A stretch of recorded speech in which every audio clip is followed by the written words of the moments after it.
Yo, back from a small break. I was really sick. I'm still sick. Like, I don't know if you guys can hear it, but I am still pretty sick. And yeah, but it's better. It's going better. So we are going to watch the VCT America. The two games, the two series, MIBR Cloud9.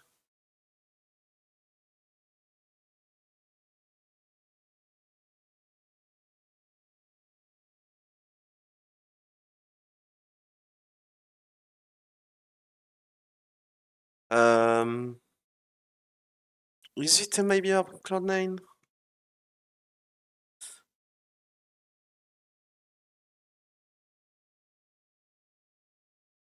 Wait, it's already started.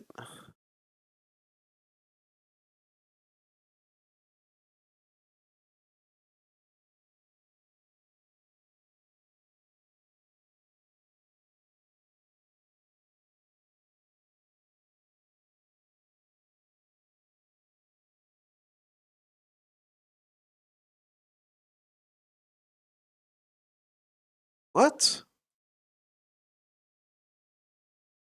Hold on, let me just... Okay. Oh, you've got to restart the sound now. Yeah, I don't know what happened. It was supposed to start at like 11 p.m. But it's like already the second game. 11 p.m. my time. Vanity has this ult here. Or was it 10 p.m.? And again, given the And I'm retarded. I'm probably retarded. You invest every single thing you can. Look at these trips. No, because one game was at 2 p.m., one game was at 5 p.m., one game was at 8 p.m. my time, and it was like Coil Liquid. MIBR has been doing a great job as well of changing those Cypher trips up. And it's still going on. Like Coil Liquid is still going on. Vanity wants to use those shock darts to break them. You don't know for sure. And then MIBR Cloud9 was supposed to start Normally at... what you see is a lot of teams using Sentinel utility in the mid side of the map. Right. But MIBR not putting any there. They're not concerned about it at all. 3 hours, yeah. It's 3 hours every time, so it was supposed to start at 11. Which it is 11, but it's already one game in, so... Hunter Fury's gonna get a kill. Jake pushes forward as well. Maybe with like summertime, like a difference between like US summertime and European summertime or some shit. Of Madrid to end here. Oh, but can he continue to do so? This would be massive. But yeah. The problem is too, you're still having to get through some of this Killjoy or Cypher utility. Zeppa's on the flank. He's gonna find a perfect time. It's so weird that they don't like line up their shit at Riot Games. Awesome. Our team gets high ground. Drops Shake. Vanity trying to hold the line and he can't. They can wait. Whippy on his own cannot convert. No way. Because like Liquid and Koi are still going at it, and fucking Cena and MIBR are already like a map in, like almost 2 maps in. Everything he's doing is just magic. Match point. I mean, Oxy is having a rough map. Yeah. Can't get anything going. Enemy remaining. Everyone hiding. And to go back to the conversation we had at the beginning of this series, Oxy was the difference maker the last time they played. He was the X factor. Right now, he's been silenced. It's tough, Doug. I know what it's like to have a team play to just counter you. Yep. And in those moments, you need And MIBR won the first one by a hair. Like Oxy is. Went to overtime. I mean, they toured the overtime, but Cloud9 looking for a second lease at life. still. Oh, he gets legged.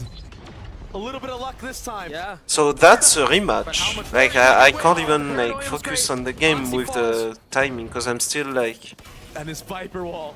I'm still trying to figure out how they fuck up the timing, like, and the time of the games. Perfect, though, for C9.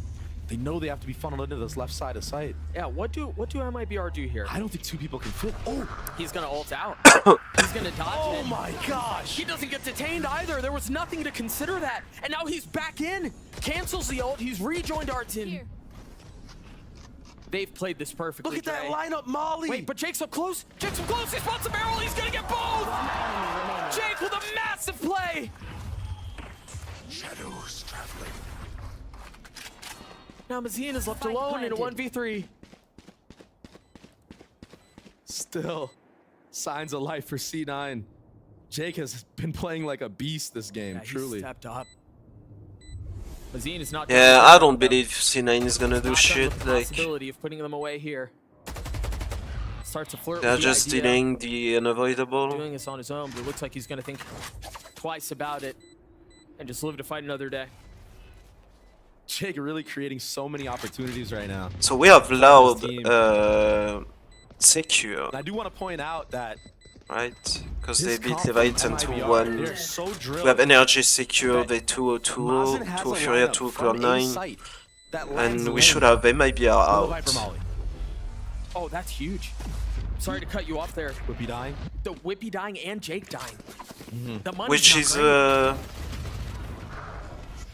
I mean, it's Sees the barrel there. Itsua is so going out. Let's go, let's go. Holy fucking me. Right. Because Furia was Only when we're like, here, huh? About that. Only when we're here, I Meh. feel like. Isolate them and kill them. JZZ. I didn't even realize how much of a banger of a map this guy was having. 20 and 12. Yeah, he's going nuts. But you can hear it in the comms of Cloud9. It's not over. They're attempting to will themselves back into this. FRZ just has a sheriff. That is so cool. Wait, what is this mid play? They had an aggro cam on Cat looking into tiles and it was not broken. This allows them to creep up. Zeppa knows. Flash in his face, takes a quick step left. They just deposit the Killjoy here. This should cause a re-clear from C9. I don't think they know JZZ's here. If this forces them into the B site, you are going to run through Viper Mollies and spams from Mazine, who has that Phantom. There's the first. again, I'm still There's a the bit spam sick, with so Viper. sorry for the coughing. The second volley. Oxy's got And it. stuff. Nice shot. And then we have Leviathan Better lucky than Sentinel good after, sometimes. right? Again, the turret.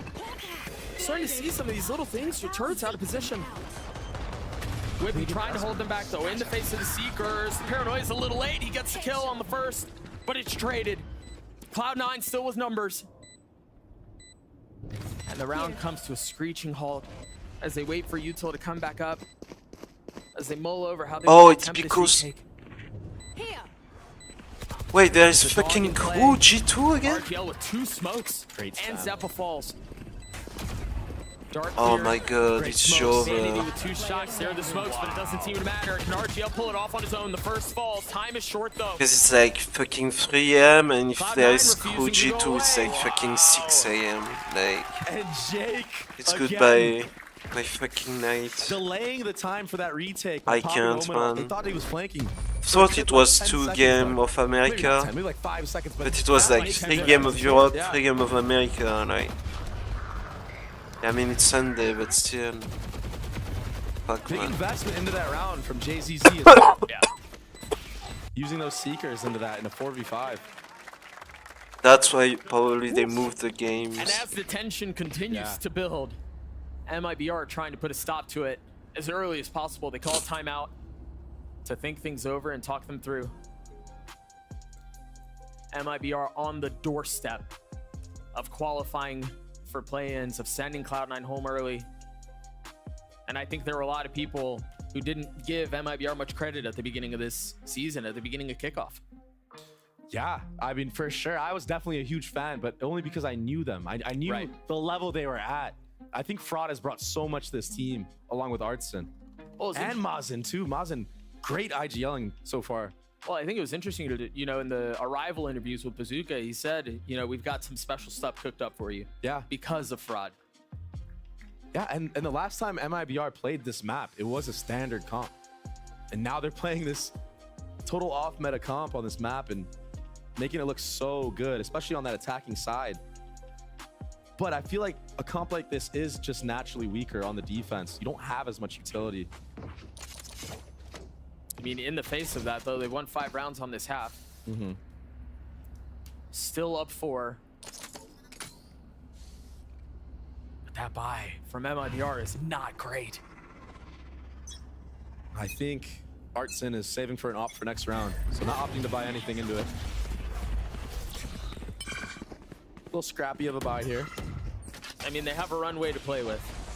They can afford to do something like that. Quiet on the cross. Have we seen a Bucky kill yet? Toxin screen down. I don't think I so. don't think we have. There have been attempts. You might be willing that thing into existence. Silence across the map. Nobody wants to make a mistake right now. Info being gathered, and already bomb being moved towards B side of the map.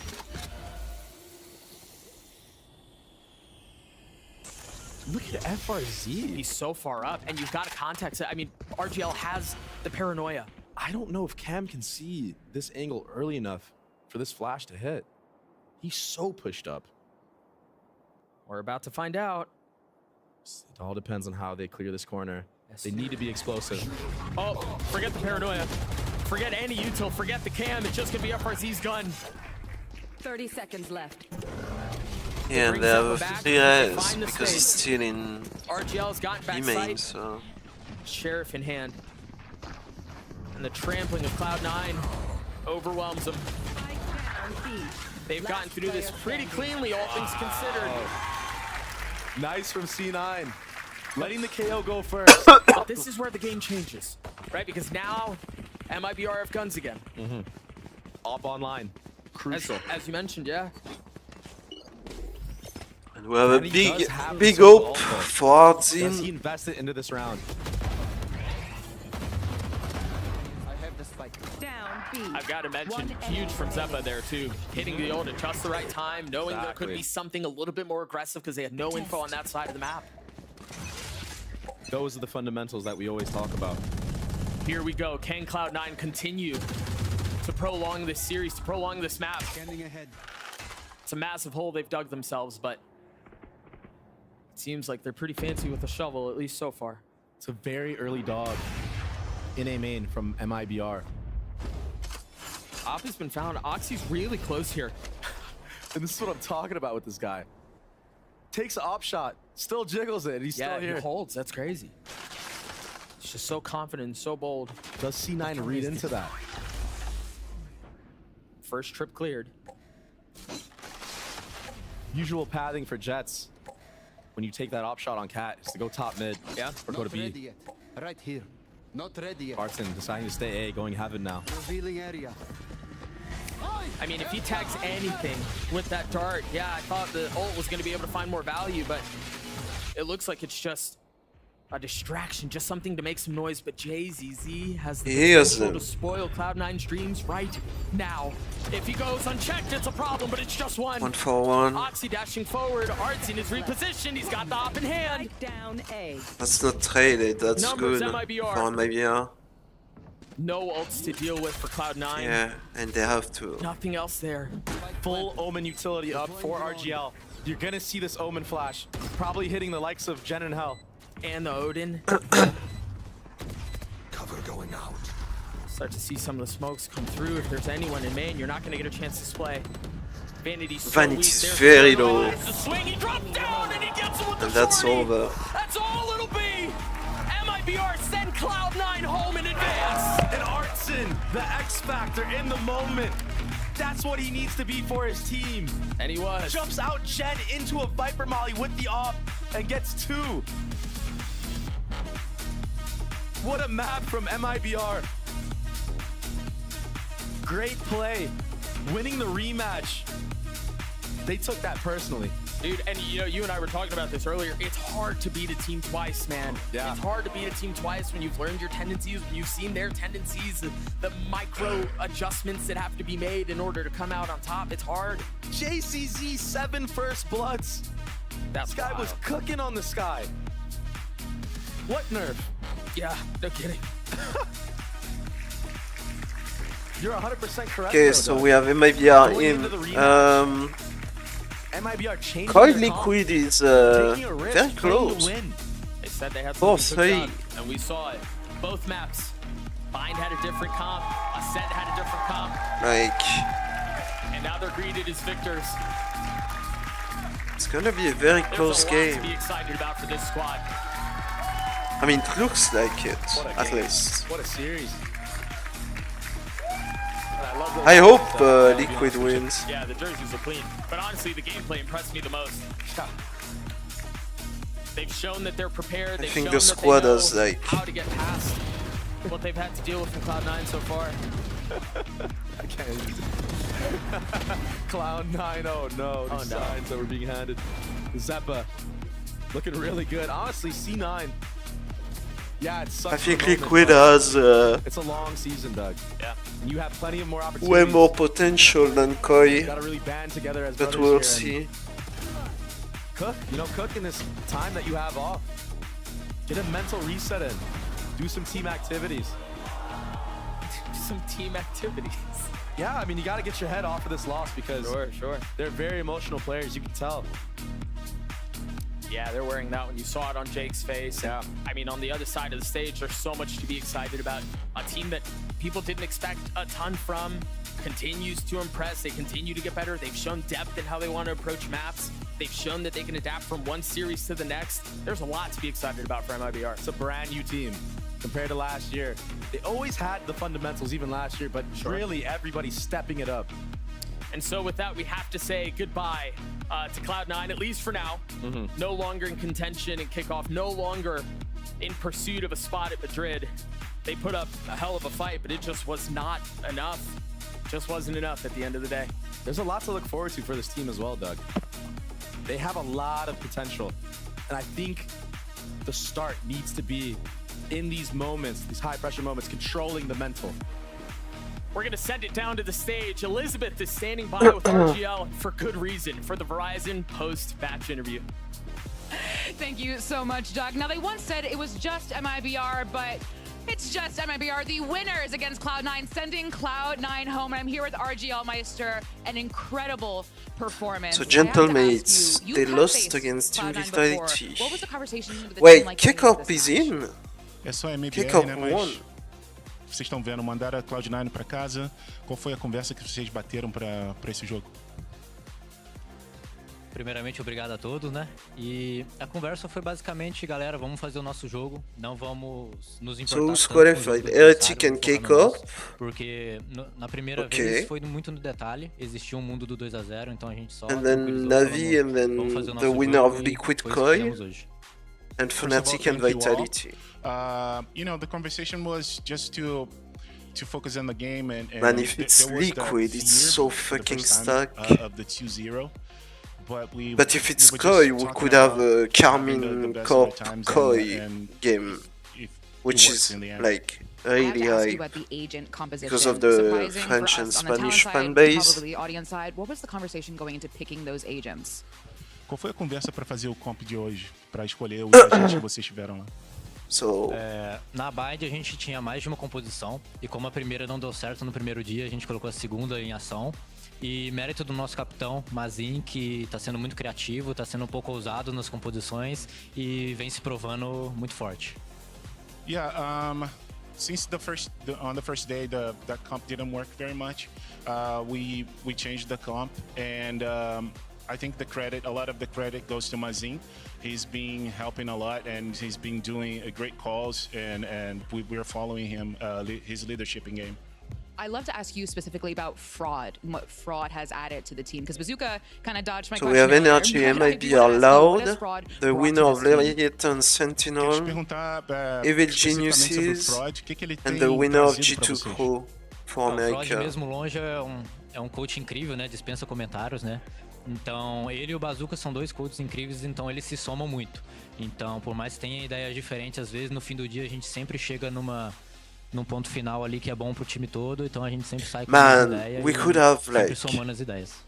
Even far away, Fraud if is one Leviathan of the win, best, and he complements Bazooka if really well. Leviathan wins, So like even if when they have different opinions, we in the could end of have the day, like they 100 reach an Seas agreement and that is Sentinels good for the whole team. out. And clearly a 2-0 Just win. fucking out, Congratulations. man. Everyone please give it up for RJ Allmeister. An incredible On top of performance. Cloud9, But stay right there because we have a lot more value. which are We're like heading to a break, three but grab of a snack, go to the the bathroom, and we'll see you biggest soon. fucking NA team.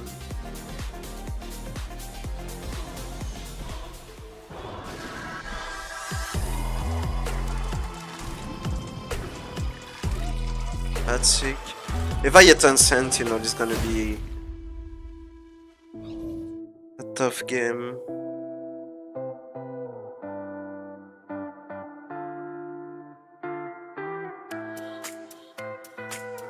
And it's 5-4 in coil TL. Coil 5, TL4.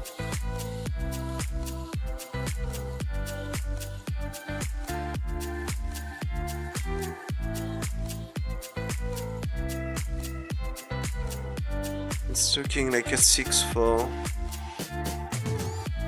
Camo for the ace. Can he do it? No.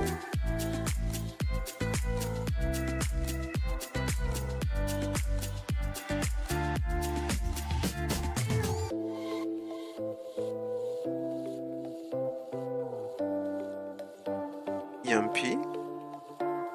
1D1. Gets the plant. And they are both really low, like.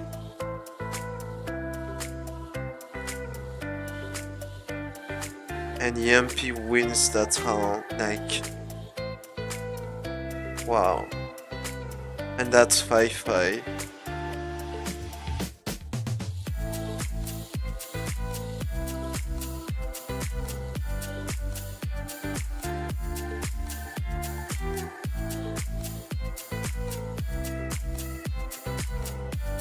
Maybe I should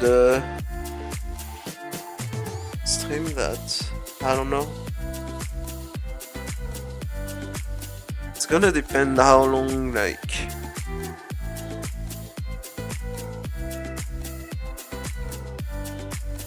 How long there is between Lev and Sentinel.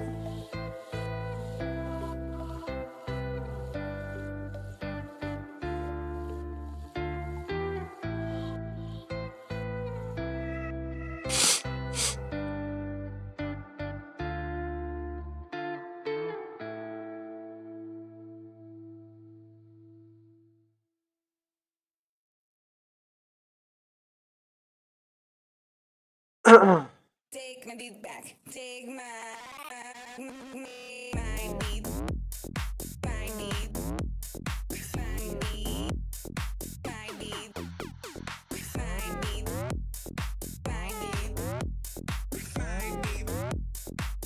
My beat.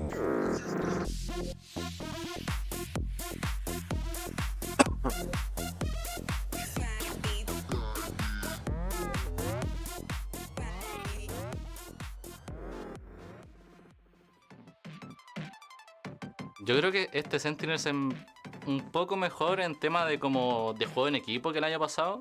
In crucial situations, we kind of like autopilot a lot. People are not like talking, we're not making plans, and that's something we've been working on and we've noticed in our previous matchup. In a punishable spot here. Yeah.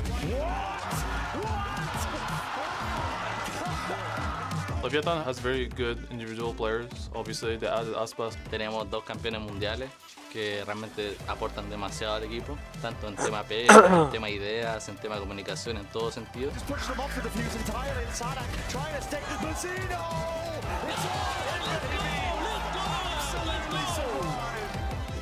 Y eso siento que somos un equipo mucho más completo y mucho mejor preparado que el año pasado.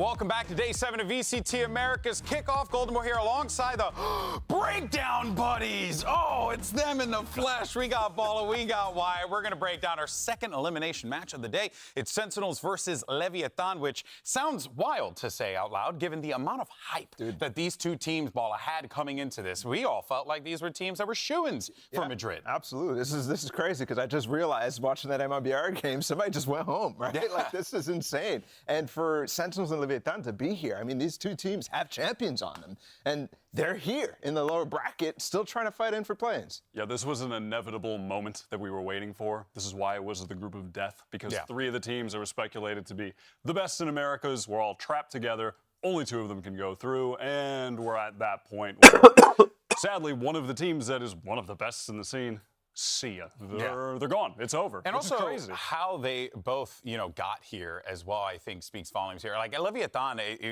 they felt like a team that was, like, destined for that spot. And who knows? They could still very well be in that position. But, of course, standing in their way, you have the Sentinels, who could very well end this run today. And one of the individuals that could be a threat on this team, John QT, is actually standing by with Elizabeth to get his thoughts going into this matchup. John QT, back in a word with you really quickly. This is your second elimination match. What are the vibes of the team going into it?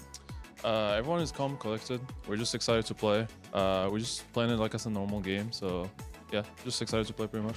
Well, best of luck. Now, he says that. But it's anything but a normal game. This is an elimination matchup, Wyatt. This is it. They have to play.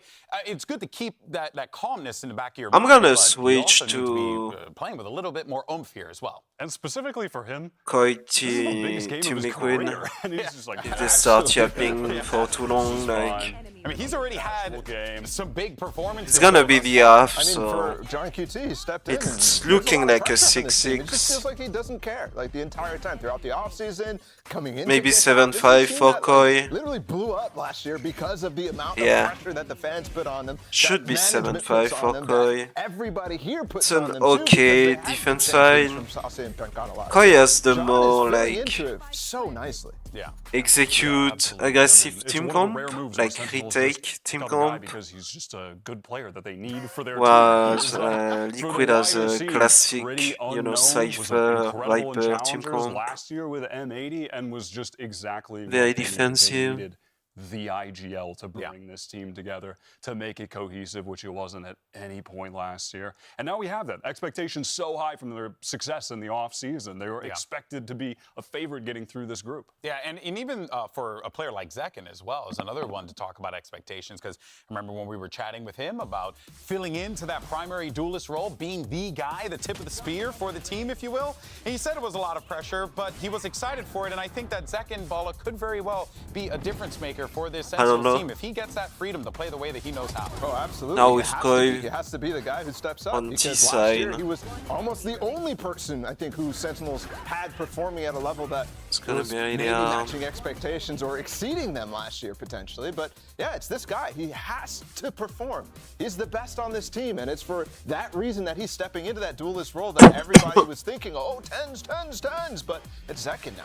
Yeah, he's been so good on each different duelist that he's playing. The Jet for him has become such just a pocket picking up the pick. op. It's been so good. Yeah, opping is doing it all. I mean, this is a guy that we saw blow up teams on the international stage with XSET and then setting these high expectations, which he's met, but the system that he's been in, this team's existence over the past year, the chaos, the roster changes, have just not put him in a position to shine on the international stage again. And finally, this is an opportunity for that to happen. This is that. Yeah, it feels like almost if this doesn't happen, if this project continues to fail, it's like, to kind of That's waste a good this guy. round for Koi. He might be in, I'm not going to say for sure the prime of his career because he's a young player, but he is damn good, and he needs to be on the world stage. That's how good he is. They haven't had the chance to go to an international tournament other than like lock-in all the way back and throughout the offseason. Everyone got a trip to that one. Yeah, exactly. It was a freebie.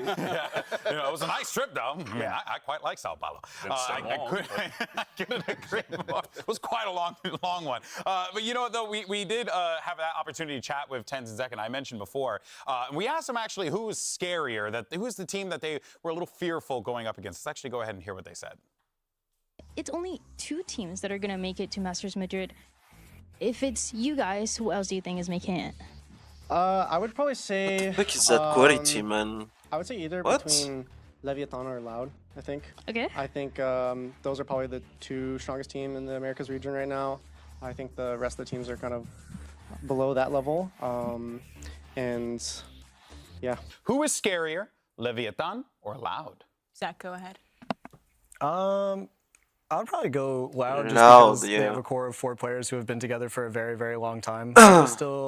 They have a lot of superstars, obviously, but they're a new team and they're still developing. So I think for now it would be Loud, but we'll see. Okay. So Zekin also has a career as an analyst as well, because he was on the money with that one. I think that everyone felt coming into this one, Wyatt, that yes, Leviathan are going to be a threat, but there was always that lingering thought in the back of your mind. This is still a new team from different backgrounds. What happens when they're tested? We saw that happen, and, well, I mean, the results speak for themselves. Yeah, the new team versus the core that Zekin is talking about cannot be illustrated more perfectly than the match we saw yesterday. Lev were sloppy. Their split is sloppy. It is not cohesive. Unexpected. At all. With different comps, they just can't figure it out. They went back to the old reliable 2023 comp. It was better than the Sova comp, but it still didn't work out.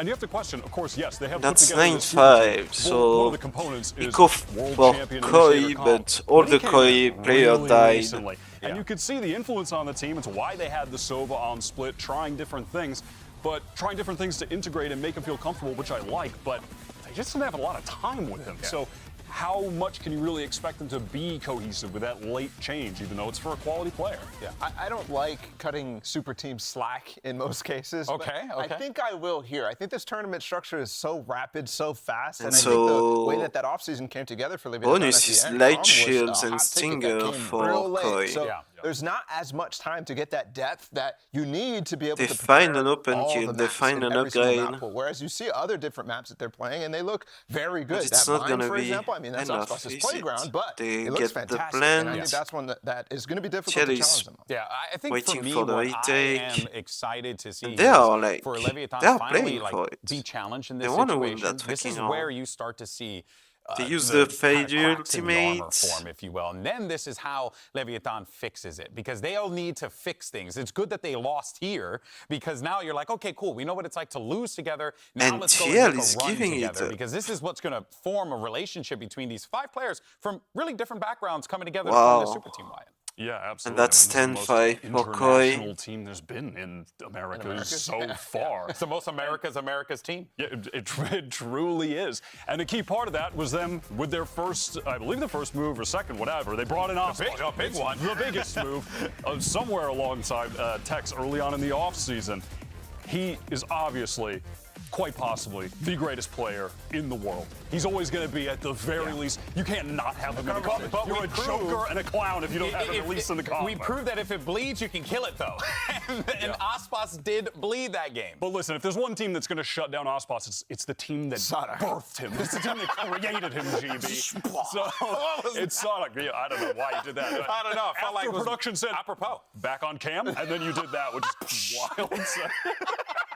But you get what I'm saying here. So when we're going up against Sentinels, different story. There's no way in my mind they're going to be as good at shutting them down than Loud. The thing is, I think when you have, You have Aspas on your team another and you see stats fast like this beat. in terms of his worst performance almost ever here on the stage, it's different because this is For elimination. Koi. This is the type of games where there's high stake, and it's always the time where Aspas just turns on, right? And he just destroys. So that map And 3, for since example, you some disappear. light And that's weapon, not what I you're like. expecting from a guy like that. It's There is a absolutely not. shotgun on The Mystic coordination and Liquid. the chemistry between the rest of the team, I think, is something that's really difficult when you have so many factors coming together, right? When you have Tex, when you have Comp, when you have multiple world champions. And that coming together, shotgun that's found the difficult Shadow. part to make it work. And the fade. What does fascinate me is to see this.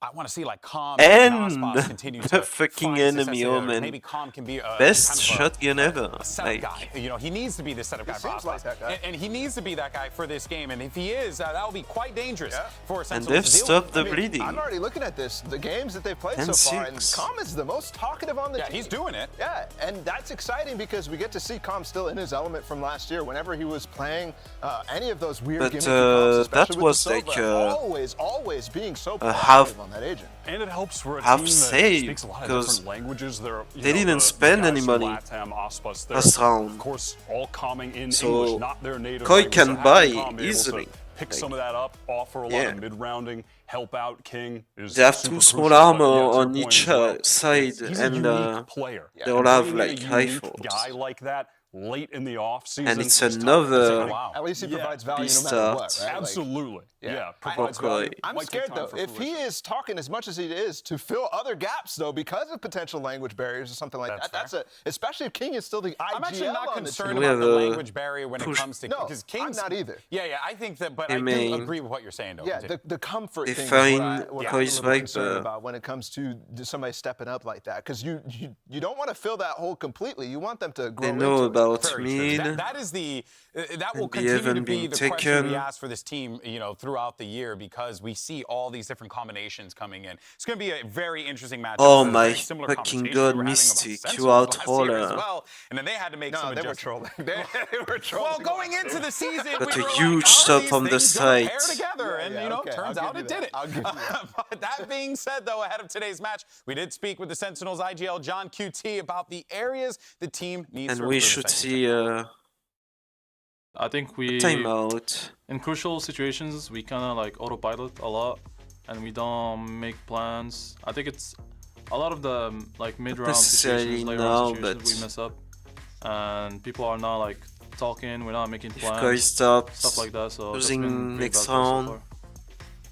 we could Well, of probably course, have see to a see Koi how John timeout. QT and the rest of the squad from Sentinels fare against Leviathan. A big matchup that we're about to be treated to here. But let's go ahead and take a moment And there we to have a continue to knock talk more about some of these on players. the We got raise, Celsius, finds who, an I open love the kill. phrase, the vibe merchant. He On definitely brings that energy to the 40L. team. And he's going to need to here, because this is going to Second be kill, yeah. a tough game no matter how you slice it on both sides of the field here, Wyatt. Yeah, we're watching a clip right now from last year on Cloud9 late in the season when they were struggling. He was the guy keeping the positive attitude for the rookies And on they the are team. He was looking the guy towards A. lifting up their spirits when they were having some rough games. And that's the character arc he's been on, But is becoming A's, this positive well, leader Cypher is- figure in the team. And that was one of the main reasons, if not the main reason, they ended up going with him in the offseason. Is there find a was kill, moment Bevan. where they were down in one of those offseason tournaments to G2, like 10-2, something at the half, and he was subbing in, and he, with his energy that he brings to the team, that vocal ability that he has, to bring them back, win that game, and then it just kind of became clear from there, like, all right, this guy is just, he fits so well into this team that we have to use him. I'll tell you, Cloud9 is missing him right now.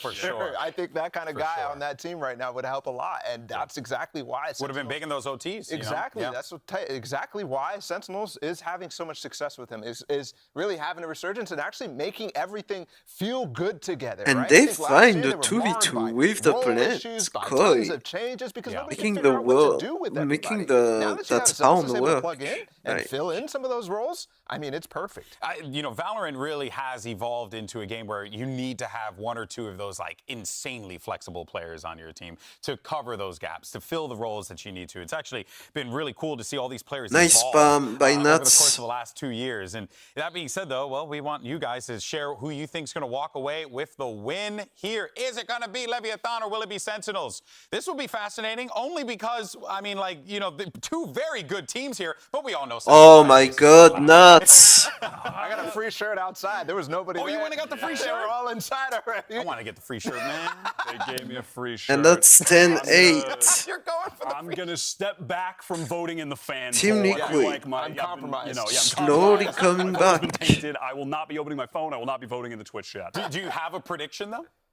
Wait, are we doing predictions right now? Yeah, sure, why not? We got a minute. Okay, well... Are you really going to just write it down? I think Leviathans win I don't that. have my whiteboard. And everything Like- I just said out the window.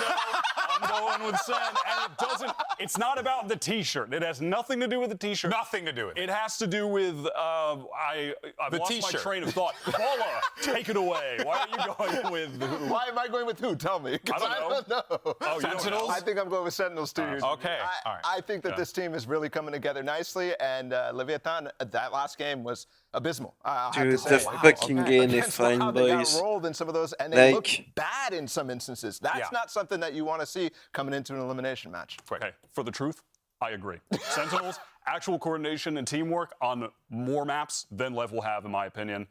Not the t-shirt, going with Sen. All right, well, let's see what ends up happening here. Our desk is flipping back and forth, but for now, though, let's head on over to the map select to see where our teams are headed. Hi, Kayate. Welcome to the map pick ban. After the coin flip, it was determined that Sentinels is going to be Team A and Leviathan is going to be Team B. Sentinels, you have the first map ban. Ban Icebox. Ban Icebox. Leviathan. Okay. We ban Sunset. Ban Sunset. And the first map pick? Pick Split. Pick Split. And your side? Attack. Pick Attack. Yeah. Left chose Attack. Classic Brazilian. And your map? We pick Breeze. Pick Breeze. Sentinel side? Defense. Defense. And the map ban? Ban Ascent. Ascent.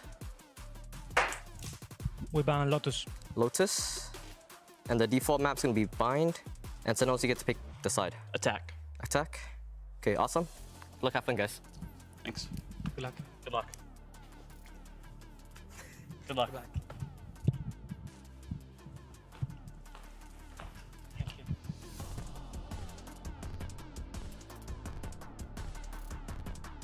Riot Games Arena, we have a one-way ticket to Sen City. Give it up for Sentinels!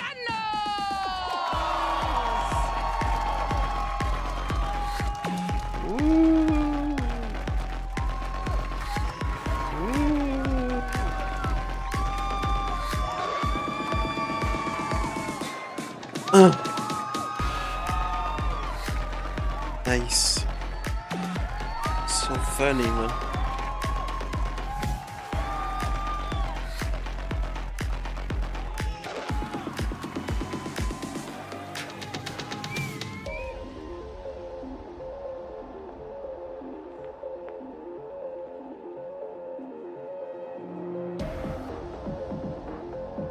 I can't wait for us boss to fucking style on those kids. I try to not be biased, and I wouldn't mind Sentinels like winning, but like I think Leviathan is above.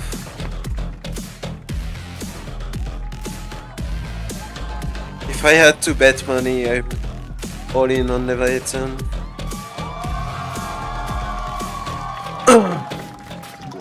Like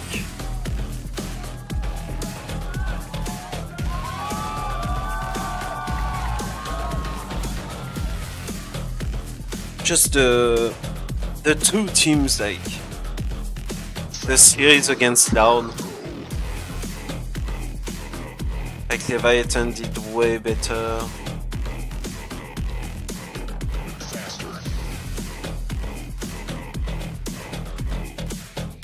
See that Loud had to play. They had to really play against Leviathan, where against Sen they were like playing, but it was the first game too, so. In matchmaking, but Wyatt, you had said that you so we're gonna see Split. Actual analysis to break down. Yeah. So what do you have? Bind. Sending it to you, and I'm catching it. This map pool, and Breeze, really good for Sen. Split, we saw them already find success there. They had that close game against Loud, but they beat 100 Thieves in solid fashion. John Cutie was going crazy. Saucy was going crazy. Lev have used 2 different comps on Split, and they kind of sucked with both. So that's good news for Sen. And then when we go from there, you know, I don't want to get too ahead of myself, but Breeze is the second map. That was a map that Sen beat PaperX on twice in the offseason. Like, I think these first 2 maps are looking really good for Sentinels. And then the third one, if we get there, is Bind, and then we're in Lev territory. Well, if we're at map 3 at that point, I mean, you just throw the analysis on the Sen are solid favorites to me in the first two. Dude, I like to disagree with everything that people say, usually, but I just have to agree with everything. Is that what it is? Every time we hang out, you just disagree with me? Yeah, I like wow, you're a terrible person. I mean, if it's a Bind side, we have a Yo for Sentinel. Leviathan knows they're struggling with, and because they have a permaban, they have to contend with. And a team like Sentinels, who has been working hard in the offseason, has the depth that Leviathan does not, so they can make decisions like that, and I think it's going to pay off. Could very well. This is going to be quite difficult for Leviathan to have to try and overcome here, Wyatt, but they have Aspas. They do have Aspas, and I'm looking towards one thing. Which Oh is yeah, Leviathan on speed was fucking silver, man. They got destroyed by Neptunes. The 2023 double duelists, and then they played it again. Essentially going for all of the same defaults, approaches that we saw all of last and they are the year. more And they classic better comp, with it than their but original still comp, the which was the Jet calm Rays. Sova experimental one, where they got blown out of the water by 100 Thieves in their first match. So I'm really looking towards them. We know what we're getting from Sentinels. It's going to be that standard Cypher comp. Wait, that they yeah, no, they are Jet Rays. Well, we're gonna get this Yeah, agent more select classic here in a moment, and we will see what the Brazilian composition double duelist, would be, double most controller. notably for Leviathan, as we had And the discussed Sky. at great length what look we're going to get for this team, and we are getting double duelist here for Leviathan. And no, I'm just kidding. And it's the same comp they played against This is the only real Lau. choice that they had. The Sova comp did not work. It was not ready. Maybe in split one or something like that, they'll be able to bring it back out. And, but this is the yeah. only choice that you have when you have The only one match difference left in this is tournament to stay alive. Cypher for Jet and terrible Astra against for Lau. It Omen, was basically. Great. It was Which I prefer Omen, but Tense's Omen is if they just take it a little bit further with the fragging, then it's just that could be the difference maker of just on bad. its own. Like Yes, those two his guys are crazy. TPs in They are just like frag out. Or Sentinels is not fucking able to inject the horrendous, same amount man. of chaos that really Like if you made look Leviathan that kinda split lost game, in that first half. Sentinel versus Thieves split game, what's on the other side of the field every single one of his TP in with his Omen is fade. He's either taking damage, like showing, like walking into like enemy fire and shit. Right? They were running the double initiator on split For like useless TPs in, he's TPing on the wrong spot, like. Leviathan was not ready for exactly how this was going to go. Yeah, real quick, just want to let everyone know, quick mouse issue on the stage, and then once we are good to go, we're going to jump into the action. For now, though, we're just going to keep on yapping, okay? Now, Couple Paul, yappers. Paul and I have been, we've been doing little silly, like, who do you think's going to win this game kind of thing. Now, if you were to hypothetically engage in a little, like, you know, what do you think is going to happen? What do I think is going to happen? I would personally say that on the mouse front, And that's 12-10 for Koi. Whose mouse do you think it is? All you got to do is look at the stage, Ryan. That's cheating. Okay, so don't look at the stage. I'm looking. I got the TV right now. We got like And you can 14 see hours some worth. doubt on the It has to be the Leviathan liquid side. player faces. They're starting to doubt. He just gets a new one. There's nothing wrong with it. Got another one on. Because now they have to go to overtime. Corner. It's just so good. Oh man. All right. Well, it seems like we're going to be good to go in a little bit here. But yeah, you guys are both calling for Sen. Any chance here for? And we have a timeout for Liquid. I'm trying to create conversation, you buttheads. And you're doing it. And now I will respond. Okay. There is absolutely a chance for Lev. The player quality is outrageous. This map is clearly not their strong suit. They have proven that 2 times. But their players are incredible. They can win just playing a pretty simple 2023 style game with this comp because their players can go crazy. Now, what do you do with your hands if Leviathan wins split? What do I do with my hands? What do you do? I don't know. Give them a nice thumbs up. Great job out there, guys. What do you do though, Leviathan? Okay, wait a minute. Just got the word from the producer. We're good to go, folks. Here we go. Let's see how this match is going to get settled. Sentinels versus Leviathan, and who better to call the action than Brent and Sideshow? Let's get this started. Sentinels versus Leviathan. Elimination game, Josh. Here, right now, and it's all on the line to play for that play-in, a chance for that lifeline of Madrid. You think about the expectations for both of these rosters, they are sky high. On one side, you've got an assembled attempt at a super team from Americas, and on the other, a Sentinels that's retooled this year. Neither of these squads want to be going home. It's such a tough group. This is the conclusion of, inarguably, I think, the toughest group in Americas here. If you end up going home in this one, no more chances to make it to Madrid. Both of these rosters want to be attending as many of those global events as possible. High expectations set on the shoulders of each of them. And you see Sentinels running a pistol round at the beginning here, where they're going to paranoia and try to throw a nade off the cam contact. Lev are nowhere near. Right, so both teams' pistol round ideas don't even interact with each other for now. Opposite sides of the map. Will be a chance here for Sentinels to play their retakes. They're known for it, their defensive setups. Yeah, their defensive retakes, they're so good over towards A. Really nice. But an open plant. They've gone for heaven here. Now a refi will be on the cards. Out towards ramp now, everybody. Side by side, shoulder to shoulder. One slip up could spell disaster, but that double face just off the boombot contact. Paranoia followed it up, and now they're finally at least taking a bit of that space, but they've got to refight past this wall, waiting for it to go down now. Clearing it.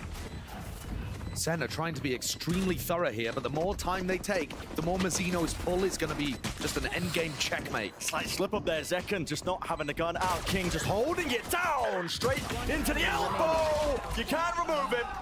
And that's Lev. Pistol round. Planted and gained. And Koi wins. Individual stuff from King to open things. Wow. He really struggled in that opening match, and I thought, ooh, that's I idea great sign for the Leviathan's season. If this Liquid star player, winning. super fragger IGL isn't going to be able to be online, and then But yeah, I he was guess amazing in the match against congratulations Wild. to Koi. So I don't think they'll struggle to get value out of it here. Senna's still going to have a little bit of danger in this one, though. There is potential.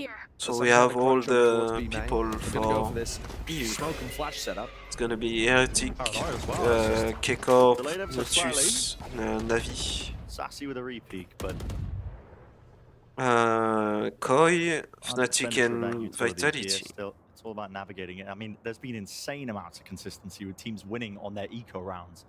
For whatever reason, in Americas, teams have just gotten a lot better at using the util, using the classics. It's not just in Americas as well. Happening globally right now. King is pulling attention towards A. Sentinels have already rotated, expecting some kind of pivot. And there's nobody home on the A side. Yeah, but no rifle dropped. He was only running with a ghost, so it's not a huge opening in the round for Sentinels. They'll need a little more. Tech's going walkabouts, him and Aspas hunting for some more kills. Love to fill up the ult meter. Guardian not getting the job done, but will he expect Tex tucked? Just a bit of bait, swinging round 10. Oh my. Still good for the one, but eventually with the trade now, dropping down onto the site. You feel the pressure mounting onto Com. Has to really adjust the aim here just for the boom bomb, but the damage definitely being pumped into them. Celsius from the back here. Pull. First line of defense onto this one. Dissuading this from the plant, but Aspas taking damage. Mazzino with the rifle. They're This so is weak. scrappy and weak and winnable. No planted. Out wide. Second with the ghost. I'll turn him a little bit earlier. Stick kick. Sassy! Oh my goodness! Wow. Unbelievable. That's a tilting round. In the ecos. And I think the biggest playmaker, yes, That's it so was still much tight disrespect towards the from end, but the Leviathan. biggest playmaker in that round is TenZ with a classic, in my opinion. Because the way that he just broke that hold. Yeah, we get it. Early, You aching love things. double headshot and so much damage there onto Aspas. Broke Leviathan's attempt to go and take some other portion of the map. These second round kind of eco wins have been more than 50% higher than they were last year. I think that's absurd. It's ludicrous. I think it's because teams, in a weird kind of way, are being forced to play around the utility instead of just relying on hero plays. Playing field being brought up a tad. This new year of VCT. And of course, Aspas could still be an incredible danger in this round too. Wow. That's blush, The though. rifle will be retrievable once the carnage is cleared out through mid. Leviathan playing this eco round as the Sisterhood of the Traveling Vandal. Just dropping the gun around, seeing if anybody can make use of it. It's Tex's turn. Free aim in the right spot there. Through the wall, no bullets connecting. Flash with the repeat. And they have Just in no time. flash Util's pins. still creeping up onto the angle, but will crosshair placement be good enough? Lots to manage, lots to watch out for. That is a dirty angle. Celsius, he wants a little bit more here. Pushing all the way up, clearing out the players. Pesky problems up into heaven, so a clean one for Sentinels, flawless. They've dealt with any danger there, got themselves started nicely on this defense half. One of the things to keep an eye on is that Leviathan during their game with Cloud, the desk had a lot of criticism for them being a little sloppy, timings being off, the fundamentals not quite being there. So that's a big area for us to be paying attention to as Leviathan start their attack side. They need this one, otherwise their economy is going to be flat again. You see a bit of a skirmish breaking out now, out into B main. One-way smoke, round the corner, disrespect shown by Aspas. Dash though, used to get out of dodge, still holding close to the corner. That is Sassy, choosing to use this. Just a Trailblazer, gets confirmation that there are a few players tucked still now into B main, losing control of it. That's extremely early in the round for Aspas to be using his dash. They're not going to have that to be able to get into sight. It does make it difficult to run this burst dive comp without a dash engage, but they're drawing out good utility from Sentinels. Now the question is, are they actually able to use the other minute on the clock to go and take some space and make it easier for them to get into sight?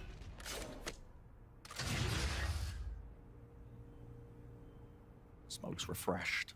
See Kami's got Trailblazer being held into his hands.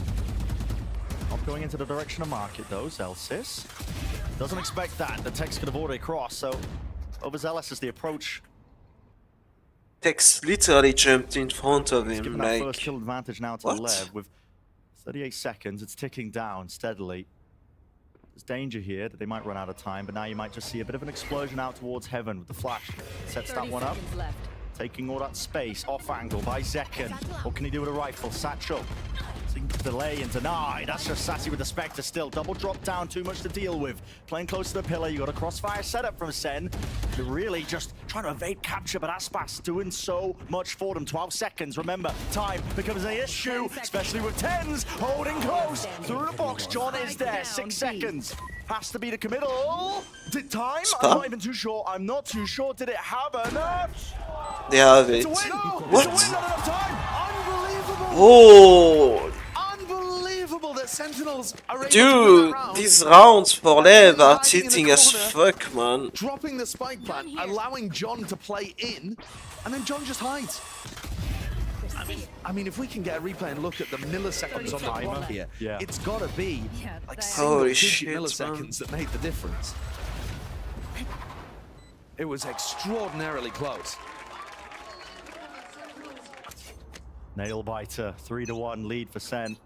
The defense side is going to be where they're favored. They put a lot of work into this, especially on split, like the analyst was saying. Cram through, Aspas. So damn low, there's coverage there. Over the shoulder, that's Tex. And that's very good awareness from Leviathan. Tens fights A-Ramp super aggro in a lot of these rounds. Aspas, seen him do this one before. Updraft. Over the top, now a dash as well. Follows it up before the util. Sassy, he's still alive. Just maintaining that ground. Flash through, that's a peek from the rest of his team. It's connecting onto everybody. Blind as anything, Aspas. Through the main angle. It's being watched for, and he's a lone player. Left to do so much here. Aspas, we know he's capable, but he just cannot land the Blade Storm. And it's another lovely round from Sen. They were aware when the Viper Wall went up, did 94 damage to Aspas at the start of the round, and then Sassy's anchoring is excellent, because it not only does it find him a pick, but it also creates so much pressure on the rest of Leviathan, it actually plays in the rest of his team through heaven. You can't focus on everything at once when Sassy's alive there being such a nuisance. This is already starting to be a little bit of trouble here. And we have a timeout. They're going to start getting up to big ultimates, but they've let Sen get 4 in a row right now, and one of them was stolen away. Oh yeah, should have been a guarantee round number 2. God, the round where they lose to time, if they just are able to get to the spike. Oh yeah, I wasn't even thinking about that. Less than half a second earlier, they are very favored in that post-plant situation. It's really tough for John to win unless he wins by time there. And these fine margins could make all the difference as to whether your dream run to Madrid is alive or not. We saw last year in Americas, the smallest things have cascading impact down the road and completely changed the tide of Valorant history, of who made it to the big tournaments, of who won them. Knife anybody? Exactly. It is a dance on the finest margins when it comes to the battles of these top teams sometimes. What's being called by Lev here on the other side of this timeout, like we've been calling? I mean, the showstopper Tex definitely could do something with that. All grouped up, 4-1 default. Zeno on the opposite side of the map here, but Lev probably going to be going for a familiar play, maybe a fast play up through ramp, or possibly to the site with the ult. Who knows? Ramp control. That's what they're aiming for. Again, this kind of play designed to bully Tens, who is often going to be in that spot. He's actually made the swap over to B with John Cutie. So coming out of the timeout from Leviathan, Sentinels change up how they're running their defensive side. It's common enough angles that are just being spammed down here, but given a lot of room to breathe. They put the wall up. Methodical with the clearance. Oh, that's actually allowing the dog there to take all of that space. It's given Lev a much happier time over in Heaven. Yeah, full control of it. Still worried about Ven. Aspas! That's a huge pick. Lovely adjustment. So much more threat now as to where Leviathan can go in the map. They can be in B Heaven right now, but instead, Lev, it looks like the best call of action here is to go from Heaven to site with Tex's ult. And it's going to be so difficult for Sassy. And Sassy marooned, isn't he? On an island into the corner. This time the nade will clear him out surely. Dash forwards there. Sassy still gets the one. Follow up second, spamming, spraying and praying. Only with the Phantom though, it's damage. Bullets going wide here. Plant for King. Themselves now into this post plant. Casino from afar will be, again, the backup, potentially with the stars, but already in, straight into elbow damage. Weakened. Second on 12 HP. How did they get themselves into this one? It's almost an impossibility. Maybe with a satchel to set up the play, but nobody wants to peek for it. Leading the charge, Zekken. Weaken a player, showstopper. And fired! 2 versus 2. You gotta get a move on here. Players round Zekken. 12 health still. And trying to do it versus the star player of this team, Aspas. He bides this time. He waits it out. He knows he's got a cross, but he misses the initial shot. A tap. Zekken baiting, but ice cold from Aspas. He knows how to win it out. Immaculately played with the timing there from Aspas. You'll often see the superstar players go for the clip. Not him, not in that moment. Making sure that Lev get on the board coming out of their timeout round. And that opener onto Celsius was also a huge one for Lev to be able to get into the site and commit somewhere knowing that their back was clear. Second really made a try of it there though.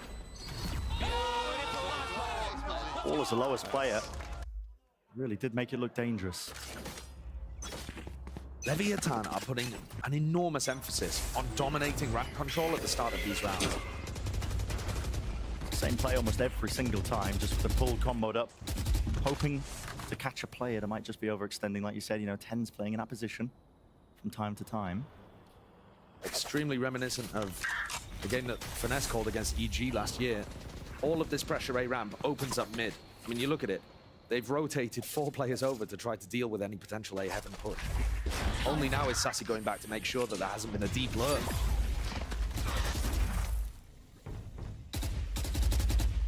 Poison's on. Map control into mid though, still being held down for the time being. They're concerned that players are still holding on to that ramp control. I think this round, Brent, Com's Seekers are just going to give away that there's nobody anchoring A. If Com decides to use it at some point, they should be able to get a post-plant Viper's pit down. Look, all of the Seekers going up there. Yeah. Actually, well, one going into sight, so that does put some concern and consternation into it. Celsius spraying down with a kill trip. Close angle, Zekken still there. Tries to disengage with the satchel, but can't get loose a King. 30 seconds left. Still there with the hold down, and the pit really giving that cover and fire. Sentinels are fast onto the approach, spamming all the corners. Not into the usual places, but it does allow them to get into the site. This is so difficult, so awkward for Lev. They could just get swung through. Sassy, though, has no flash. First contact for Aspas. That is magical. The reaction times. Fire on all cylinders. Snap to the side. Celsius and King onto the high ground here. Cage tapping away. Half on the diffuse. John QT. He will be removed. The molly on top. He saw the Viper. Enough, surely. He saw him, right? Potentially. Celsius. Decay and vulnerable, but already half on the diffuse. Sentinels, well navigated. And an amazing round from Celsius. That ult, I love it. It spills out from screens and puts so much pressure onto people trying to play any kind of post-plant positions, trying to get the spike down. And the flicks he had inside here, the rifling skill to pick up 4. Beautiful awareness, good reaction and protocol from Sen. And they've knocked Leviathan's economy down instantly. mean, when you win one and lose like that and just get rid of all of the loss bonus, devastating. Yeah, detrimental. Working with scraps here.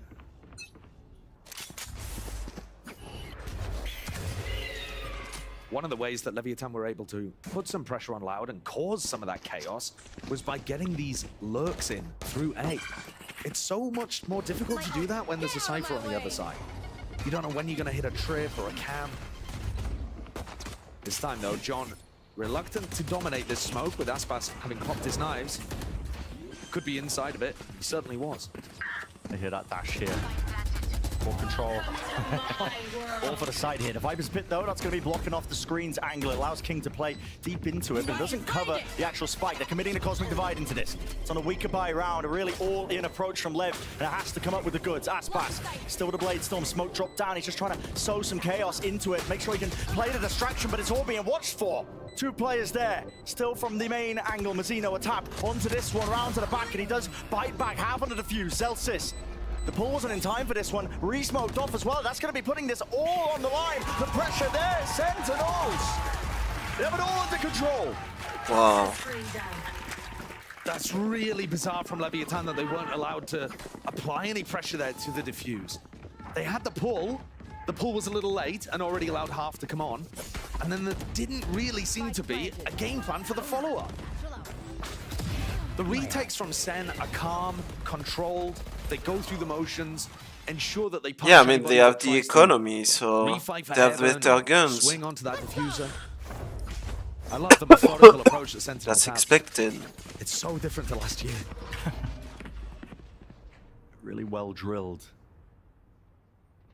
They alternate that defensive setup. It's immaculate. Looking around the ults that they might have too. So this is one of the first times where Leviathan don't dominate A ramp at the very beginning. Second and 10s were both there, ready to fight it. It's been re-cleared. Yeah, Dog is going to re-clear out King. But I think this should make it obvious that Lev are playing for mid as well. You don't see anybody over on this side of the map. Bots. King. Hoping for the timing, that's a showstopper. Around the side 9 health, King. Oh my goodness, going to be holding your breath after that. Tagged up, delayed. Zelsis is there with the snake bites, still trying to just lock down control of this heaven area. Now, there's going to be that pressure onto John QT. Has to play within his cages, backing away. Maybe he can point straight to the traces. They're going to be swarming his position on from the high ground approach. He doesn't know which angle to watch for. How does he get that kill? It's precise.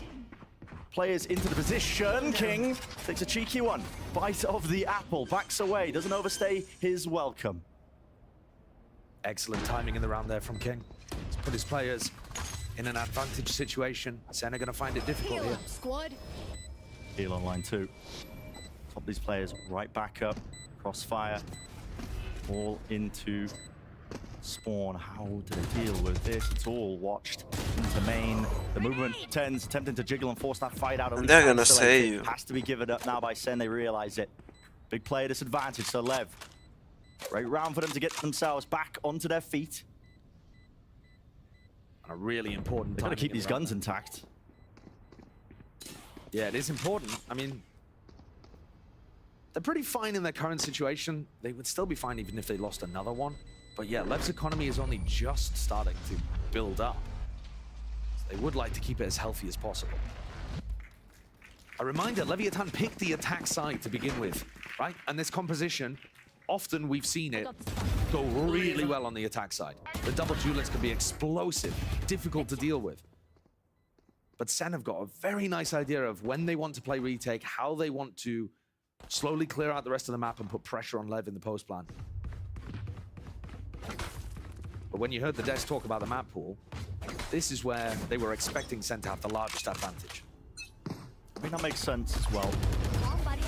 Consider the amount of attention that Sen put into it. For sure. This was an amazing map for them during the offseason, and it even looked good. It looked so winnable in the game against Loud. But you could have said that for both of these teams. It's been an extraordinarily tight Group B.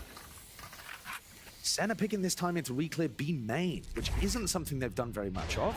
But here comes the Trailblazers on both sides. Misses. Oh, stun. Can't link that one up into a follow-up, so Zelsis, does he really choose to press the advantage? Yes, he does. I mean, absolute insanity from him. It's gonna be traded, though. You could see there they expected Zelsis to be back in vents. They were trying to put some pressure on him with a Hyper found Cypher's camera on A. Takes contact over here. He's got Tens and Zekken, the young'uns of the squad, to back him up. And again, we see King in a position where he'd love to try to get a lurk off, but he just can't 40 get that aggressive. He's seconds. worried about running into They're a gonna have shooting to utility. pick a side. There's only 30 The seconds. Viper not moving. This may It's end gonna up in be a A. mad scramble 30 towards seconds A, left. where John could again play to try to win the round through time. There is very little on the clock.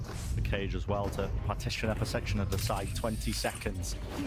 And we just had the second flash from the sky in the main. He wants to take the peek.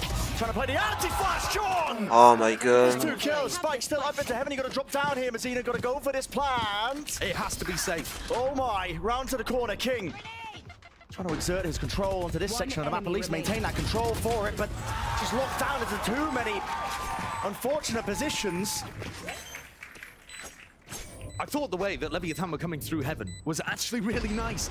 The flash, Aspas coming forwards, and John just takes a swing timing that completely catches them inside of their utility. The timing plays there from Zelsis and from John, stepping in front of the util to some degree in order to find that aggression, find that timing. It's another round where Sen are able to get off a retake because Is their there a players are just in a timeout? great position. Yeah. Right Or as the deck spike pause? goes down. There's no hesitancy when they heard that spike going down. They realized they could take the fight of one player out of the action. It's one of the bread and butters of the success of Sentinel so far this year. They've really been drilling that, making sure they make those correct decisions, not wasting any time in the moments, and when they matter. We'll have a few rifles online into this one, just Aspas and Com. Potential playmakers, nades. No way, Com. Almost blinded himself into the process as a follow-up with the Morley, almost with the transfer, Zelsis. Guy's looking like an absolute menace still. With the Stinger in close quarters, that's really where it thrives. So Tex, an exchange of the weaponry into mid, you can start to calm the round down if you are Lev. King knows that there's a camera up here, breaks it, maintains a little bit of pressure over towards A heaven. In the meantime, Tens is I mean, he walking out forced on the A, Cypher just using to that go info back towards A. and having some bravery to go and take a risk. You could argue it's unnecessary in this kind of round, but Lev have picked up 2 rifles. It's quite even. Second looking for the walkout. Sees it, first shot. Not quite landing to the dome, but it's damage done equally. Has 30 to back seconds away and left. respect this now. Plant onto B. Satchel out. Section to the side here. Lev seeking to reclaim a bit more ground. Pushing forwards into This ult is so B. good. Big ult. It lets second and Tens know whether or not they're being pressured. Oh, and a small phase. Mazzino, who's just trying to cross into a better position, a better angle. It's all onto Tex really with the rifle. King, what can you do? Only with the Sheriff wrapping around. Attack onto the defuse. Tens, they're picking them apart here. And the damage, far too weak. Tex just can't make a play. Wow. 8 rounds now for Sen. You are really seeing the advantage here for Sentinels taking the offseason super seriously, drilling all of these setups, protocols. The team is on the same page, they're decisive with each other, not making too many individual moves. Even when Tens makes this repush out through B main, he comes back to Zekken, and they play together off each other very nicely. Watch the B pop, but you guys need to not rotate off A. Because remember the Astral here? And you hear there's Zelsis drilling out what his team needs to be looking out for in round 12. It's not going to be the B pop though. Everybody from Lev getting ready to burst into the A site. Potentially again using that showstopper, but it's the final round of this first half. How do they take it? Early flash being utilized by Sen. Put some pause and hesitation into the play of Lev. They can't quite gain that ground like they were hoping for, but now taking it in a different direction. Cosmic Divide playing in front of it. Sassy's there, backing. Now away, kill trip, Tex. Just trying to hold this one for us, but he's lit up like a Christmas tree, and you can play Ring Around the Roses, weaving in and out. The Cosmic Divide, it does not matter, will not protect him. Clearance called here by Sen, pushing down now with the Trailblazer, flash forward. Dude, Mazzino is like non-existent in this map. But with the plant down, maybe they can have a go of it. Still, That's all the players insane. in position onto the post plant, pushed up onto the site. complete control for Sen. That Astra is useless. It's the way the siege goes here. 5 players, they can pick them up. There are 2 Cosmic Divines. Like, the first one they use it during the eco, and it's like, does nothing, and the second one does nothing either. Like, that's why I really prefer Omen on Split. Not only you get a flash, an extra flash. And then setting up that advantage retake. These have worked so Now nicely that for Sky Sentinels. don't regenerate her I think flashes. generally been a bit better on Split, so there's still But on chances top for of Lev in the that, next like, half. But in general, his this has ultimate just been can be an useful, outright like, lovely retakes. if you have for Sentinels. someone anchoring an extremity, you can like You're right, there is roll still back chances for Lev, but this is just domination. on there. the side you're Elimination eating. game Like, on the line, and we've got Liz standing by. you don't have to wait for his rotation. You can like catch an enemy rotation or some shit like that. I don't know.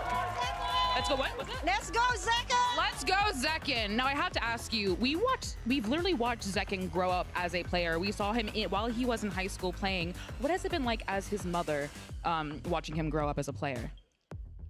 As a mom, I feel so blessed because Zekin really works so hard, and all the teams too. They're so good, and you know, he's born to play. He's been playing sports since he was 4 until now, so he's really born to play and win. Let's go, Zekin!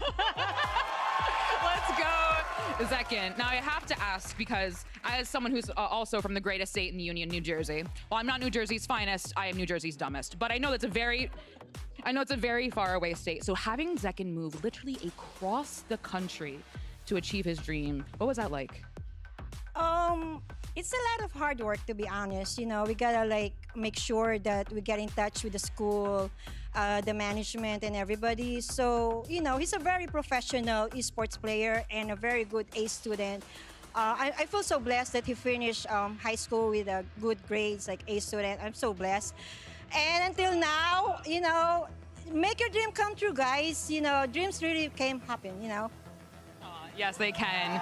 Now, if Zekin could hear you right now, what would you want to say to him?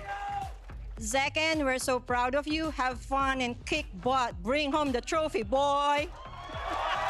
Okay, very, very simple words. Well, thank you so much, Mama Zekin. Can we give it up one more time for Mama Zekin? The sweetest. And it has been a wonderful halftime, but we have a game to get back to. So Brennan Saito, please take it away. Thank you, Liz. Zekin top fragging, 14-5, straight A student. Were you a straight A student in high school, Bren? I failed the later section of high school, actually. Yeah, well, that shows the difference between you and Zekin, I think. Yeah, I don't think I'll be able to perform up here. Fun fact, Zekin, one of our top players in America last year statistically, despite the poor performance of his overall team, and he's up against Aspas. Also holds the top spots. Lev are going to need this pistol. Aspas supports Sheriff. Doesn't look like they're going towards him in this round, though. I mean, look how quickly Sentinels have taken fence control. Zekin.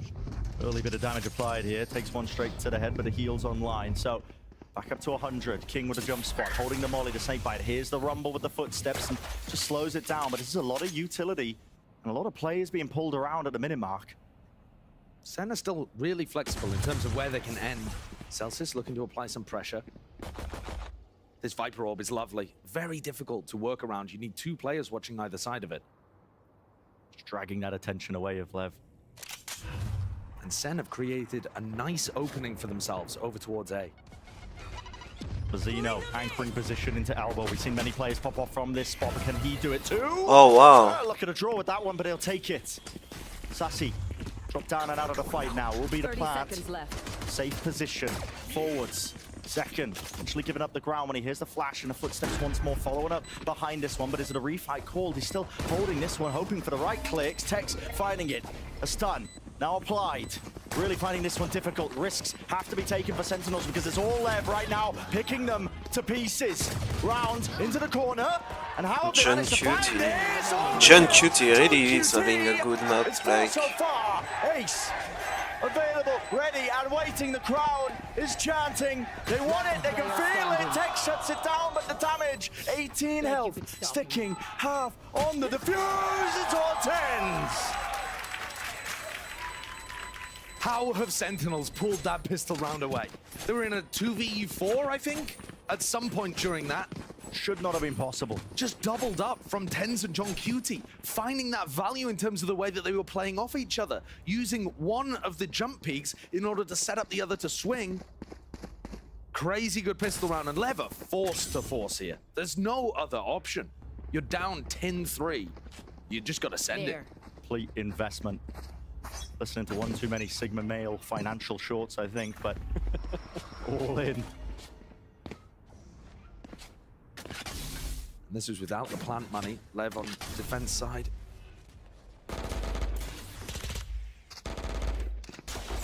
Revealing their hands with the early bullets coming through straight through mid. But Sentinel's not eager to fight there. Just that pressure applied. Concealment. Set the sights onto B main. Jiggle. Not punished by Mazzino. He saw a lot of people. Grabs that info. Poison orb emitting. Look at how annoying this Viper Orb is. Gives some ground into B main, and a call is being made here right at the minute mark. Well, slightly Utah with the satchel forward, still using the orb to cross into the site, and they're trying to flood attempt to defend this one left. Will it be enough? Zekken! Just run straight wide there. Into hell, into the smoke. Playing off of instinct. Plant. Not push back. Exactly 4 players up now. Ult online with a neural theft. That's going to be spotting out where any of these potential players are. And Zekken, of course, he jumps on the chat. Removed. 2 players left for Lev, and it's everything that has to be invested. It's a miracle if they win this one. They're going to go for it. You have to at this point. But the crossfire setup is Jiggle peaks, watching for the high ground angle. They know where the last player is. An impossibility for King. Truly an impossibility. He'll do some damage, but that's about it. Up to 11%. Wow. They are running away with this map. They are losing the exact same way. They are and like as hard as they lost against second Vitius on Split. Whatever they can possibly afford has just got to be invested every time. And this version of Sentinels looks like they've learned from the game against Loud and come out with something even better. Even better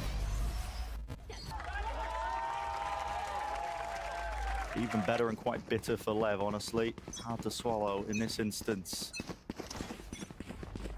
You're right, Josh, you know, have to invest it all every single round just to stand a chance.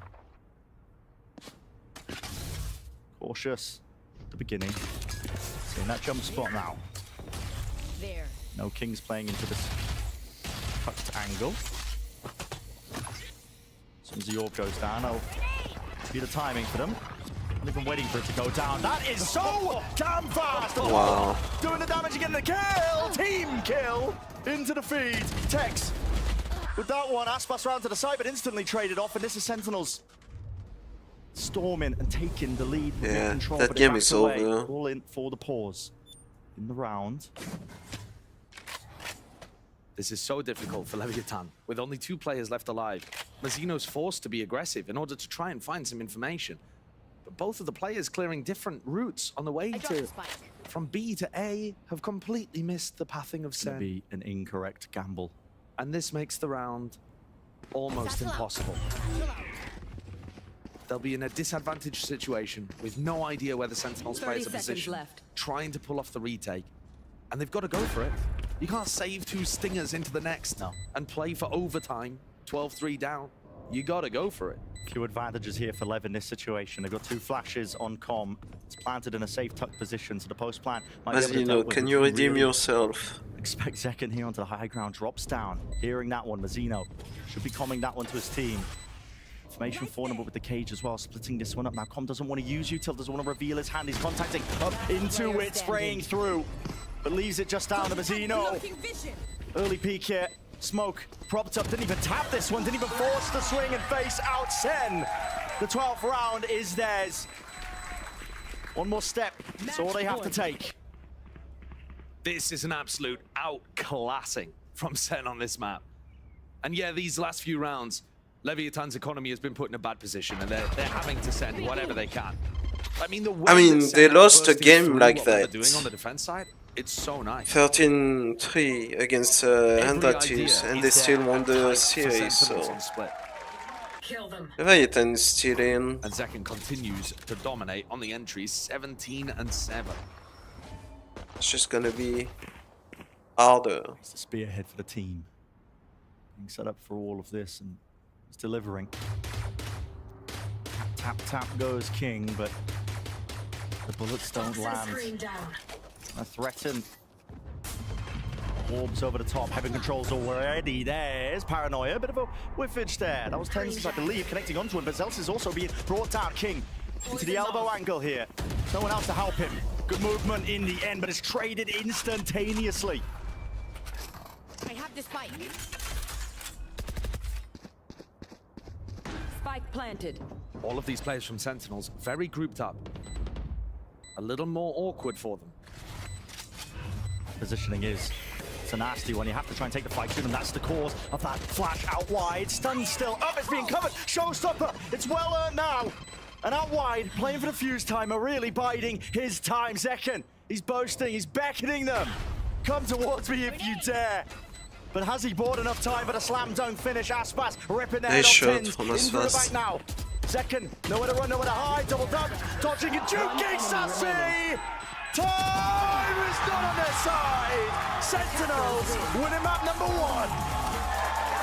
And what a way to finish with Sassy putting down Aspas. The superstar player from Leviathan just never got an opportunity into this game. Complete team outplay from Sentinels, looking immaculate there on Split. Yeah. Was the map where we Honestly, Leviathan should consider banning Split. They're just so dog shit on the map. 13-3 indicates that Sen should have great chances. Like, dude, that second round, like the eco round after the first pistol round was tragic, and then the fourth round, where they lose from for like not even a second. Zekken had an unreal individual. Where they don't get the plant, and after that, it's just like they just mentally boomed. I feel like.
Red Bull gives you wings.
Okay, next game is Breeze.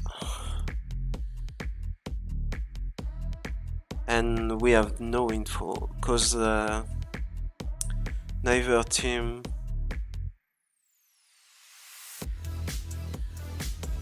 Yeah, they haven't played Breeze. They've played every map except Sunset, which is banned, and Breeze, which is Leviathan Peak? Leviathan's Peak.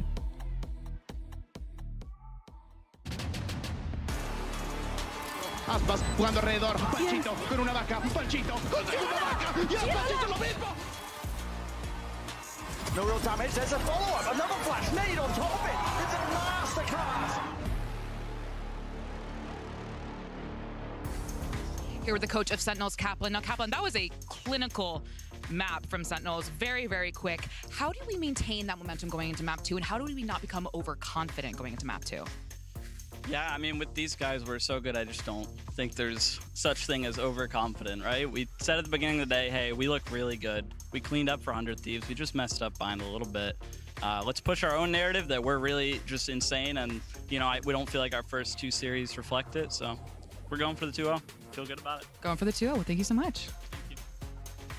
Overconfidence, the word doesn't exist in the dictionary of Sentinels, clearly, according to the coach there. But, you know, I think that they have plenty of reason to feel confident because they came into that matchup and absolutely mollywopped Leviathan. That was just not even close. That's disgusting. I mean, there's a reason why we were so excited to see how that pick would go for them, because it was a big opportunity for them to blow it out the water, and that they did. They made it just as bad as the 100 Thieves. Look at the track. Look how many rounds they won. 3 rounds for Leviathan, Wyatt. It's killing me. Sen's retakes were so good. They got one thrifty, and it mattered so much. It was on round 2, and everything just spiraled out of control. Lev have got to stop playing this map. It's giving 100 Thieves an Ascent last year. They are just not winning on this map. They have to get it out of the pool. Maybe this is your permaban.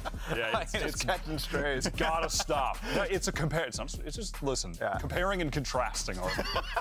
There were so many close rounds from Leviathan. They were so close to like making the beginning of the game work, but even if they won like this round, where, by the way, John is cold for not even moving there. How does he know? I would have peeked him, bro. I would have tried to spray the box. How much? How much? How much? What? Wow. I mean, look, all I'm going to say my is... soul, my heart. Video games, because video games, okay? Sometimes that happens. That was like literally right there. An animation difference. I mean, but if we look at the rest of the game, John still would have won that round. That's true, man. That round could have happened. I don't know if that would have been enough to like catapult Leviathan into the situation, because it just felt like time and time again, if it wasn't like the great plays, and of course like players like Celsius going huge as well, like there was just so much good coming out of Sentinel's side that even if they were able to get that round win, I just don't know if that was going to be the case. It was coming from the retakes, just like this one right now with Celsius. He got that So clean. early Viper's pit out. It was like just as the spike was about to get planted, pit, they're immediately scaling out into the site. He's running and gunning, going crazy, looking handsome with that male model pose in the photo. Gorgeous man. But it's those moments. The retakes were so good. Lev weren't proactive after they got the spike down, and Sen were just getting those full retake execs off every time. It led them to like 4 clutches or something like that, and that just kills any momentum that you could have if you're Leviathan. I was kind of giving them a little bit of slack about the map coming into this series, but now I can't, man. That's not good. That's not forgivable. I mean, that's also, when you think about it too, Leviathan was good on split with that comp last year. They were fantastic at controlling mid, at doing so many things to use that double duelist, and here it's just like, yeah, it's different players, but the comp plays the same. I mean, look, that is true. It is different players, though, different coach, different everything, right?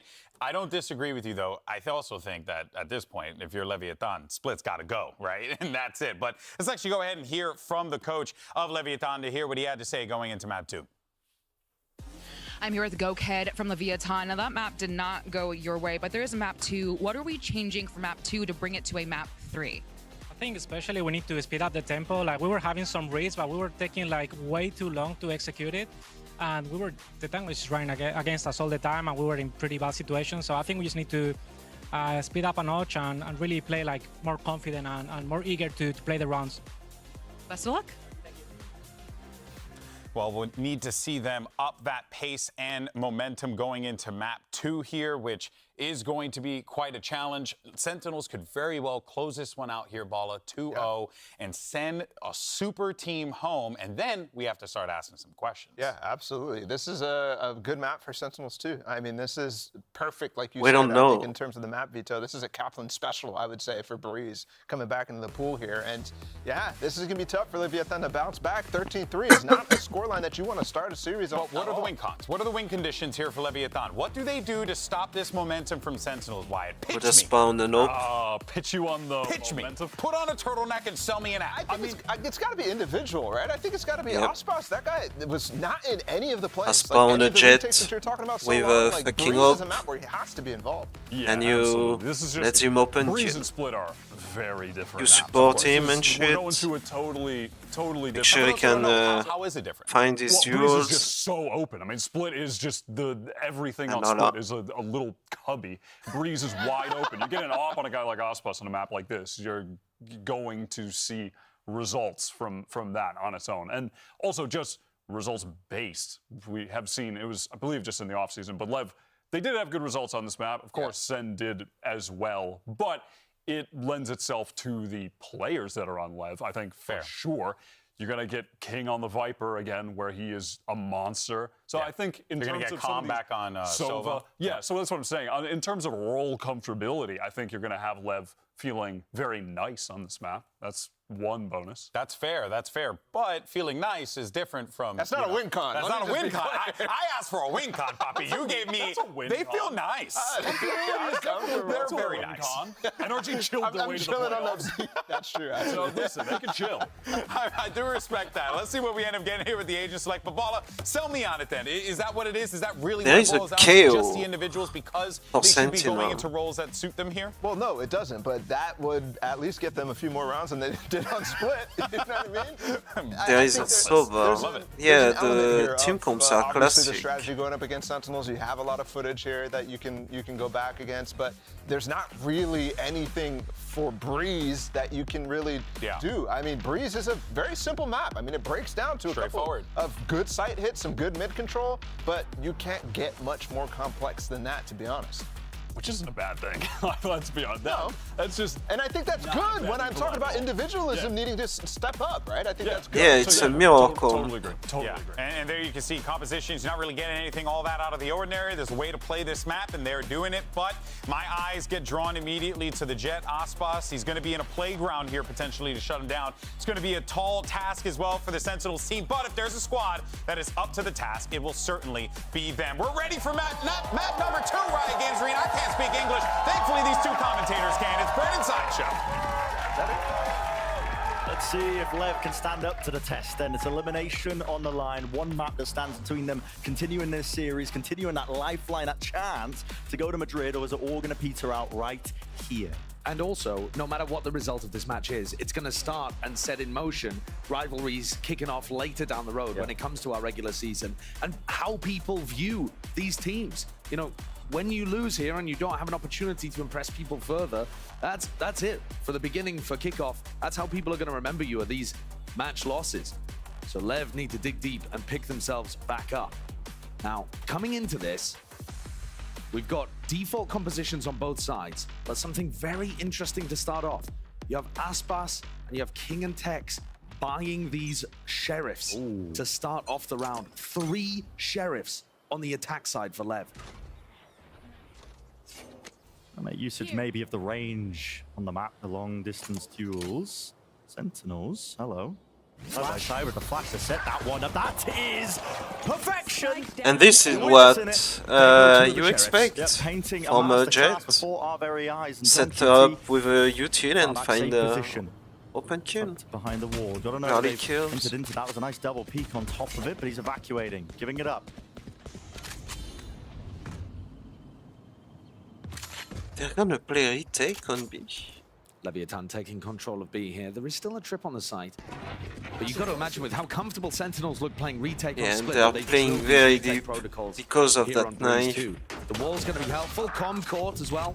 Trying to go for the backstab. They find the lurk mid. Mid together with the peek all the way through. I mean, these players, do they stand a chance? Mazzino and King got to come up with more than the goods here with King. How has King got lovely three-piece King? It's only down as Elsis. And now it's a 2v1. Damage. He's weak. And he's right reloading. click's doing it, spotting him into main, but King, you gotta think he's favored. Wow. It's all him. That's You gotta making bow down before that. that round was so lost. I mean, he's just...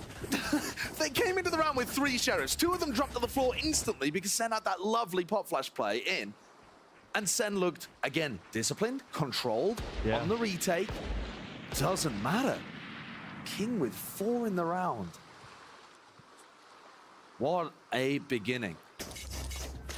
And we're seeing an outlaw from Aspas and team play that really wins that. Sentinel paying respect to the possibility of an outlaw Through the wall. by not buying small shield. Down to 5. Never attempted with a flash here. The all being picked up. The protocols seem a little bit dodgy. Dude, by Mazino's a one-rounder. Mazino's aim is terrible. Just Like make the same play from the pistol. And that's a really common setup as well. It's not like Tens is innovating there with that flash. No, it's pretty simple. My camera is destroyed. Same kind of feel to this as the pistol round. They haven't lost as many players, but it's still disadvantage for Leviathan coming into B. Sen happy to play retake. But with 4 pistols, they shouldn't really be favored in any of these long-range engagements. They really shouldn't. Shots, 2 in a chamber, enough to get the job done for Aspas. they're gonna feed that outlaw. Knife dealt with on top of it. Lovely damage there from the spam. It just looks curtains here for Sen. Another one. Really going down to Aspas, giving this guy easy access to the ultimate for a future round. We haven't really As a seen cam, anyone tear it up with the outlaw and recently. they are gonna have to go. Like you said, this is great for the overall economy. Aspas going for this? You'd rather keep it, surely. Surely, get back out. And that outlaw is very important because now Sentinel, like they know it's there for the bonus round. So they're gonna have to buy full armor or no armor. Shaky beginning to this as Leviathan go up 2-0. Which is gonna be very interesting to see like what they choose. That's got to be something that they're aware of. And we're gonna see some downgrade of rifle probably for the full armor. Yeah, we see 2 bulldogs, and everybody has full armor for Sentinel because of that outlaw. Hooking off setup. The flash, the dart. Lobbed over into mid, just to feign like they're taking that early control. That outlaw, will it get any sort of value? It does force the full armor purchases from Sen, so nobody's in danger of being one shot. Creeping around the map, it's Aspas. Drone spots him. 1 left for it, would have to be to the dome for the kill here. Now you start to see it, Util. Flying in, seeking to dissuade them from trying to take that kind of space. Second, he's gone. Taken out of the fight. Pop flash play. Tends to the reclear, but as the smoke drop down, Aspas is getting out of there once more. To safety now in numbers, playing with the rest of them. This one is going a bit skew whiff across to the map. Yes, Tix did fall. He was playing onto the flank there. They don't really have to worry about the mid presence as much, but player disadvantage for Sentinels. Lev. Wonderful chance here onto the bonus. Underhanded. Flash. Mazzino pushing forwards. The reposition. Aspas still there, active. Into the fight here with the outlaw. Cage up. Needs to be held with the ground. They have to go. Such a wide face. Such a wide face. And Leviathan with the bonus round. Very good idea there from Lev.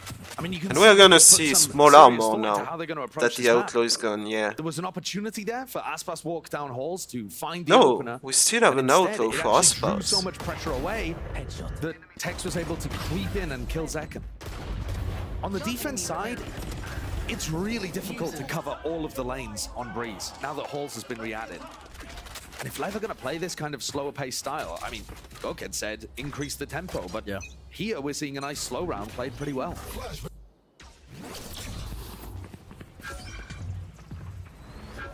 Nice util comboed up. This time actually respecting the A main fight. Another round where Leviathan are pushing people deep down Halls. Now we don't see a trip at the end of Halls, and there wasn't one in the previous round either. And they have a good timing here. It is fairly uncommon to have people full push down Halls into the defender's spawn. Here. But having that trip there is just such peace of mind. Weak enough. They're gonna open the door. And then you see Zekken is forced to jiggle peek it. No utility to hold that area. Punish for it. And this, I think, for Leviathan is it's going not to just one person push Halls too. They're either going to want to it's two people, fight for Halls themselves at the start of the round, have a trip there every time, or start pulling people away from the outsides of the map because they're worried about the lurks. Revealing. Looking into mid, that's Aspas. Look at that, plenty of targets to choose from. Looking the other way, but finally adjusting with the aim. Not much to do. The 7 players with the guns that they do have, so another clean one here for Lev. Make their way up to 4.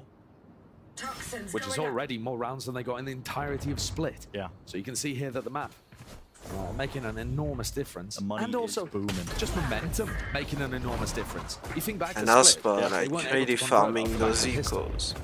Here, huge amount of momentum coming in because they're 4-0 up, but now they're also starting to get ultimates that can benefit the economy further. Aspas 8-1.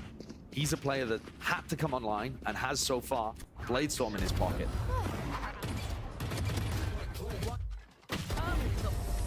So nice work from Leviathan. There's that answer that we were expecting into map number 2. And John Cutie on a small armor. Start. See the defensive trip setups more set up to allow them into the site if they do choose to go over towards B, which Lev are putting their sights set over towards us. Nice shock dart. Gets rid of the cam and a trip that was set up a little bit prior. Now an attempt to exec. The knife is fantastic there. It just tells Aspas that there's nobody playing towards site in an anchor position at all. It's all his focus onto the back of the side as soon as that wall goes down. Tens has a lineup over towards ladder. Doesn't catch onto Aspas, so the Bladestorm's still online. Spike planted. Plan off for Mazzino. Tap. Warning shot. Seconds finds them. With the knives there. What more can you really do if you are send spammed in through? That was the underhanded flash to try and set that one up. Nasty business. Aspas, Mazzino. And it's 1-for-1. 2 versus 2 though, still. You got to think time on the side of Lev here. It's ticking the position and they don't know where these players are. Even with the movement. Tex wins this one. Survive. Gun picked Are they gonna expect Zekken? Yeah, they hear him. So many more after that, and King with and the good trade by King. Doesn't let anything slip. And we should see a timeout for Sentinel. From Leviathan here, and it looks slow from Sentinels.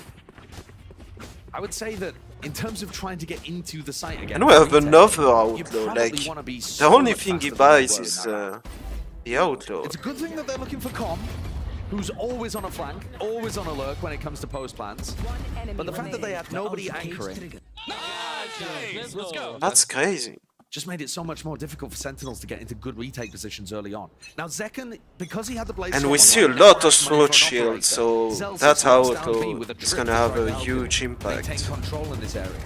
Sentinels defense just got a whole lot scarier with the ult and the op. Duels. Lots of half armor targets though, definitely danger. Aspas still holding on to the outlaw.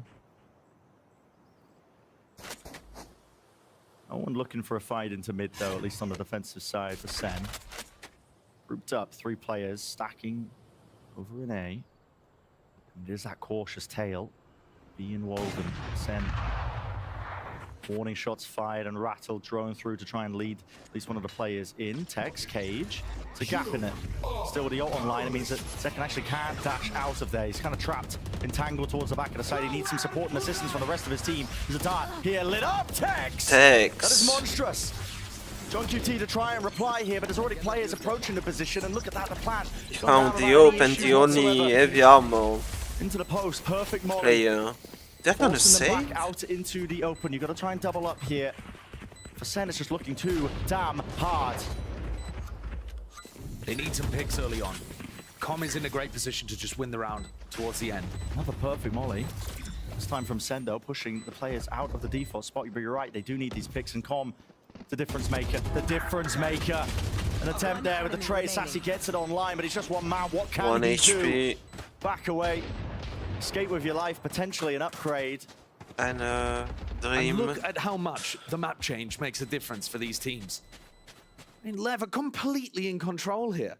Sentinels was going for an anti-KO ult setup, where John QT had put down a trip on B, rotated over towards yellow, and they were stacking on A. Cam was watching the middle of the map. They had, as far as they were concerned, everything they needed. And it got broken to pieces by a flash recon setup. By Tex. We were able to find the opener. Tex finding 2 kills was huge. Like. Lev finding so many entries into the rounds. And now it's we see unusual the because we started out this map with Sentinels actually being the team to bring it on defense. Those flash peeks into A main were catching Leviathan off guard. When they went for early round aggression on defense, it was actually working. Yeah, they didn't win the round towards the end because King got a crazy 4K with the Sheriff, but the idea made sense and the idea was working to set them up with an advantage. Now Senna holding far back, sometimes full retake on one of the sites, and they just don't seem to have an ability to get back in. Lever so happy to fight them as they're trying to take that space. They are really, really just backside positions being held by Sen. Perhaps that conditioning that you were talking about earlier with the halls lurks. I'm feeling like they have to just attach many bodies to try and watch that angle. I mean, to go for that push. I think that round was a good example of it there in round 6 because they had a camera set up in Nest that could have watched that area. And then they had Sassy watching it as well, and John QT in a passive position over towards yellow. So many people kind of ready in case it was a whole split. Just ended up giving up A main. This is just ridiculous. I mean, Aspas, he picked up this Outlaw, I think, round 2. I don't know if he's reboarded at any point, but he has been just getting more, I mean, more than his money's worth. It's all the way to round 7. Half armor targets galore. Yeah, they've won so much that it's become incredibly useful again. Yeah, and just bang flourishing, booming. And look, they go for this conditioning up holes again in the anti-eco. So using these anti-eco rounds to condition their opponent. The game plan is good by Lev. But this is one of the first times where we're seeing Sentinels go for like a contact re-clear, and Tex should get caught off guard there. No way, no way! Just about escaping. Sassy though. Drops down and locks down that angle. John QT with a very wide face. There was nowhere to hide for Tex. Ult online. Couple of guns granted, and you're going to see the positioning of these players here. Lev, you've got to get a move on. Extremely different approach in this round from Sentinels. They're the team pushing the tempo. Yeah, they are playing elbow. To try and take the fight as John QT. Elbow is such a huge zone to contest. The player's hand has been cleared. Wow. QT. Absolute beauty with that one. Sassy opens the door wide. Is the face. 3 players in main for Sen to get onto the board. Good shit. And if Sen are looking to be that mobile and aggressive on their defense side, then it's going to catch Leviathan off guard a little. It's a huge thrifty to get them back into the game. They're still at an enormous round deficit. 11 now going to have to adjust a little bit. Tex was not ready for that push at all. He had a cam in elbow, could have been tapping in. Could have been thinking about the push. See if Lev make any adjustments here.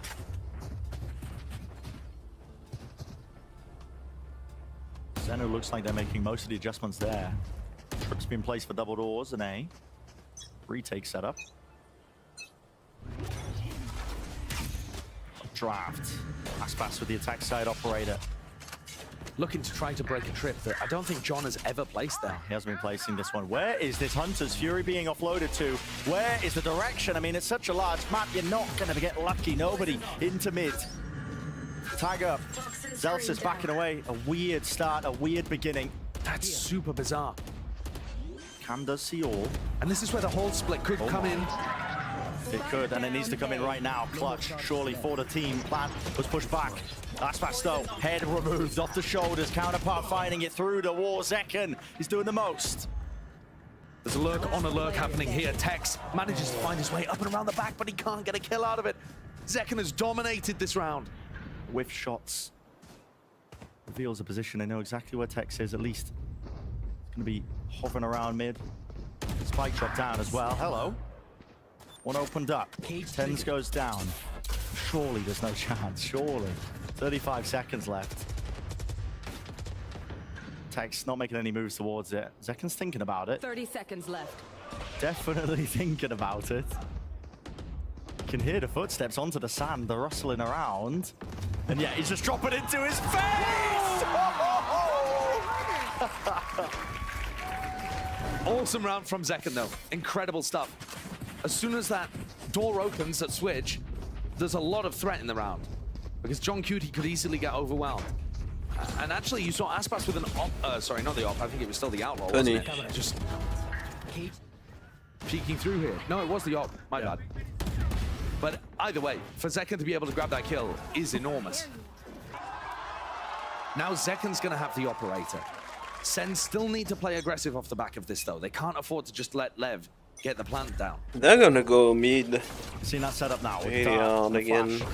It's comboed all together, but a dash backwards as they realize it's a fast play in through the B side. Trips in through the choke point, makes Lev think twice about it. Yeah, and also the knife. Tens with a lineup knife into elbow caught almost everybody on Leviathan. No opportunity for them to go and use that timing to exec. Forcing that brute force buffer, re-clearance called by Lev. I'm seeing pings, like, hello, 2 Leviathan pings on B. Something being cooked up. That's a close angle being held into main by Zelsis. Flash re-clearance. A little bit off with the timing, but not for Sassy. At least he does.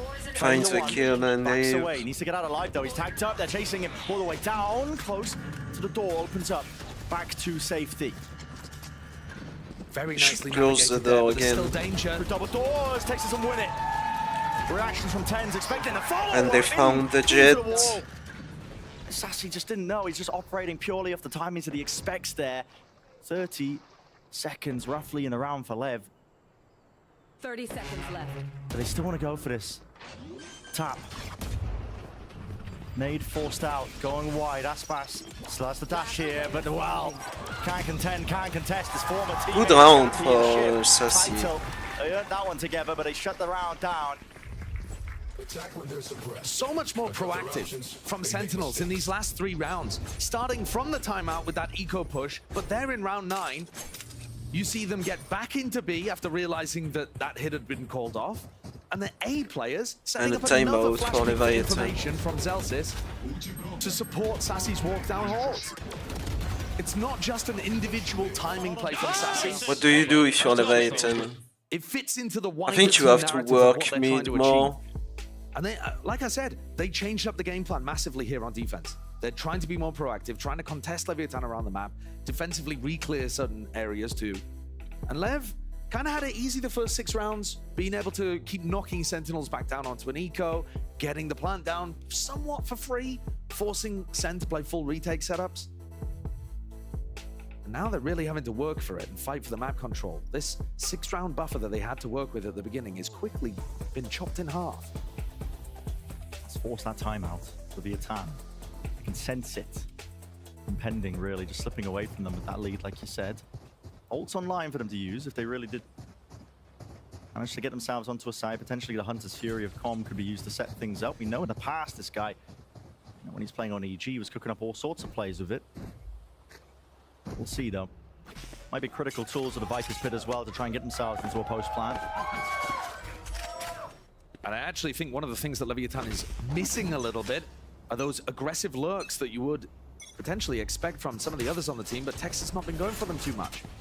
Here's the peek up over the top. Second did this in a prior round as well.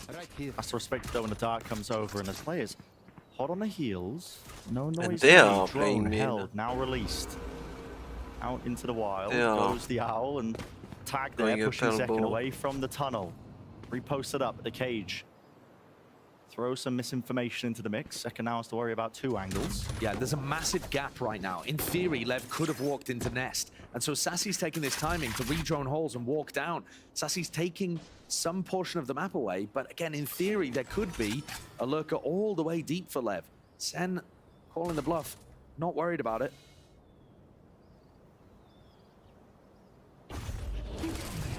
Smoke down at the feet.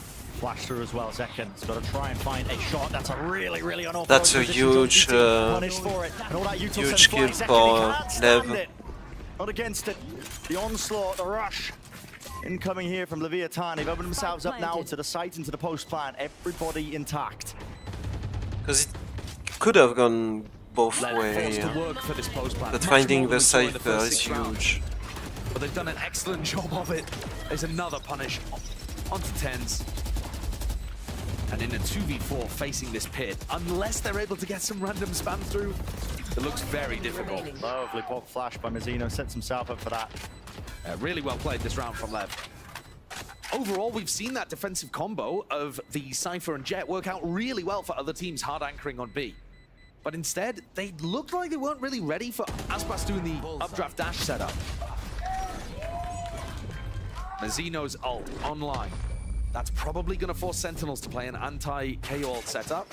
Previously, we saw John Cutie put trips over towards B and then play A. It ended up being quite passive, that setup, though. But take a look at this. Aspas, he's in. Bit of counterspan there onto John Cutie. And the off not really in a position to do too much. I think Second was extremely worried about mid still. Yeah. He just didn't quite have the read that Lev were about to pop. That mid-rounder was done a little bit earlier there by Lev, so they do bounce back from that. Sentinel still with money for the purchase this time. Dealing with the dart. Not so much of an anti-KO ult setup coming out from John Cutie. Instead, Sen playing aggressive for mid-control. I mean, he's still way outside of the site. Setup, but one where they can push mid, try to target Leviathan's lurkers, of which they'll usually have at least one between Com and Tex. Although in this round, all 5 bundled up A main. Yeah, because they're gonna go with the kill. In the space. Perfectly willing to do so. Far enough back into the position here. You're seeing liners, but here's a Hunter's Fury. Sets this one up. Surely a tag, yes. Damage, no, not quite. Only the one burst. Bringing down 10s. About 60, 70 HP through the box. Exchange of the bullets. 2 for 1. 4 kills. The advantage now for Leviathan once more, but evened out, but right back at you. I mean, Aspas is not slowing down for a moment. And they know about everybody. Can't adjust the aim in time. Aspas, pure takeover on this map. Anytime Leviathan are able to get into the site and push Sentinels back, they're winning the rounds. Right? We are not seeing that 2/3 but we have no ultimate for that we witnessed from Sentinels on Split. They've only won 1 retake round. Everything for else has gone the way of Lev. So for Sen, whereas, you need to fight in this final round. Sentinel you need to get 4 on the board. almost because has Lev are the running away Enter with Fury. it. As dominant as map 1 was for Sentinels, Leviathan have both Jets right have the back knife, so far. but yeah, veteran presence outside on the of team. that. Able to withstand it. Blade Storm, another flash play. I want to deal with the dart. Got that tag onto Zekken, so he has to respect it and play towards the back of the site. Aspas trying to take the door straight to it. Jet counterpart, King. Taking out 10s, door opened wide and just swinging, facing from so many different directions. And Sassy is one of Russia players and bodies. Sentinels were finding it difficult to hold on. Finds another kill. Could have an Enter Fury. Already Com looking to see whether a flank is possible. King with double snake bite already playing the lineups. Com is so fast. Look at this guy just running with a knife out straight into the double doors. Might be being watched here. Sen got to have some level of awareness for it. You can hear them. Pinter pass with the footsteps. They reveal the perfect position of the players. 9-3. Very dominant from Leviathan. Anytime they got towards the site, they were able to execute. Aspas coming online. If it was Zekken that dominated map 1, Aspas is finding his moments, and plenty of them map 2. And Mazzino just straight back to looking awesome on flex. Yeah. Hasn't missed a beat with it, really, has he? Absolutely insane stuff. Yeah, I mean, his Astra was kind of trash. And the beginning. Right now, in any case, so guys, we got Sentinels fan, we got Leviathan fan, we got a hot crowd. How you guys feeling today? Oh. Jesus. All right, well, okay, so Leviathan are looking fantastic right now. What do they need to do in the next half to keep this momentum going? Osbot's got to be on fire, man. It's all about the Osbot show. It's about the Calm show. Tex, King, Mazzino, they're all going to be on popping off tonight. Let's go. Let's go. That's what he says. Okay, Sentinels, though, they got to come back. What do you think they need to do? Okay, so it's all about the coaching. Kaplan, Drew, my boy Drew, he's got in the bag, especially in Zaddy, of course. And you know what? So 9-3 curse, the usual stuff, and Osbot's got nothing on Sen Society, nothing on Sen City. Nothing on the Sen Society, Sen City. Okay, we have a lot of new faces on these teams. Who, I know you mentioned Osbot before, but who else on this squad are you just absolutely stoked to see on the stage? Got to be King, man. He's a king for a reason. That's right. I couldn't agree more. What about for you, my friend? I already said it once. I'm gonna say it again. It's all about Zaddy. Okay. It's the entire thing going on. Okay. It's all about Zaddy. It's about Zelsis, and I mean, you know what? Ten's got something going on too, and a little bit of John QT, Saucy, the ball buff. I mean, we got everything going on for Sen City right now. So. Well, as someone who also has the ball buff, I do appreciate you mentioning my guy Saucy over there. All right, but we got a little bit of time, so why don't we go ahead and get a temperature check from the crowd? Who do you think's gonna win? Sentinels? Sentinels! Or what about Leviathan? What about Sentinels? Oh man, the crowd's hot down here. It's going to be awesome, but for now, we're going to send it back to two of my favorite people in the world. We got Bren and Sideshow. And give these guys a massive round of applause for coming up here last minute. Take it away, boys. All right, you know, listen, I thought I misheard stuff. Heard the word Zaddy, and then it was repeated 2 more times. And I was wondering who's that referred to. Then I found out it was Zelsis. Absolutely. Are you unaware? Revealing too much of my inner monologue. This is going to be an extraordinarily important pistol round for Sentinels. Osbot's still buying the Sheriff on the pistol, but this time on defense seems to make a little more sense to me. Zekin cannot afford to take a duel there, but he gets good info that there's 2 players over towards Halls. There was a lot of support for Sen in the crowd, and I'm sure they were stoked after map 1 and how outrageously one-sided split was. Sen looked completely clean with it. But they are going to have to work to get this one even back to close to even. Starts with a pistol round here. Lev trying to put a stop to it. All over the place at the beginning of the defensive setup. It was like a series of ants just losing track of the pheromones. Celsius. Com being caught there onto the lurk. It's a big one. It's an open sight on top of that. So Sen will get that plant down. Nothing to push them back. Nothing to play away from this, and it looks like a chance potentially to play into the back of the site. 2 players close to default. Ten's in second with a jump spot. One flash still available. This is where Leviathan were fighting aggressive and finding moments to put pressure on the retakers. Pop flash, no one to receive. No connection there. Nothing to link that one back up. And here, swarming, pincering into the site here. Has to be all coordinated together. Lev might be able to find something for this. Guns, Tex! Whips that one around, doesn't he? Shock darts, buying time, lineups, buying time still. The players losing the fight, ticking down and down. Aspas realizing he can't quite stick this one. It has to be. Watch for King! No way! Sentinels oh my god. Barely holding on. So close. There were shock dart lineups coming through.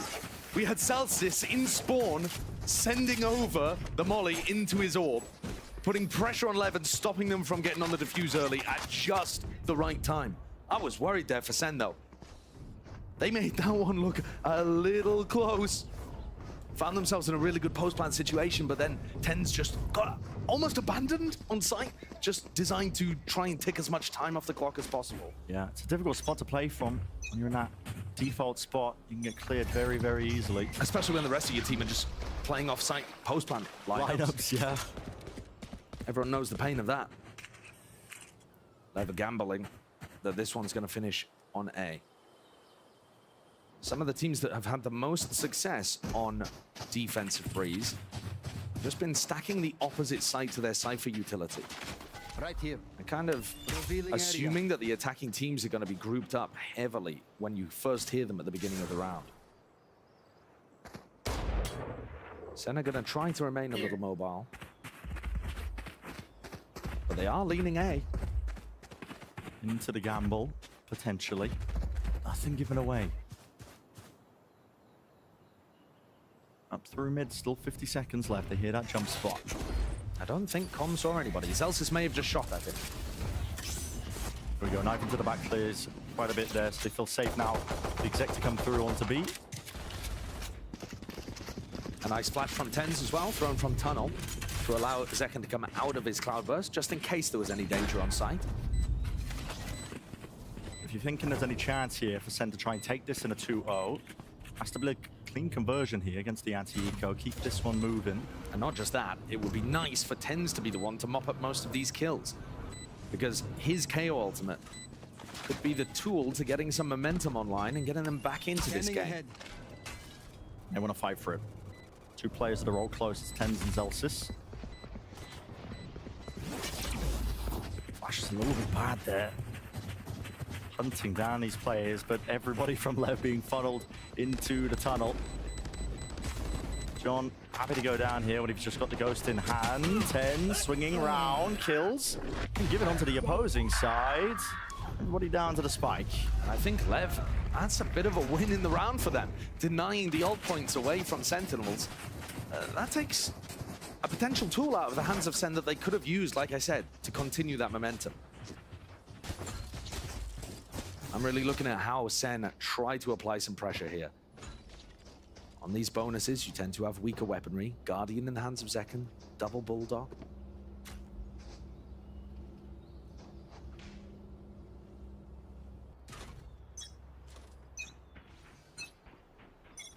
Scanning ahead. Still passing by straight overhead. Flash dart and a flash dart. And John Cudie's making his way up halls. So while Leviathan seemed to be conditioning the threat in halls early in their attack half, Sen have not really gone there, and now are trying to potentially make use of the fact that Lev are going to leave it open. Mid-play to the beginning here. Com ended up using his drone very, very early. Does not have it now. And this is quite a passive setup, right, from Leviathan. One of the big weaknesses with this defensive setup from Lev is that they only have one person, Com, covering multiple different lanes. Halls and that push-up into vents. Goal's going to be an A-split. Sees the footsteps, gives him the right timing, Aspas! There's no way. Oh, wow. Should have been set up for it. Surely you'd imagine. So King anchoring round to the back there with the door open. Ah, John QT. That's a huge kill. With the swing and the trade. And this is looking amazing. That's the own. The conversion At least on this bonus could be that's right the here. site for Sentinel. Still chances for Lev, of course. Tens is going for the reflank through halls. So weak here, 5 HP. Doors opened up. They know there's at least one player there. Nade into the back. Out wide, double face from Sen. Sassy still holding down that one angle, and I talked about chances. And now they know. Last one left forward on 5 HP. Mazzino sees him first. Okay, Great awareness Mazzino. there from Leviathan. And the spray down to... That certainly looked like around the Sentinels could have converted. Yeah, they're really Brought bad this game one a on lot closer. Split. Lev managed to dismantle it. The kill Economy is seems now in a to really odd spot for suit him Sentinels. Tens better bought that round. They than wanted the to add Astra. more power to the buy. Took a gamble down a few rounds, got into a favored post plant. And then John Cutie and Sassy just couldn't win those duels to hold on for Tens' post plant lurk. You can see what that means. Kaplan's expression there. So because it wasn't a true bonus, Sen are now coming in here with a Guardian and a Stinger. Similar kind of economy to what we saw in round 15. It didn't hurt them too much there. They still had chances to win. Sloppy on both sides though here. Lev are also chopped down to half armor Guardians. He's for Aspas and Com. Tens has the ult online, and you can see what that's done. The Cypher on the other side, making sure that they can't get punished by this KO ultimate. Well away from the setup. The goal is that B split. Yanking players are going to be set up for success. Lev, we feeling the heat. It's all the way turned up. Beautiful flash though, Aspas. Wide, no kill, 40 HP. Oh, chasing down the kill. That's a disaster for Sen. They should have had Aspas dead to right. This guy is still here. He just can't be removed from this position. Finally, Sassy takes a drop straight to him, but you're right. It's a disaster right now for Sentinels. A disaster. That's a timeout. It's a fantastic flash. I called it out in a prior round, right? The B split, TenZ flashes for Zekken to be able to entry. They completely catch Aspas. He's out in the open, 40 health, 1 bullet would have taken him down, blinded up, and somehow managed to dodge around these boxes. And John and TenZ both decided to push through the wall to try to fight him. He's got backup and he hits a nice Guardian shot. Let's go. Insane situation for Lev to be able to hold on there. And that's a dagger to the heart of Sen. Round 15, it really looked like the comeback was possible, that they might start to generate some kind of momentum, and Lev have just slammed the door shut in their face. 11-5, second timeout now, TenZ.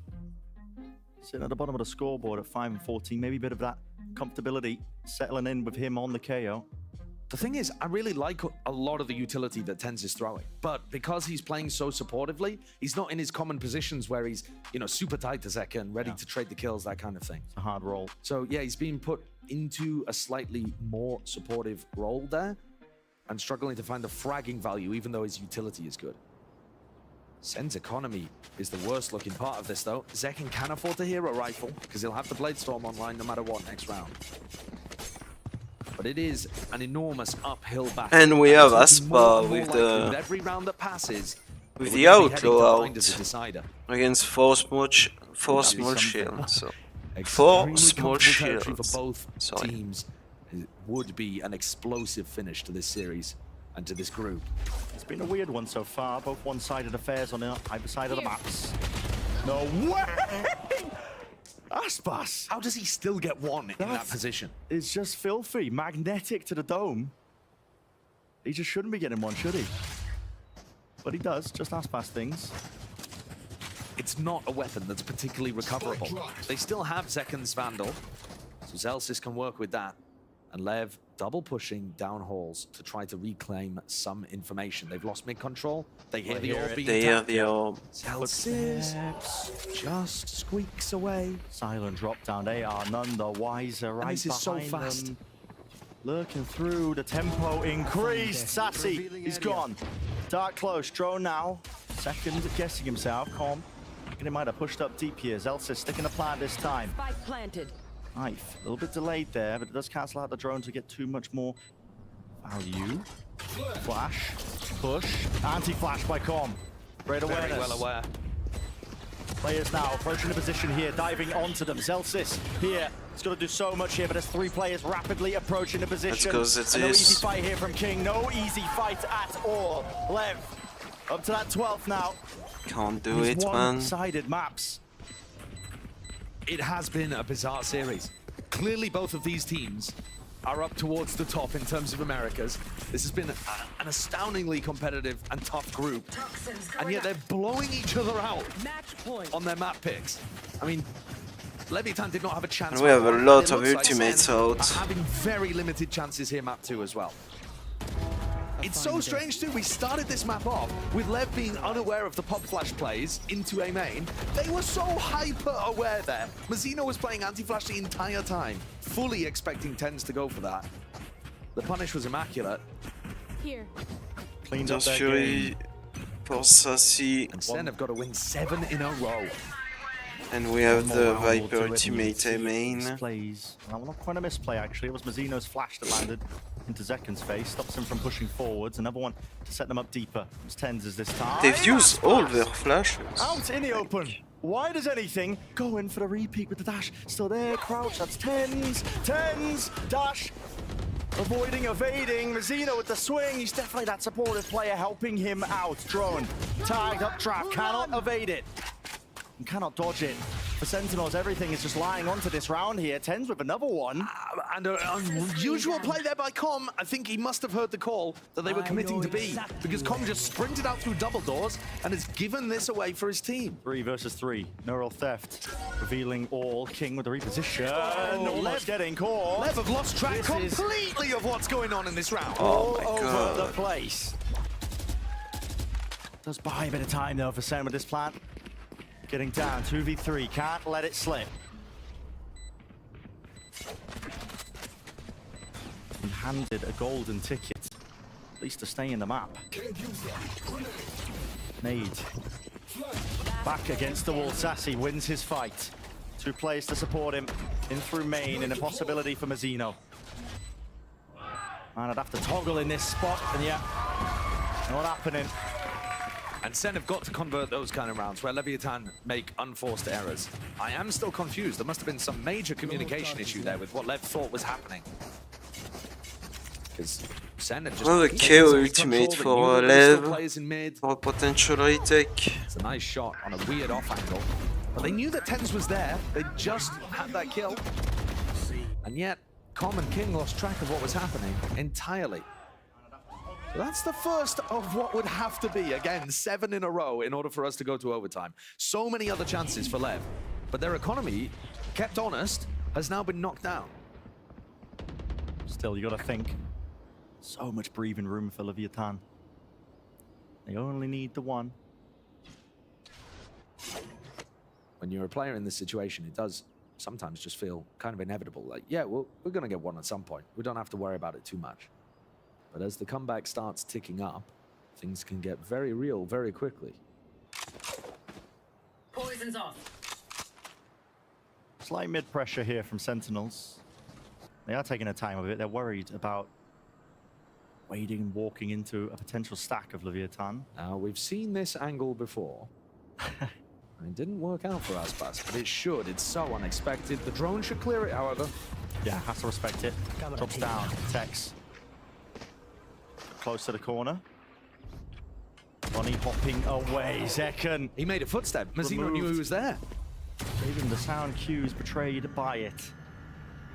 They are running B. Call by Sam with only 33 seconds left. The rotation has been pulled by Lev. Look at it. They've got so many bodies just sitting in They're the gonna hole, play expecting retake that with to the go in that KO direction, but ult. all of them now regrouping up, recognizing what's on the line. That lure from John QT. He found the kill. Perfect for Leviathan. It gives them another Finds the kill. Sassy's gone down. All of this is crumbling.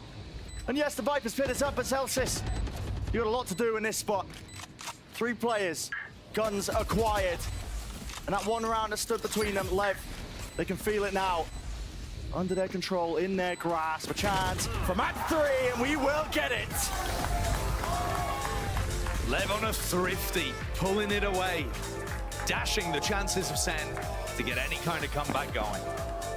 And Bind is gonna be so very cool because Sen play clearly understanding the map veto really well, considering Sentinels. this is the start of the year. They play the fucking Yo, which is always Thinking, cool you know, to see. maybe Breeze, a bit of a wild card to throw in there with the changes thrown into the mix a little bit last minute, heading into VCT, but clearly working out here for Lev. Get them right back into the driving seat. They're not feeling the hurt from that one-sided affair on Split. We head into that buy map now. And as it is the 3rd map of the series, it's going to be more even territory for sure. Both teams feel super confident on that map. It should be explosive.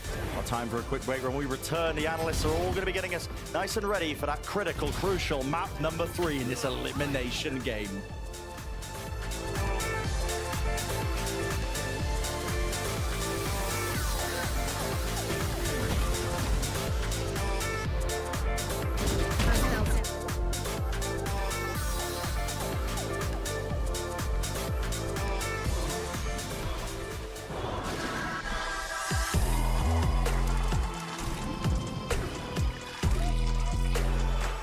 I'm gonna take a quick break too. Be right back.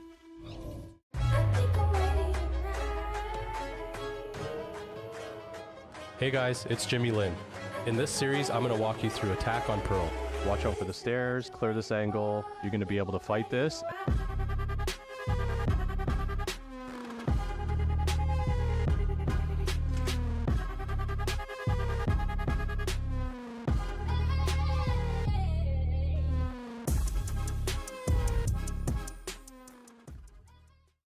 Look what I've just made.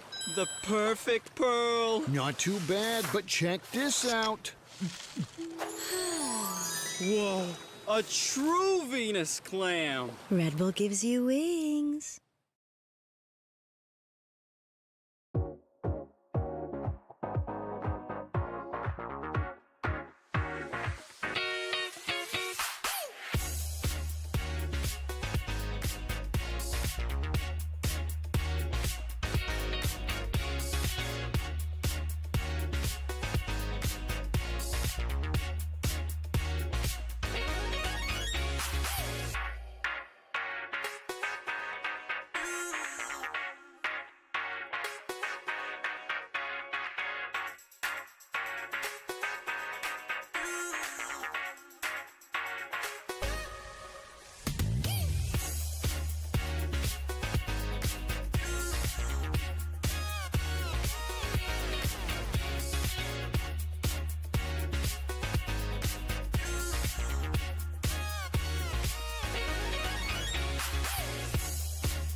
Aspas jugando alrededor. Panchito con una vaca. Panchito con segunda vaca. Y Panchito lo mismo. No real damage. There's a follow-up. Another flash. Nade on top of it. It's a masterclass. Obviously, Aspas stands out. It was the big off-season pickup from them. And yeah, and I mean, everyone knows how good Aspas is. And I've never played him personally. So I'm looking forward to that matchup.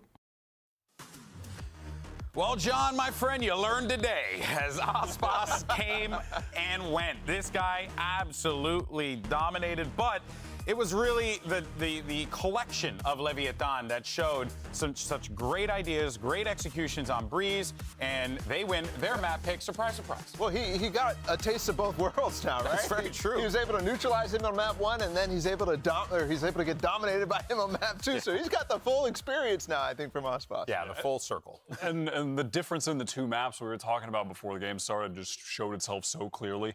My man was buying the Outlaw for like 7 rounds. Yeah. He bought the Outlaw. I'm pretty sure the one round he had 9K and he bought the Outlaw. Yeah, he likes the Outlaw. Which, again, gives credence to the difference in the maps and just how open Breeze is and how a player like him that's so good with the scoped weapons can just thrive. I mean, he was just out of control. Yeah, I know we have some footage of that as well because something I'd asked you guys in between of that was I hadn't had a chance to use the Outlaw yet, so I wasn't too familiar with the damage output of it. 140, I believe, was what you said to the body, and I was seeing just a lot of 125 out there, so I think that there's a case to be made that if you're favoring those low buys and your econ's really suffering, that Outlaw can be deadly. I think it's a gun that can really snowball, right? Like, if you have a team that you're dominating, then the economy for them is going to be struggling. I think that's what we saw in those first couple of rounds. But we also saw him getting active. We also saw him being able to actually be involved in the play. Where contrast on of map Split, 1. You could not see him ever getting involved. Oftentimes, he was just, like, on the outside looking in, even when he didn't have an op. He wasn't able to be there for those picks to come. And I think Sentinels on this map couldn't find a way to avoid that aspect. No, absolutely not. And one of the main things for me with them going on this run on attack side was the post plants. On the first map, they won like 3 of the 9 rounds they planted. On this, it was 9 out of 10 that they got the plants out. They had excellent post plant setups. And also, similarly, to Split, a lot of them they were pretty passive on, but Breeze lends itself to that way better than Split does. On Split, you're getting jumped on those retakes. Like, you are getting pounced on. There's no far back, safe positions, right? Yeah, you're just getting, players are landing on you, jumping out of heaven on either side. But on Breeze, you can stand back. You can play off the mollies. You can have the long-range scoped weapons and be looking at the spike planted miles away, and you're good to go. So that worked massively. I mean, they were trying everything. I mean, every single little thing on that attack side was built to try to get Zekin onto the angle away from Aspas, right? Yeah. So many flash dashes. It just wasn't really working. No, it wasn't at all. But, granted, though, I think that for Sentinels, this was certainly something that they were not expecting coming into this. But I think that there still was some moments there that they can pull away from and be like, hey, tighten this up, fix this here, maybe we can. But it did seem very apparent to me that this felt like just deja vu of what we saw from map 1. Yeah, absolutely. Except flipped. Yeah, we got some nice moments from Saucy, which, hey, that's always going to come up when this man is playing Sova, yet they've still never won a map. Yo, that's crazy. I actually completely forgot about that. Stage, and they're so cursed by this. I think just this round in particular, look how hard they have to work to end up winning this. Saucy escapes literally everything getting thrown down at them, and then the good play from Tens to be able to actually spot them on that A push, giving Saucy the good positioning again. That's the type of thing that was successful, and I think they could still work at. I'm very interested to see how it's going to work on Bind, because now it's kind of a mix of Breeze and Split, this type of thing that I think Aspas is going to dominate on, but he's no longer going for that scoped type of gameplay. He's going to be more like Second was on that first map. Yeah, you can just see on the breakdown here the comfortability for the Lev guys on Breeze, the agents that they were able to play. Tex was looking great on the Cypher. It's such a Viper's playground map. I mean, we're about to have the King Viper on 3 maps in a row. He's a demon on that agent. So if he carries over what he was doing on Breeze into Bind, another map where, Viper, you're going to be finding those timings to lurk up, on short A, work your way through B on Hoop, or wherever the case may be, right? The Viper is so impactful there. The wall is so crucial, splitting off the A site, and King is just one of the best. I mean, this guy has been on Lev as one of the best players for so long. I remember last year how much talk there was from other players in Americas. Like, King is the best player, by the way. Like, Lev, in all the practice before the season, this guy is the best player in Americas. And now he has a chance to be on potentially the best team in Americas. That's what Lev set out to do. He can finally be on that top world-class team that he deserves to be on. Yeah. Or Yoru gets locked in here, but you know, we had seen that before, but still nonetheless exciting. Yeah, I don't think Sentinels has had that much time to change things since the Sky changes or basically off-season at all. And Leviathan is the one who's coming in with a lot of new things, right? They're running the Harbor, they're running the Gecko, and this has been working fantastic for them. I think Sentinels here in the map 3, we talked about it at the beginning, right? This is kind of on the back foot now, and they're going to have to really, I mean, it's all down to the fundamentals with the Yoru, right? How do you misdirect? How do you get Tent involved? How do you get the rotation so he's there in the play as well? A lot of questions, but thankfully we have answers because it's time for map 3. Let's see who's going to secure that spot in plans and send it back over to Brennan Sideshow. That's right, it's play-ins on the line here between both of these teams. Sentinels, Leviathan. They've had some history so far on Bind playing it. Some successes, some losses, mainly for Sen as well. But both of these teams struggling on the defensive sides of this map. If you're a Sen fan, you'll be happy to hear that because it's Lev who are starting there first. Still, how do you get out of the danger zone here when the momentum is firmly on Leviathan's side? True, but what we've seen from this series so far is that maps can just change the outcome dramatically. And I think Bind plays much more similarly to Split, where actually you're able to get those explosive retakes happening.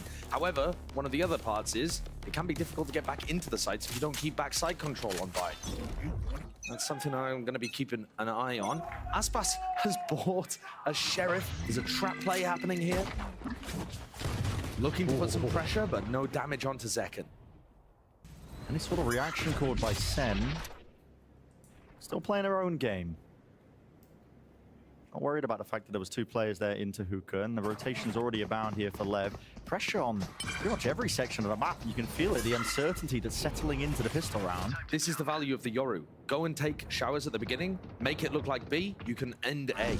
You're just teleporting all over the map. Look, they've grabbed 3 players B. They hit the weak site. Aspas, though, he's going to be fast on the rotation here. King and Com playing close, defending the smokes. They won't cross past that line. It was drawn straight through the sand. A good opening. Now Lamps seeking to try and grab that one, but right into the crosshair of Aspas. Nasty, nasty stuff. TP. It's going to be called for the rotation, but with 40 seconds left, you can pick and choose your destination. Will there be a return on a fire? Yes. Looking to re-clear into short. They can hear it. Aspas hears it. He knows exactly what is up. Calling for the flash of him and his team. No clearance out. Oh, it's all Aspas. Here to stay, here to play. And a round win for Lev. Pistol round claimed. And if you thought Aspas was dominant on Breeze, on Jet, he's just as good here with his Raze. Sassy's going to be staring across the stage, thinking, what have I done? How could I unleash this monster upon the world? Oh, it's a mad scientist. But what a play. I mean, Aspas able to pick up that kill so cleanly in Lamps, and then the re-push down short, beautifully timed. This is a position he loves to play from. You'll see him on top of truck constantly. Great for dodging utility, going for a little peek out, trying to punish somebody, walking up short. Now, in general, I would say Sentinels on their attack side tend to fight over B-Long and Showers at the start of the rounds. We'll see whether Lev just give it to them. This round they have. Spike down A. Wide out in the open, seeking at least a bit of damage done here to them. I mean, players going down. Still, Tens is weak enough. You've got to think there's not as much danger. John QT. That's really bold from Aspas. If he had been punished for that push, makes the round eminently more winnable for Sen. Forward position. Spike. Go to Spike. Regained. They know that Aspas is here on A. They now know that the Sky is in some kind of area around here. This is triggering the Spike to go over towards B, but Com flashed and immediately went back. Don't think Tens will be anticipating having to deal with a Sky over here. It's just an unlikely fight to win. Just being jiggled onto the corner by Com. Yeah. Remaining. And there's no adjustment. But the spike drops, the round pretty much over and done with. How many rounds is Aspas going to hold on to the Outlaw? That's what I'm looking at, because he started off on Breeze. I don't know what point it got taken out of his hands, but it must have been. I think he might have just kept rebuying it. Yeah. I don't think he cared. He's been tracking the economy. He was getting so much work done at the start of Breeze. Everyone on Sentinels is able to buy, apart from John Cutie, actually, who, if he wants to purchase the orb, is going to need light armor, I believe. Yeah, and so he goes for it. So it's only John Cutie that will die to a single shot from Aspas. But so far, Lev have looked like they've got some proactive ideas. But having said that, they have been giving Sentinels showers control at the start.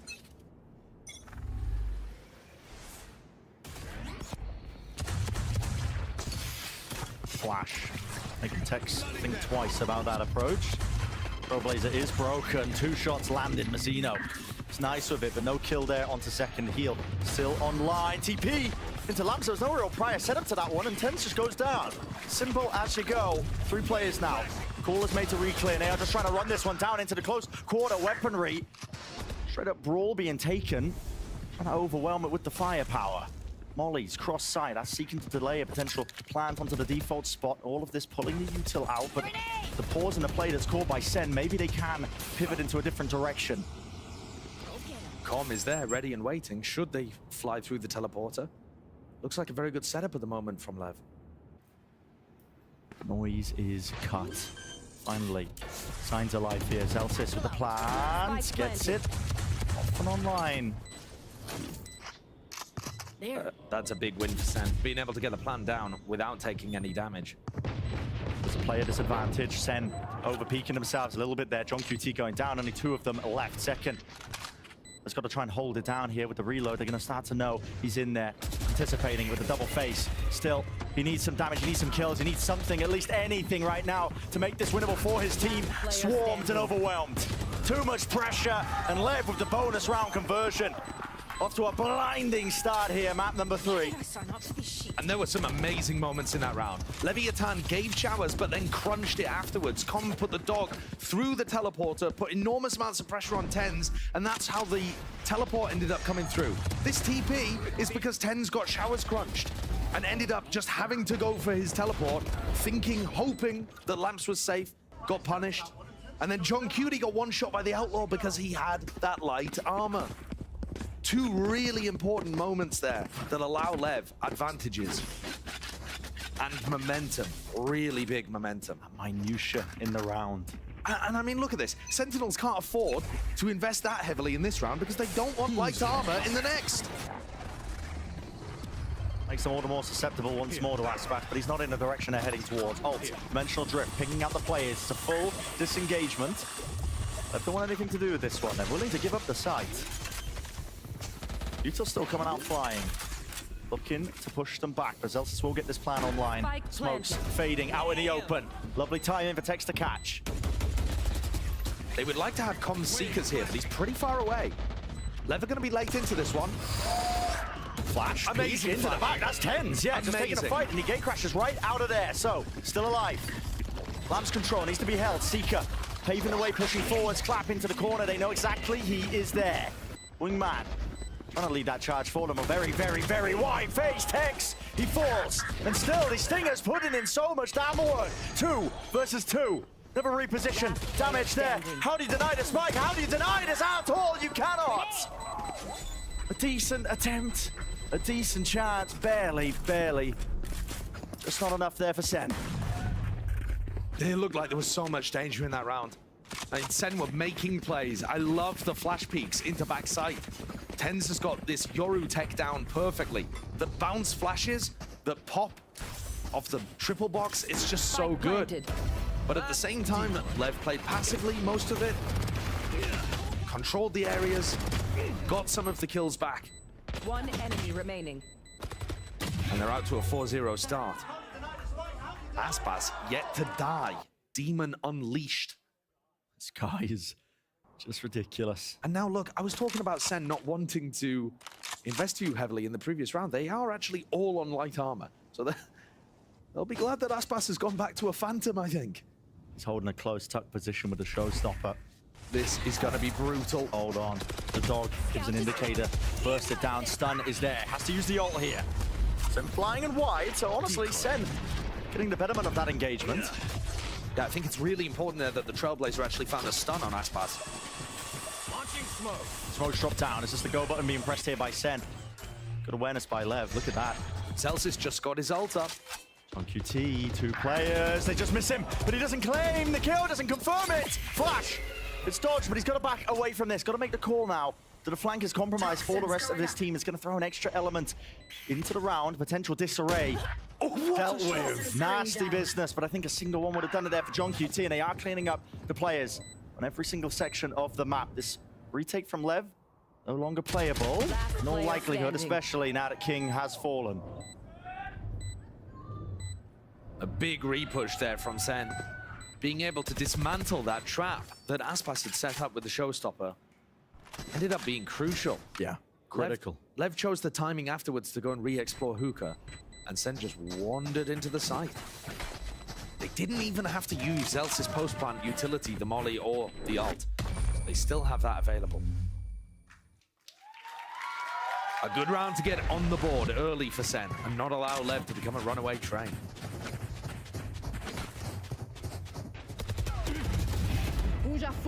At the end of the day, this round ended up being fairly simple because that gap existed over towards short, over towards B long, sorry.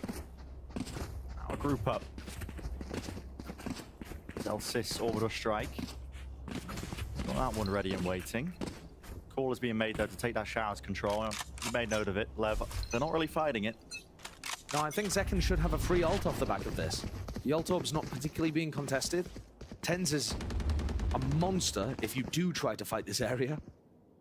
And it's hard to know whether he's there on his own or has incredible backup, as is the case in this round. So now Zekken gets the showstopper online. Lev will know that. You know, they can see that, holding down tab, that the Raze was in showers, took the orb. Tex comes over. It's an off-angle high ground position by Aspas. He's seeking to try and stop this showstopper straight in the air. Backs away though. Here's a showstopper. Then flying satchel. Second one blinded up. Zekken. What's he going to do? Making the most over the top. Again blinded. It's just precision with these flashes, and he just sends it flying. It's a random guess. I'm pretty sure that was a team flash there as well, though. Nasty, nasty stuff. Feeling it now. Want to try to take the fight to them. They want to fight them! That's Tex. Just offloading into the ult. He just creeped himself forwards. Thrash really punishing him there. Heal online. Zekken. Back up to 100. 4 versus 4. Zelsis, remember, has this ult in the post flat, has the molly, sends it flying with the first tap. It's going to be pushing him away. Lev, under that time pressure. Under that time pressure indeed, but already these tools are being pulled out of them in a pretty rapid way. Reposition now with a nade. Peace of mind granted to Sentinels here, but still there's that feeling at the back of their heads. A tap from Mazzino. Anybody overstepping themselves? Definitely kills to be claimed and found. Aspas, flick towards the side, but now it's run out. All the tools that we were talking about prior. Too much to deal with. Very nice post plant by Sen. Every tool used to perfection there. The ult, the molly coming through. Zekken even finding a timing as he repositioned over towards short to just turn around and throw his Raze nade at the spike. Now what is... I think that's part of the ult animation, just pushes it into Zekken's POV there. It's like carting it out. Yeah, that's brutal. Oh my, the molly missed. That's why he had to use the ult. Did not spot that. Yeah, it looked like the molly had landed, but yeah, great catch from the observers. So I guess at the end of the day, that was really important that Zekken managed to get his Raze nade off there. King has a judge to hold hookah. Sen have not been putting a lot of pressure on hookah. They're not the kind of team that tends to do, you know, 5-person hookah bursts. They're expecting something in this round, though. Very patient beginning. Most of the time, Sen's timing is based off that gate crash. As it starts to get low, as you see here, Tens moves his way over, and an A-leaning default turns into a B-lean. Lev, though, got the read, and Aspas is already on his way. Already fast with it. Into the back of the site now with the nade really clear this one out. Aspas. It's out wide here. Damage, bullet spraying going wide still. They haven't contained hookah. One player sitting there, takes him to the back, and he attempts to hit the transfer, but only one kill. Tap with the rifle still. Dodging and juking with the movement, not quite enough there, and there's a reason why King wasn't swinging. He's only got the judge to his name. They've navigated this perfectly. What a mid-round call. Center off to A. And King hasn't been spotted. He's going to be coming down short. Is there any chance he gets this kill? He's close. He's close. No way! And he's going to get a rifle upgrade. Hold on. Chances for Lev. They get one more, but Mazzino is being hunted. Awareness from him off the charts right now. Awareness off the charts, missing the timing. Zekan stalking his prey, King. The fuse half, but as the orb fades away, so does his life. And after a 4-0 beginning to this map by Leviathan, all momentum now halted. Sen have won 3 in a row. Really nicely getting into sights. The engage there was really strong. And this Harbor ultimate, any opportunity to try to have some kind of retake. Enemy remaining. It was too little too late. Yeah. It actually looked like Lev had the read there. They were starting to rotate to reinforce the B site, but Sentinels popped out. And with the flashes coming out from Tens and Sassy are very difficult to try to hold on against. This time Lev double up, trying to fight over showers, seeing if they can battle Tens in that position. He's not interested. He's got the ult, got a shorty, and got his eyes set on punishing Com or King. Big crash at his back as well. That's his exit strategy. Spots one. Giving the information out to the rest of his team with a hard wall. Going wide. Does Tens want to make a go of this one, or does he respect them? Looks like the respect is being shown through the TP now. Exits out, and all that noise that was being made opens up Tex into the wider angle. Still, Aspas. Boombot at his feet. They know he's there. Nade's going flying forwards, avoiding. Doesn't bait the shot out just from the decoy jump spot, seeing if they can hunt him. Oh, he's got a nade in his hands. King, he's jumping right through the air with that. Judge found. Dropped to the floor now with the rifle. The Viper's Pit. Deep Shroud is going to be coating the rest of this point. Makes it very, very difficult now. How do you get through this site? Flanks might be the keys. Zelsa's shoulder to shoulder, shoulder to shoulder! And Zelsa's with 2! 1 versus 1! Being approached to Mazzino! How have Lev managed to pull that out? It looked like Sassy was going to be able to hold off the flank from Com. He got cut off by the Viper wall from his own team, couldn't really contest that. Really awkward position as Zelsa's backed up into the flank. It could have been anybody's based on the timing. It really could have. Enemy down. But 3 in the round from Mazzino, including a really important 1v1 at the end. He started the round with a Spectre. Sentinels are going to take a timeout here. What are they going for? What's the discussion going to center around? They're being able to get into the sites. They had 3 rounds in a row where they actually executed the post plant fairly well. Zalsis has the Brim ult online, another really good tool for post plant. I feel like the game plan should still be fairly decent to stick to. Don't think you need major adjustments at this point. The real reason that last round went slipping, but I mean, it was just the chaos strewn about. Yeah, the final moments, all the smokes, the Viper's Pit. I mean, the angles, they just didn't know which ones to watch. Like you said, it could have been anyone's game. And maybe that's what Kaplan wants to come in here and try to adjust, just the frantic nature of what's happening. Yeah. Perhaps communication going askew. This is a huge map, a really big match. Of course, all of these players are very experienced. Even the people coming up into Tier 1 for the first time are themselves extremely experienced players. But in moments like this, where your beginning of the season, your chances for Madrid are all on the line against an opponent that, on either side, has blown you out on one of the maps, the pressure can really start to mount. It's with bated breath. We sit here watching these two teams now clashing. That last chance of play-ins. Hotly contested group that they are in. Com, jiggle peeking over towards B long. We've seen teams get punished for going for that. He's just trying to maximize his utility. Doesn't want to use the flashes. Didn't get punished. But at some point here, he's going to have to grab a little more info towards B long. Viper's picked up down into A short. It means that really you can place a lot of players here from left. Look at it, 3 of them. Crossfire setups, a call made to potentially re-clear and refight this one. Yes, with the Dizzy over the top, catching a decoy. Sassy, he's dropped them, 2 of them in fact. Can't withstand it. Mazzino still close into the tube. The second who doesn't overstay it, look at it, just gets the info and waits for the rest of his team to really collect. Leviathan wanted to fight forwards there because Sentinels have such a great composition for getting into sight, and then when Zelsis has his ult online, the post is going to be very difficult as well. So I understand, respect the choice there from Lev to go for a re-clear strategy, but their players didn't appear to be on the same page with the timing. There were 3 people on B, 1 was holding back, not involved in the play, and the timing from Tex and Com a little off. Doesn't help that they shot 10's clone either and got a flash to the face. So Lev not quite being able to execute their idea of how they wanted to stop Sen.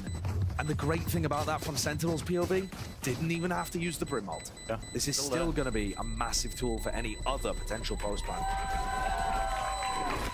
And if that threat forces Lev to increase the tempo on their defense and they can't handle it, they can't execute it, then Sen are going to be rewarded more of these opportunities to punish the errors. Real fight back here from Sen. I mean, almost evening up the rounds. And you just see it from that POV there from Sassy.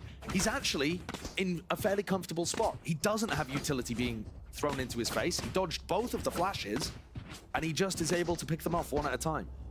Excellent angle, really nice position to avoid that re-clear.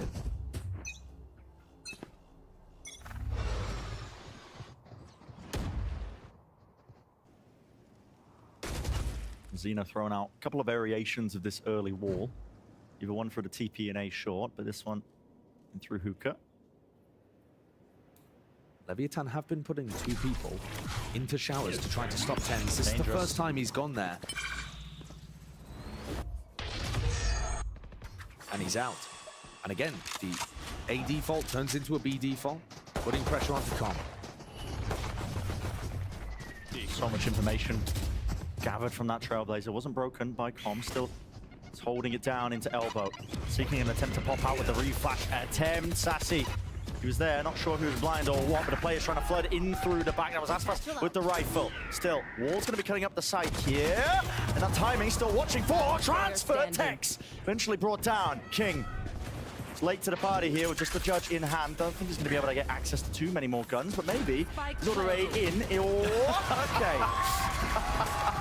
Good try, but not enough. The more I'm thinking about this, Bren, the more Leviathan's composition, I think, is particularly unsuited to dealing with Sen's B exec. And the reason I say that is, the big thing that's weird about how Leviathan have structured their bind composition is that they don't have a brimstone in there. They don't have somebody that can smoke off hookah with a smoke that kind of blooms out around. It's just walls, right? It's all walls from Mazzino and from King. What that means is you can't hide inside your own hookah smoke to dodge flashes, right? That is a really common defensive setup. You set 1 player in the tube, 1 player elbow, 1 player under hookah inside the smoke. Everybody's anti-flash, everybody swings out after the flashes, and you try to crunch the people coming from long. That isn't an option for Lev. They can't, there's no smoke for them to hide in. Well, you're gonna try and put your face in a Viper wall. It doesn't work. So Lev, I think, here are really struggling to come up with an idea of how they can defend B in a way that involves crossfires. Unless they're going to fight aggressively down B long or fight aggro for hookah, how do you hold a crossfire setup that doesn't just get cleared out by Sentinel's flash plays, by the way that Zekken and Tens are getting into the site, by the ults that are now online? There's been many, many approaches by Lev. I mean, you think about that one round, Aspas was close to the corner of the showstopper on B long. Yeah. Cleared out though and baited out with the ult. And Sen have done a great job at avoiding every kind of play for B long control that Leviathan have thrown out at them. Even the re-clear, the fight that was a little bit prior, a few rounds back. And things only get more dangerous here. Ten's gaining a lot of ground just by himself here out towards Showers. But look at it. I mean, there's no real changes or shifts in terms of the way they're playing this. He's not scared. No, he's not at all.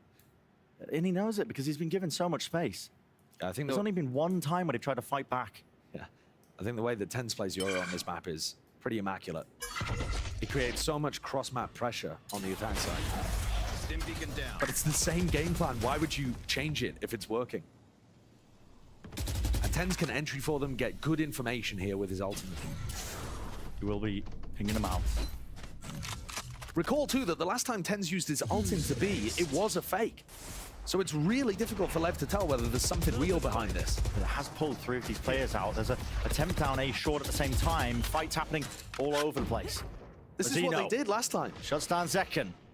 Lurk attempt there, not working out. And yeah, it was that fake. And despite the fact that there's only 2 players here, it's Mazzino who just shuts down any funny business. Over the top of the nade, now a TP, pivot right back into B. I mean, they might have think they've done enough here, but there's still 3 players waiting. Now the Thrash, over the strike, into the back! It collides directly! Tex, he has to cancel and get out of there, but King dies and falls to it. Close. But Sassy there, Flash, pushing forwards, and eventually with the spray, it finds its mark, finds its target, Aspas, roundabout, sprayed through! Oh my god! Sassy should never have had a chance in the 1v3 in that situation, but the lineup almost made a believer out of me. Aspas puts him down.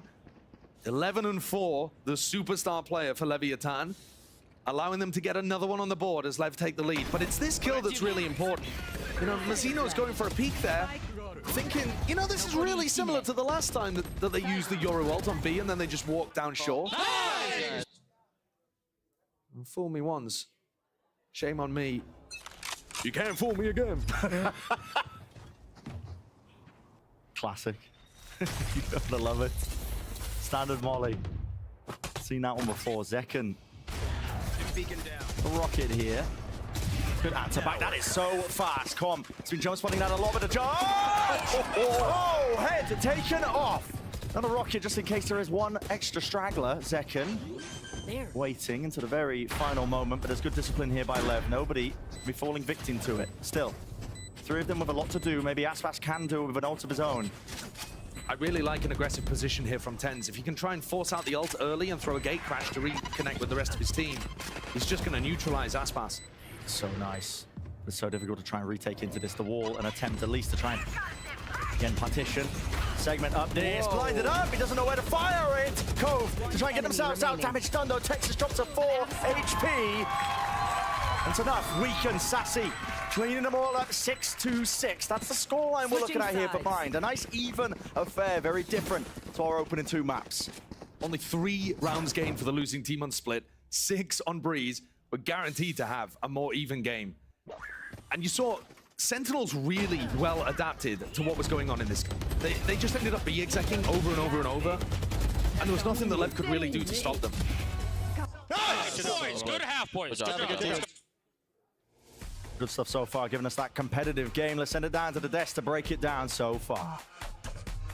This is exactly what you would want to see in a match as competitive as this one. 6-6 tied in a half, and fun fact, a little behind the scenes, Balla called it, which is kind of crazy. You are a wizard. How's it feel? You don't got to do that. My ego's big enough, bro. I'm pretty smart. You're so smart, Balla. Look at you, the smartest. Look, but I actually don't think that that's going to be enough for Sentinels there. Really? I know Zelsis was saying 6-6 good half, but in the prior games, Leviathan's actual attack side was the better half. So that right there was their defense. And I mean, and you already have Aspas fragging out like a pro, so this is crazy. I mean, that's just another day in the office when it's Aspas on Bind. He almost broke the regulation kill record earlier this week with 31. I mean, he is just nasty on this map. You're looking at who on the other side is really going to match up with him. That is more of the relevant question. Zekken has been good, but now I'm looking at TenZ. He's been playing the Yoru. They've had cool team plays with him, the way that they're using his Sideshow was talking about that a lot, yeah. How they were using his ult to fake out and then TP away, re-hit the other site. Cool stuff like that. That has been nice, but individually now on the defense, I want to see a step up from this guy.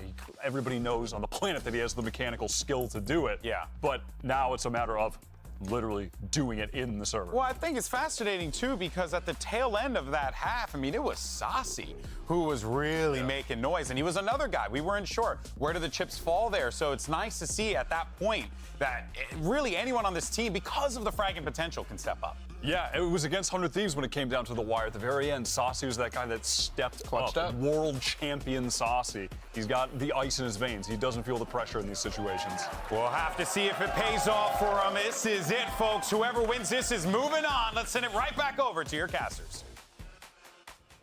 Anyone's game still heavy emphasis placed onto this pistol round.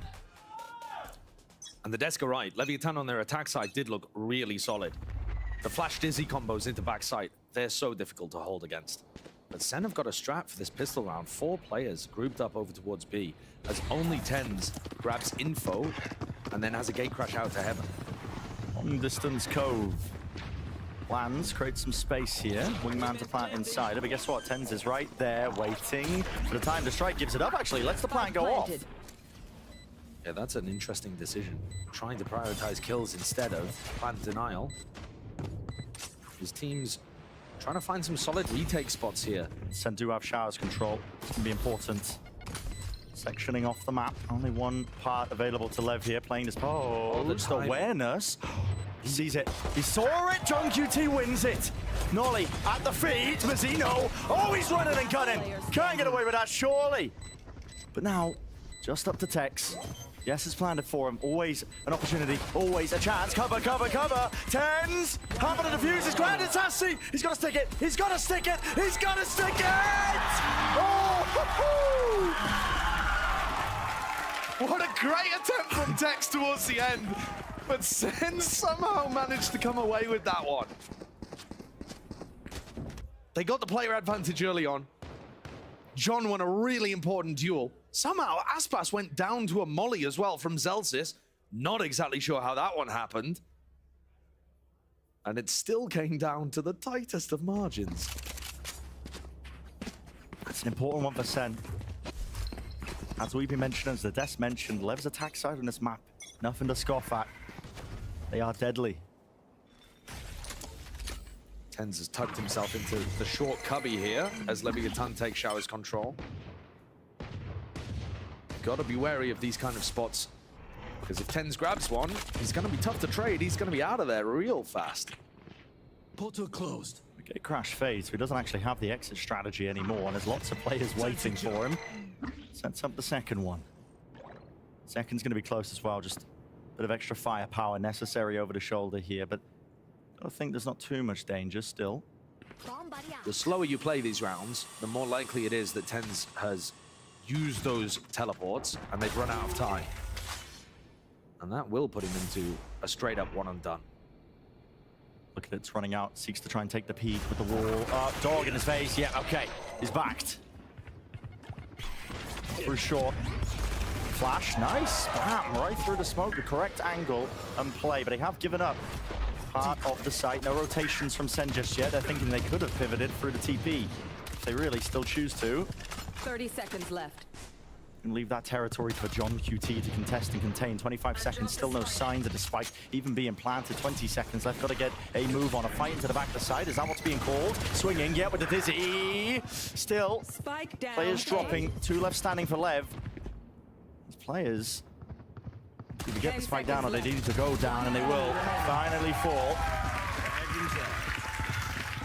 Throughout that entire round, Celsius puts down so much pressure on the plant just by popping down a smoke. It just makes Lev so uncomfortable to be able to get the plant down. I think Lev's composition when they have rifles on board is really going to want to clear out the entirety of the site. He just kind of got stuck there. That's the smoke I'm talking about. 10 seconds left. I think you'll see much more aggression from Leviathan comboing up the flash with the dizzy to fight in general on A, now that they've got rifles on board. Goal is showers. There's an orb there. Ready and waiting for the taking. Texi wants to get his ult online. Tens. He's got gate crash. This is an attempt to fight this onto the bonus round. Shots fired. Zekken. I don't like this spot. No way. Mazzino can clear it. Surely, surely. The dog! Oh, it forces the issue. Mazzino. He sped it up there when he heard the dog coming through the TP, but he still catches Zekken in that one and done. Wall now. Straight up and through. Full position by Zelsis. Oh my, he's detained. Will there be saving grace to him? Zenz is at the back, but he's only got the sheriff. Still lands the second shot. Trades it out. This is a very, very awkward spot. Lev finding difficulties now onto their buy round. Doesn't have the spike. I mean, Tex is just unaware of that one. He was looking like he wanted to right click to try and get it online. Finally picked up. Plant. Sassy denies it. They're everywhere, man. They're in the walls. They're in the walls. King drops Tens. 1 versus 2. Spike out in the open. Who's default? John crouched. Do they have anybody eyes on to watch this? Well, Leviathan have dropped the ball at the beginning of this attack site. The desk was asking the question, was 6 enough for Sentinels? But if Lev are playing like this, it's easily going to be. I mean, they had a Flash and a Dizzy to be able to try to put pressure in the backside there and get Celsius. And instead, Com just goes through on his own. Instead of using any utility, dies, Spike's lost. Tex took too long to recover the Spike. Flank came through. A clod hopping round there. It's a nice one. I'll have to pull up the dictionary later. Awkward, clumsy. Okay, thank you. Half buy for Lev. We know there's danger here. We know there's a chance, but in all likelihood, Sen would be the advantage team. They've got the setups ready. That wall goes up. There's an Molly. Snake Bite drop down instantly. I see his jump spotting, though. Now, Lev were good at punishing this in prior games. But you can't really do it with the weaponry that they have. I mean, what are you going to do? ADS Stinger, the guy that's... Have to be one to the dome with the Sheriff, and it's only Tex who's got it. He's nowhere near. Fast, though. Cove to get themselves out. Nade. Rebounds Dizzy, and a flash. Nade, though. Oh, my! That is so good. A bounce. No, it's a bounce lineup that comes through from the Molly, actually. So all of the players vulnerabled up. Disgusting work. That's a drilled play. One enemy remaining. And this is Sentinels with a momentous lead. That is 10-6 now.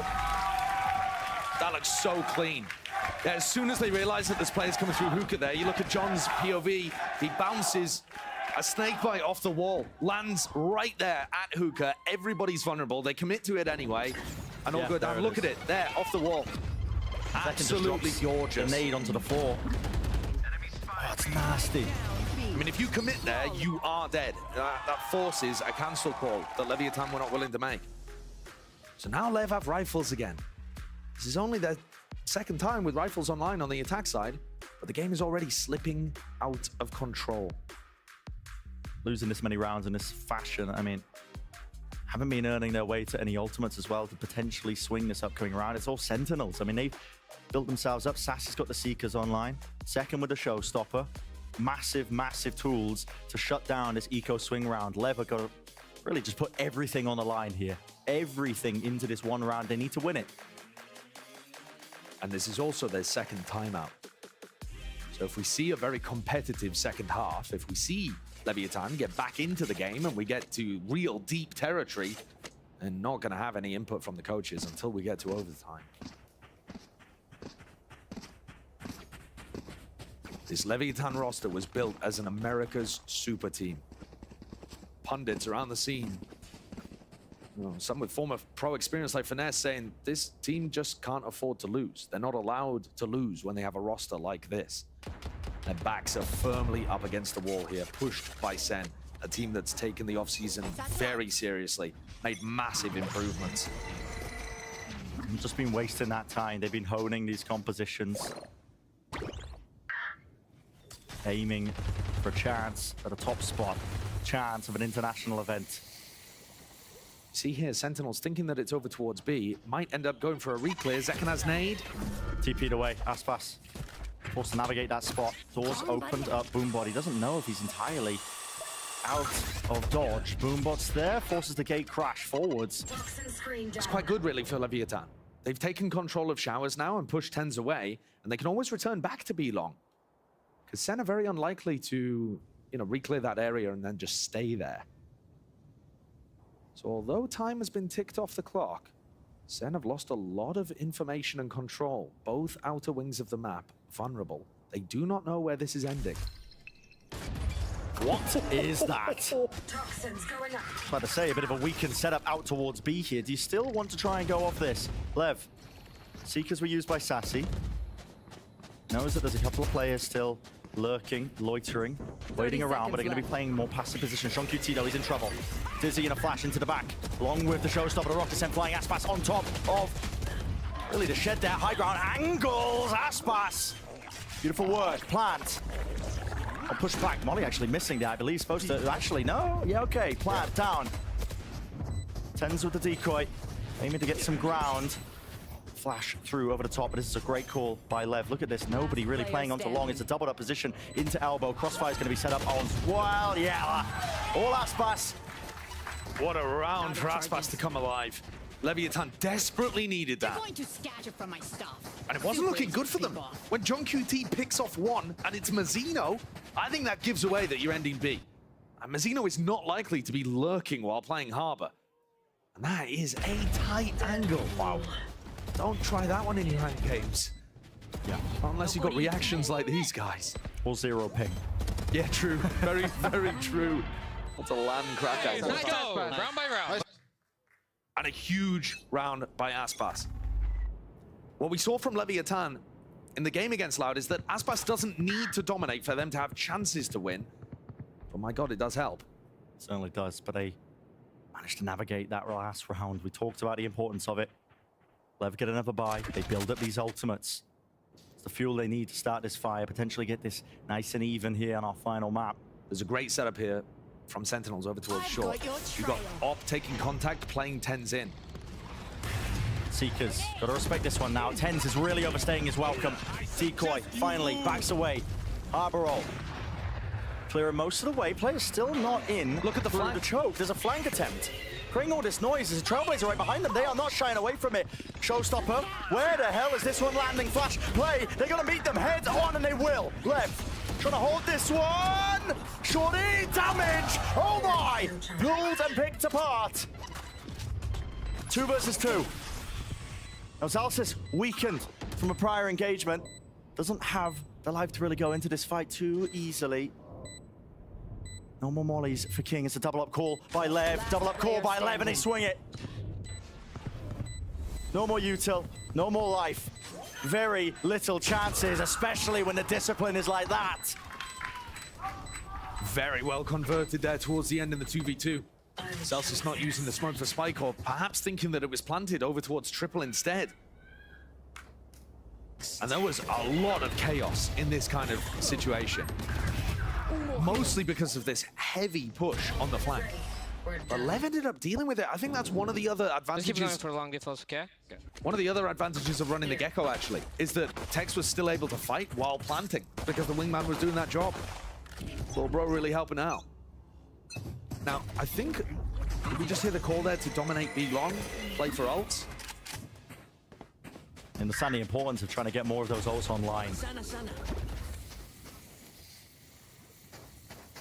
This round is not a give me for just Lev. You know, they're not going to be able to just get this one for free. Up against a couple of rifles, the Bulldogs. Always a chance here. Trailblazer. And Tens is holding a really solid flash lineup where you can swing off the back of it. Double flash. Yeah. But nobody was pushing up off the back of Com's Trailblazer. Worth noting this entire time. Second, he's got an off angle in showers. He hasn't been dislodged. Yeah, keeping showers control here would be massive for Zekken.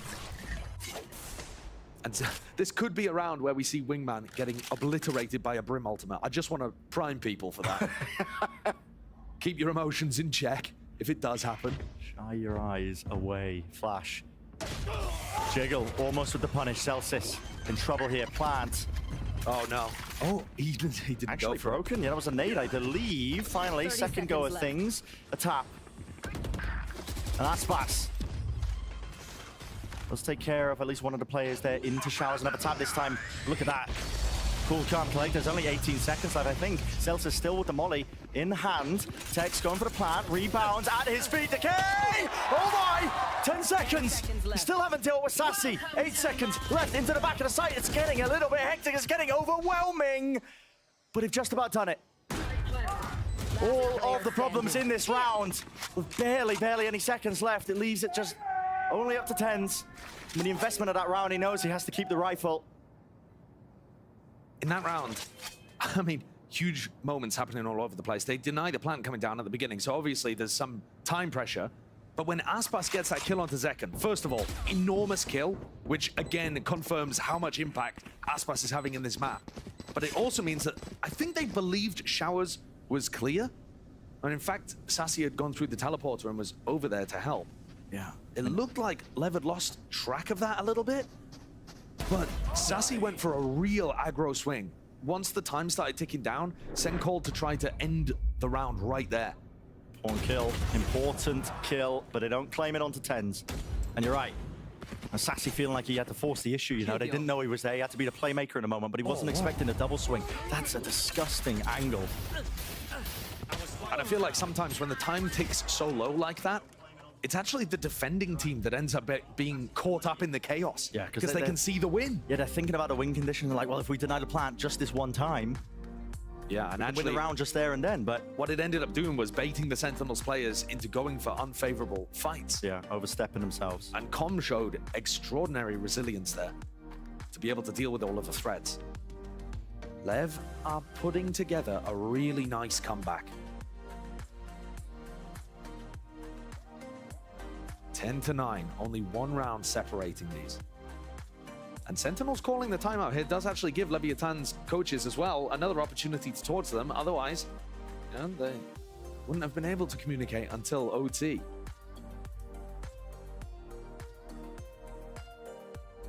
Have a really pivotal round coming up. And so far what we've seen is similar kind of things from Sentinels, the same game plans that we've seen from them in the past. We've seen Bind played so often with these two duelists for Sen. We know how this map works for Sentinels. Yeah. And Lev are avoiding the danger. There's flash reclear danger. There's danger with Zekken fighting over towards showers. In general, in the last 3 rounds, Lev have managed to dodge those plays. Here's more danger in short to start round 20. Crossfire setup. Celsius behind the box. It's Zekken. Smokes down. Just taking that timing. Smokes. Drop deep. Trailblazer. Clears it. Has to get out of there. Dodges the bullets. Just about. Reposts himself. This is a really interesting one. Sentinels are threatening that they could have walked down sand. The wall. One kill. Tens. And he trades through the box. So much damage. Celsius has to respond. He has to try and stop them from flooding back in. And they have. Just done it. Cove dropped down now. There was that pause in the play that was caught by the left players, but there's only 2 of them left. Versus the 4. And it will come down to heroics for any chance of winning this one. Sen should be the 11th round for them. Seekers invested. Has to be the safety with the ult. King eventually traded. And Mazzino low enough, they knew it. He had to stick the plant.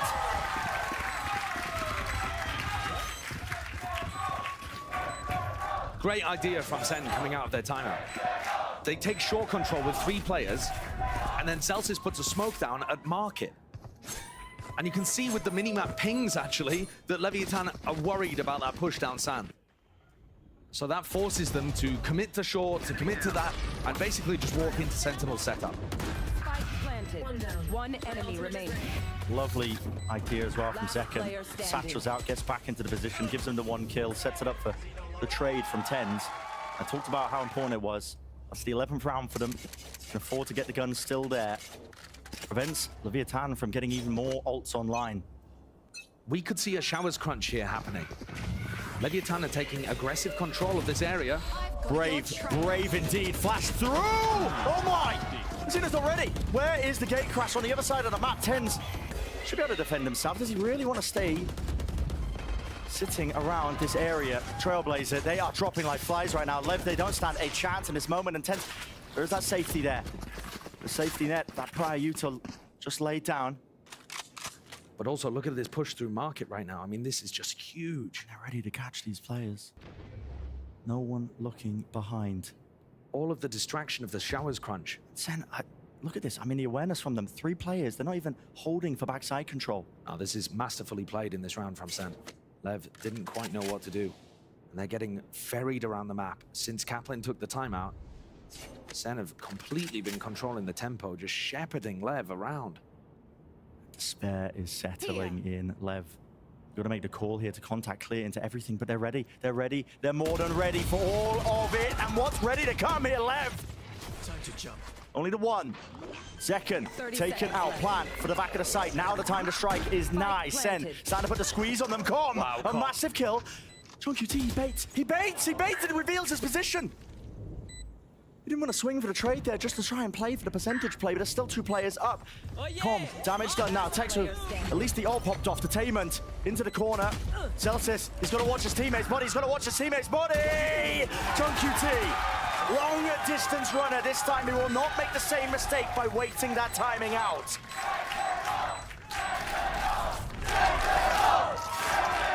One round away for Sen to make our play-ins and continue that dream of being able to make it to Madrid.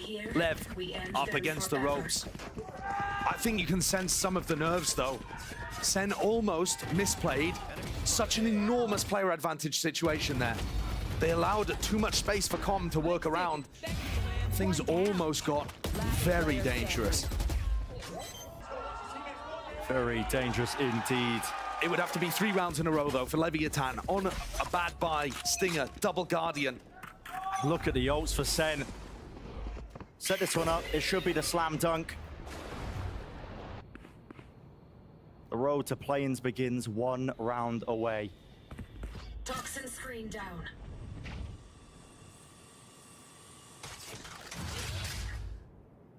Waiting it out. Boombot not seeing anything early on here. Smoke's just being refreshed.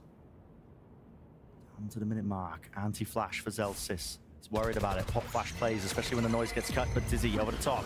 Can't play anti to that. Mosh pit through and into the back. So Lev, a little bit of sight control, a little bit of a semblance of that one, but they don't have showers this entire time. TenZ might be a real difference maker. Snake bite. Drops him. Wingman won't be able to get that plant down, so not into the post just yet. And I talked about it, TenZ. It's so important that he maintains control. Dimensional drift. Realizes he's being threatened. He's pinging out the plays. He's body blocking them. They're spamming them down. Flash, play, anti. Having a dodge and juke, play and rocket! Second! It's monstrous! And Sentinels are going to the play-ins!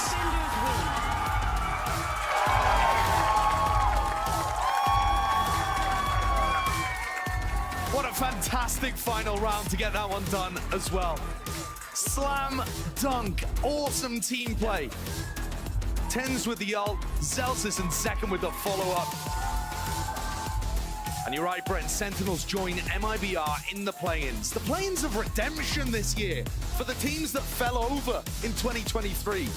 Now retooled, and what a scalp to have earned for Sen. They win their rivalry against 100 Thieves, which goes back a long way, and now take down the newest attempt at a super team in Americas.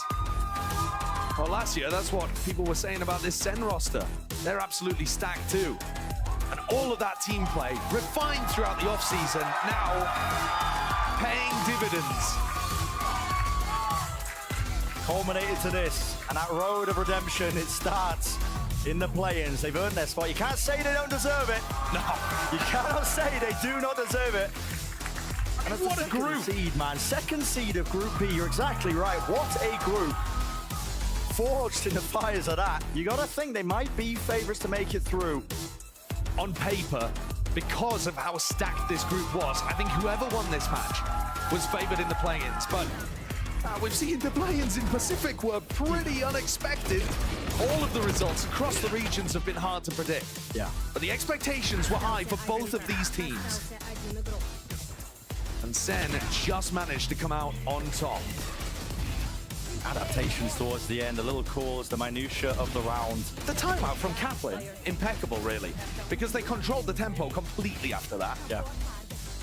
I mean, the way that they adapted what their game plan was and came out here and executed, again, on a map where we've seen tons of footage. So, in theory, season with it. Exactly, in theory, Leviathan playing like a more up-to-date meta, being able to have all of that footage, and yet Sen still come out on top. Yeah. Very good coordination. Wow, nasty business indeed, but Sen deserved their spot. And of course, with that, unfortunately, having to say goodbye to Leviathan in terms of the kickoff portion of this. I mean, these guys, they really did make a hard job of it for Sen to try and get that win, but just a little bit more time needed for this potential super team. And of course, still got the regular splits, still got time after this fact, but they're going to be waiting on the sidelines, looking onwards.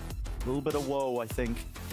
seeing all the competition in potentially Madrid in the later section now of kickoffs as well. It's going to be taking place after this. I think most teams were looking at rosters on paper that they thought were going to Madrid at the start of the year, and Leviathan was actually fairly high up in a lot of people's expectations. Looking at super teams like NRG, Leviathan, well, actually, so far, what we've seen in this group, at least, is the more established rosters that have had more time to work on the fundamental stuff. That's what's been winning here, with Loud and with now Sentinels making it out of Group B. So, yeah, this is a bit of a rough beginning to the year, but it's a long year. And for Lev, they need that time, I think, to be able to develop the coordination so that their superstar roster can actually play like one. Plenty of time to lick the wounds for Lev as well and really fix up those mistakes. But let's send it down to Liz, who's down on the stage for the Verizon post-match interview with Zek and I believe the rest of the fam. It's not just Zekin, we have Mama Zekin and Grandma Zekin here. A whole family affair of truly an incredible match, Zach. Especially for you for the last round. That was, you went off. So tell me about that last round. Like, what was that like? How did it feel? It was very chaotic, but we had a good plan. We used Tyson's Your World and got a lot of info, and I capitalized off it. So it was pretty good. Now, I don't think you're watching your family in the crowd, but watching your mother and your grandmother in the crowd, they were, holding their hands, like screaming for you, shouting for you. We have these amazing posters here. What is also a red wristwatch, I see. What is it like to have two of your family members here in the crowd with you? It's incredible. I feel really blessed to be able to have them out here. It definitely helps me to play better. I'm not going to have them out here just for me to suck. So I'm going to, it helps me be able to play at my best, and being able to see them in the crowd is just a great feeling. Yes. Grandma Zekin, I'm going to come to you. What is it like watching Zekin play on stage? It's very, very grateful, and I love to watch my golden boy. I flew from New Jersey to watch my golden boy. New Jersey's last hope, New Jersey's finest. Now, Mama Zekin, I'm going to come to you. You watched your son kind of just kick butt, like you said. But now he has to go into the play-ins. So how does it feel to watch him, or how does it feel that he's going to keep on playing to fight for that spot in Madrid? Well, I'm so proud of him, and of course the whole Sentinel team. Teamwork makes the dream work. So let's go Sent, and let's go to Madrid. Congratulations, Sentinels, and keep it going. We love you. Sen City is present in the house tonight. Now, Zach, hello? I didn't know who that was. You made it through the group of death. That was considered to be the hardest group.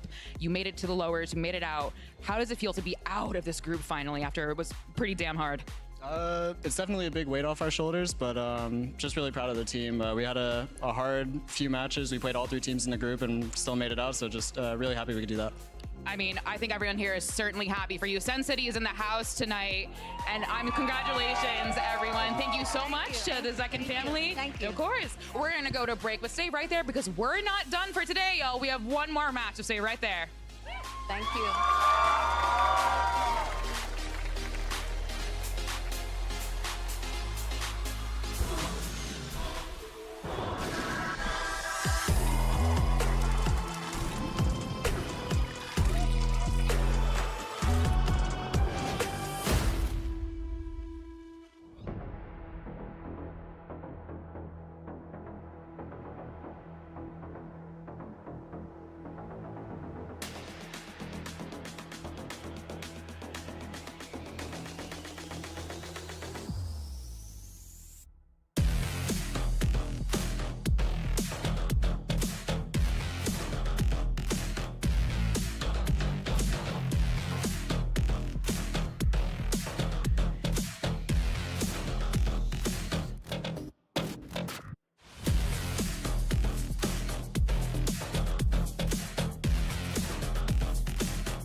Our game against EG obviously didn't go our way. We lost 0-2. I'm proud of the team, though, for how much we adapted. I'm really just focused on the next, trying to make sure my boys are regained because there's no time to dwell on the loss. They're hoping Kesnet is not on this angle.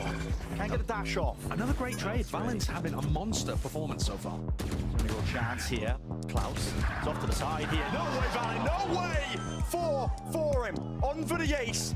A clutch like that! Denied by Shy. Versus Crew, they definitely were exploiting a lot of our gaps. What I'm expecting for next game is for them to just fix up the minor mistakes that they made versus us and come back with fire. Still that player disadvantage, Kesnet! Just Kesnet things.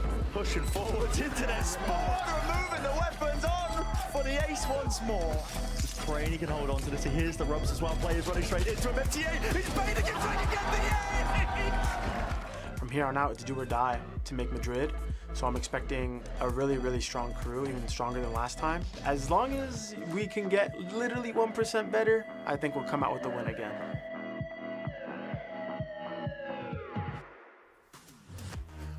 Welcome back to Day 7 of VCT America's Kickoff.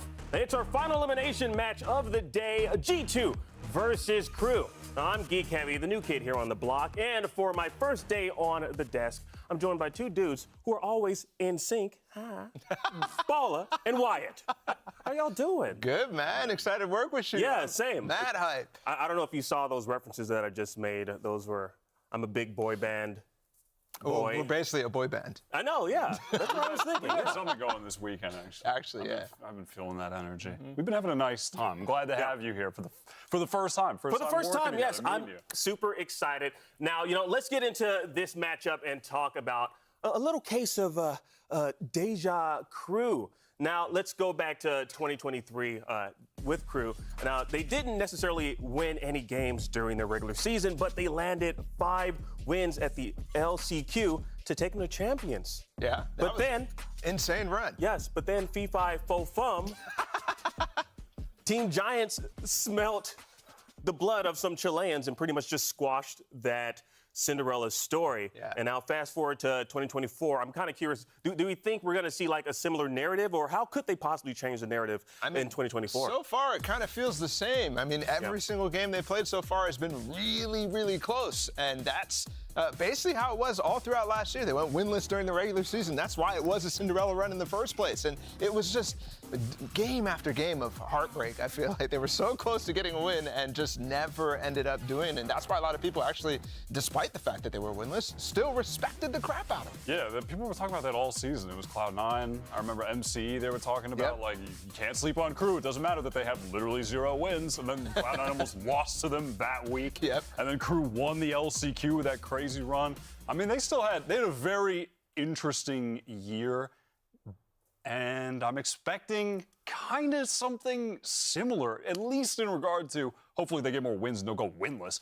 But they have the ability to punch up is what the key factor is. Like, when you have Kesnet going crazy, like, we almost put him, he was like damn near on our top 5 list of week 1, and they lost 1 game to like a mid-table team, and we're arguing if he should be in the top 5. Like, that just is a testament to how good this dude is and always has been for years on Crew now. He's so reliable, which is one of the best duelists in the world. Yeah, I'm glad you brought up Kesnet because, in Crew's first match, we saw that it seems like Kesnet is still Kesnet. Yeah, absolutely. Like, I honestly, don't understand it. Like, lurking as a duelist, is that even a possibility? Yeah, where'd they do that from? Where'd they do that at? I've never seen that before. My ranked teammates that I hate, those are the ones pulling that one out. That's me. I'm his ranked teammate sometimes. Sometimes your team isn't doing it, man. Like, you just got to go for it. I don't know. There was an element of Kesnet just kind of getting in the heads of G2, and it's nice for them that they're going to they're just playing the same opponent twice in a row, basically. And they'll be able to maybe clean up what they need to. And Kesnet is going to be able to play the same, I think. I think he was a big reason why G2 felt interrupted, why it felt like they were never actually winning while they were ahead. It was all Kesnet. And moments like you were talking about with the lurking. And it was on that last map Ascent, he dropped like 30 or something and they lost, which is a tragedy. And that's a story we've seen before with Crew. I mean, listen, I saw Klaus was getting his triceps massage. Hopefully, mouse arms are ready, because the games where it's like, please, guys, just someone get a kill so you get it over the finish line. Kesnet is just trying so hard. But they've got a new roster. They've got Shy is in, new players. So hopefully those are the guys that can step up, help Kesnet out in some of those situations. Yeah, and one thing that I found interesting, Valen said last week during the post-match interview was that you can't stop Kesnet. Like, you can only try to mitigate him. And he also compared him to LeBron James, one of the GOATs in the NBA. Kesnet is LeBron James of Valorant, apparently. Oh, we're about to have the GOAT debate right now? Do we want to have a GOAT debate? Absolutely. Is it too early? It might be too early, but I want to talk about one of the other crewmates, MTA. Oh, you're on fire. Oh, that's right. Crewmates. Is that too much? Was that? Yeah. We're pirates now. Now, MTA made his debut on the big stage, and let's see how he stacked up against some of the other rookies on the opposite side with G2. Yeah, it's interesting because all of G2 came from Ascension, right? So they're all rookies at this point. But yeah, I mean, obviously it was head-to-head in this instance, and he fared pretty decently. I think he held his own, and I think that's a good sign for him. Yeah, he was good. Yeah. He had a good debut. And Shy, who's, I mean, he's not a rookie, but it was his first game with Crew, and he was going nuts. He was sick at the end last year with Lev, and it was kind of surprising to see them. I don't exactly know what happened there, but, you know, Shy no longer being with that team was a little surprising, considering he was so instrumental in their little mini resurgence in LCQ. They even started having a good performance. This is the only reason they made it to international events was Shy joining that team. So it was shocking to see him move off and go to the Latin American rivals and Crew. It's crazy. Yeah. So you know what? Since we talked a little bit about G2. I think it's time for us to throw things over to Liz, who's standing by with Jonah P. Hi. Can you get out, please? Thank you. Thank you. Goodbye. Hello, Jonah P. Ooh, good to see you too. Gotta be careful in here. What will it take for G2 to bounce back and make it to Madrid? At first, we need minimum 5 sales of our bundle. And then on a serious note, we need to fix our micro comms and micro plays. And in our last series against EG, we lost a ton of clutches, 2v1s, 2v2s. So just the little things we gotta fix and we'll be set. Thank you so much. I'm not leaving the chair. OMG, Jonah P. Jonah P. So what do we make of what Jonah P said?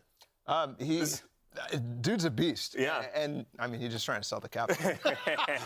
He's just trying to sell the capsule. Let's be real. I was like, wait, what did he say? Oh, right, he wants us to buy the capsule. Shilling. Of course. Nothing to really dive into. Well, I mean, he did mention about EG clutching up and then failing in those situations, which is true. I think there's a lot to say about Jonah P as a player that never gets said because no one talks about him because he's underrated as hell, and that's been the case for a minute. Last year, when they were in Ascension, when I started like kind of tapping back in, like, all right, let's see who's going to actually get promoted to the VCT, Jonah was sick. He leveled up so much at the end of last year, and he's been amazing already so far this year. He never gets talked about. When I see people rating the players on G2, he's an afterthought. They put him at the bottom, which is just wild to me. I like that image. You just tab back in to check on things like you're actually on the computer. Hey, I need to check back in with VCT. Let me tab over. Yeah, I'm glad we brought up Jonah P because this kind of segues into our next conversation because I want to talk about their match yesterday. And one of the highlights that I noticed yesterday was in round 19, map 1 Sunset, where Jonah P was on the Sova, spamming wall with the Sova ult, clipped Superman, and that was proof enough that I guess Hunter's Fury is the ultimate kryptonite to anyone named Superman. Am I right? Am I right? Am I the only one that wanted to see Sova shave his head? In that moment, Sova became Lex Luthor. Oh my God. I was wondering where you were going for so long. I was like, that's not the round we're looking at. This is what you get with the setup. Yeah, and then knocked it home. Yeah, no, Jonah P is man. I could go on. I mean, I'm not going to go on about this dude all day, but his initiative play is. I think you are, dude. I know. I'm kind of about to though, but so I'm going to not. Ball, take it away. About what? About you talking about Jonah B? Yeah, look, here's the thing for me about G2. Every single game they've had so far has not been convincing. Obviously, we've had the narrative about them, trying to, or being in the lead, but not looking like they're in the lead, looking like they're losing, to be honest. And I think that's not the greatest sign for them starting from Ascension onto the big stage. I think right here against Crew, they have another opportunity to feel a little bit more comfortable. And once we get that, then we're going to see that G2. I don't think we've seen that G2 that's started and was so good last year to make it to this league in the first place. They have to get a little bit more comfortable first. Yeah. Now, following yesterday's loss to Evil Geniuses, we sat down with Valen for his take on what went wrong. We've been going through a lot of betterment for the team. We've been shifting our practice focus into other things. So it's pretty natural for us to maybe have a drop off by 1% in the fundamentals, and that's what it came down to, really. Just an extra double swing somewhere probably would change the result.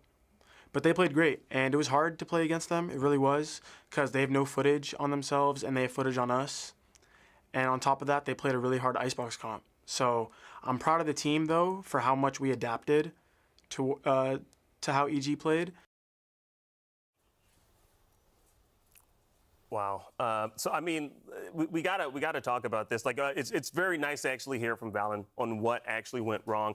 The maps that we saw them play on, they did play Crew on as well. But Evil Geniuses just appeared to be the superior team on those maps. What were your takeaways from yesterday? Yeah, it was interesting that those maps came up again because you have footage on it already, and EG's a team that can really prep. So I think that was an element of it, and I think Valen talked about the comps that EG was playing, how they were difficult on Icebox in particular, because when G2 is playing a funky comp on their own, it's very hard to adapt. So he's talking about being proud about how they adapted, and I think they did do pretty good after a timeout on Icebox. They were figuring out how to play the deadlock, and they came back in that half. But it's just not enough when you're going up against a team like EG, who, we didn't know who they were before. Yeah. And that's a problem that G2 had to face too. So I think against Crew now, they've really got their feet under them. They've really got some experience, and I don't think they're going to run into the same problems.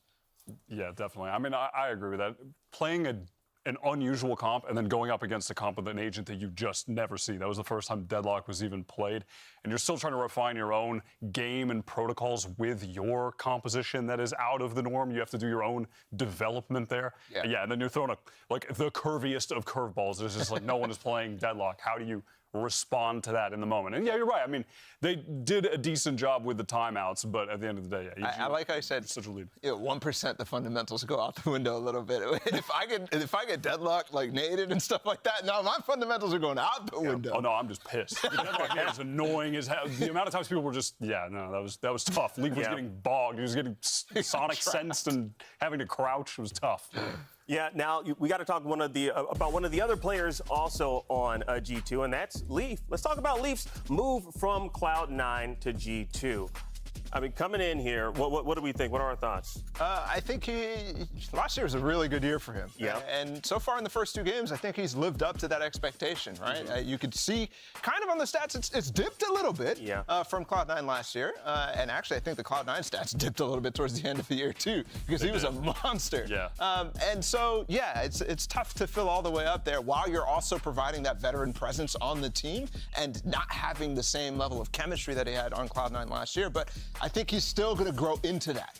Yeah, at the end of the day, this G2 core has been around for so long that I'm still confident they'll be able to integrate Leaf and have him at a level of effectiveness that he was at on Cloud9. Everything was just clicking for them during the regular season, and individually, he was also just in the flow state in a lot of those games, and you're not going to be able to keep that up infinitely, right? But I trust G2 to be able to get him near that again. They have the experience together. They have a core that he can just slot into, and I'm confident that he'll be able to be there. Yeah, absolutely. Honestly, I'm kind of curious what we might see from them. But you know what? Let's find out where we go from here. And to answer that question, our coaches are ready for map selection. So let's see where our teams are headed today. Hey guys, welcome to the map pick band. After a coin flip, it was determined that Team A is going to be Crew and G2 going to be Team B. Crew, you have the first map ban. Our first ban is Bind. Banning Bind. G2. We're banning Lotus. G2 banning Lotus. Crew, you have the first map pick. Split. Picking Split. G2 your side. We want defense. Defense. And then your map pick. We'll pick Sunset. G2 pick Sunset. Your side crew. We attack. Attack. And your map ban. We ban Breeze. Breeze. G2 your map ban. We'll ban Ascent. Banning Ascent. And that leaves the default map to Icebox. And crew, you get the side pick. We play defense. Defense? Okay, awesome. Good luck out front, guys. Thank you.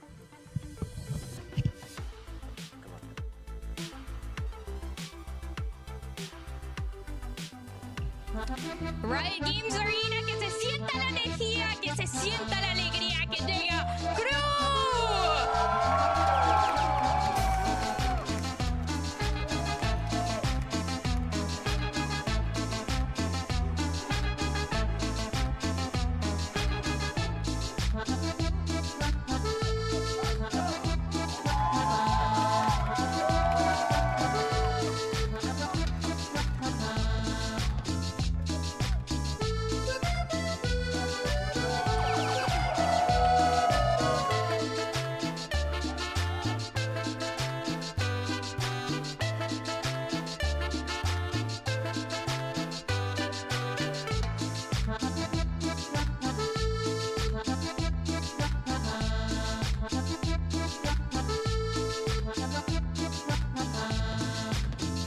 And now it's time to bring out their opponents. Make some noise for G2!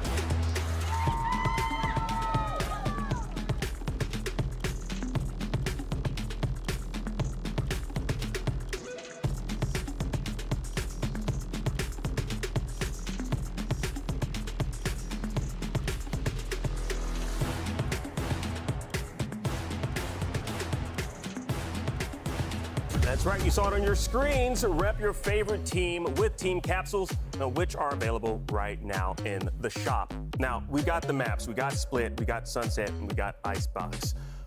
What are we hoping to see here? Like, obviously, G2 can't do the same comp that we've seen them do on Sunset and Icebox. Yeah, it's interesting. I mean, obviously you want to go in with a level of comfortability, so you do end up going with the same compositions quite a lot. But they could throw a curveball. I think that's something that we haven't necessarily seen all of their maps so far. So Split, for example, is going to be one that Crew aren't fully prepared for what G2 will throw out, but that was Crew's pick. So it's going to be really interesting to see how the two teams battle up against each other here. Split has been a map that Crew have succeeded on in big moments in the past. Oh, yeah. I get flashbacks of Kesnet just going crazy on Raze on this map. Like, all the way back to 2021 champions knocking out Sentinels. Like, ancient history. Crew have always been solid on this map. I like to see him taking it here. I think listen, you're going to expect greatness from Kesnet wherever. But this is just low-key one of the maps where he's always been really, really good. Oftentimes you just think about his Jet, but nah, his Raze is just as good. Yeah, I think actually Raze and LCQ was a big thing, right? It was like he was actually way better. He was so good. Yeah. And that's going to be interesting. Is it going to still be Raze on this map? Or do they have somebody who can go double duelist with them, right? This is something that we don't yet quite know from this Crew. So let's see what they do. I think I did see maybe a Jet there. I don't know. We'll have to find out on Agent Select. You saw subtle signs of a Jet? Yeah, I'm not quite sure, but Crew here, this is, again, a big test for them, right? This is elimination. This is them against G2. We've already seen. I think one thing about Crew that we quite don't figure out all throughout the rest of the season is it fundamental play or is there some tactical behind it? I think they've been getting more and more tactical as the years progress, especially last year's LCQ and the start so far in this event.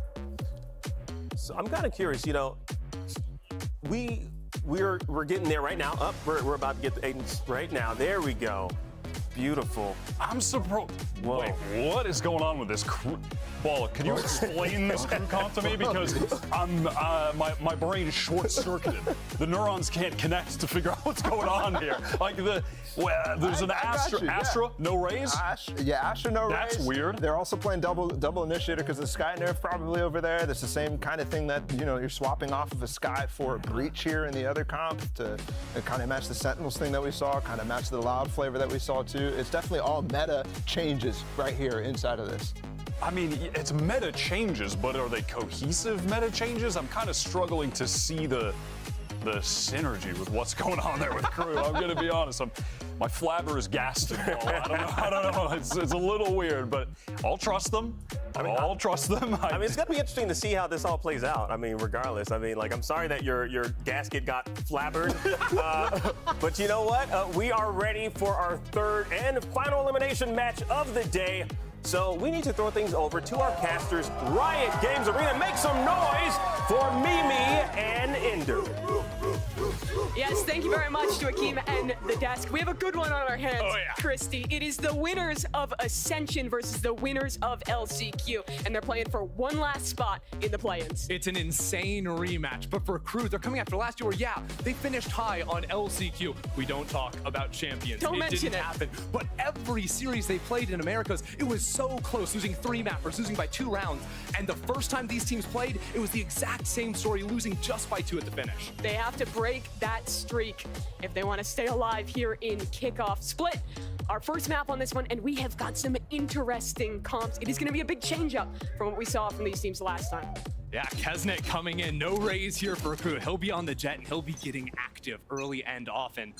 Crew poised now just for some mid control, not blasting their way into the sites just yet. I think that favors the way G2 like to play their rounds. And this is that new style of Crew where they're really heavy on these slow defaults. They love embedding Kesnet in weird spots, and that's probably why we see him on the jet. Yeah, Kesnet is the lurking duelist. The only one allowed to do it. No, it's not your solo Q Reynos, folks. Kesnet will just go get stuff done on his own. And the way Crew call around it is so perfect, waiting for him to take space and get on in. So now at the 110 mark, clearing out mid, nothing here just yet.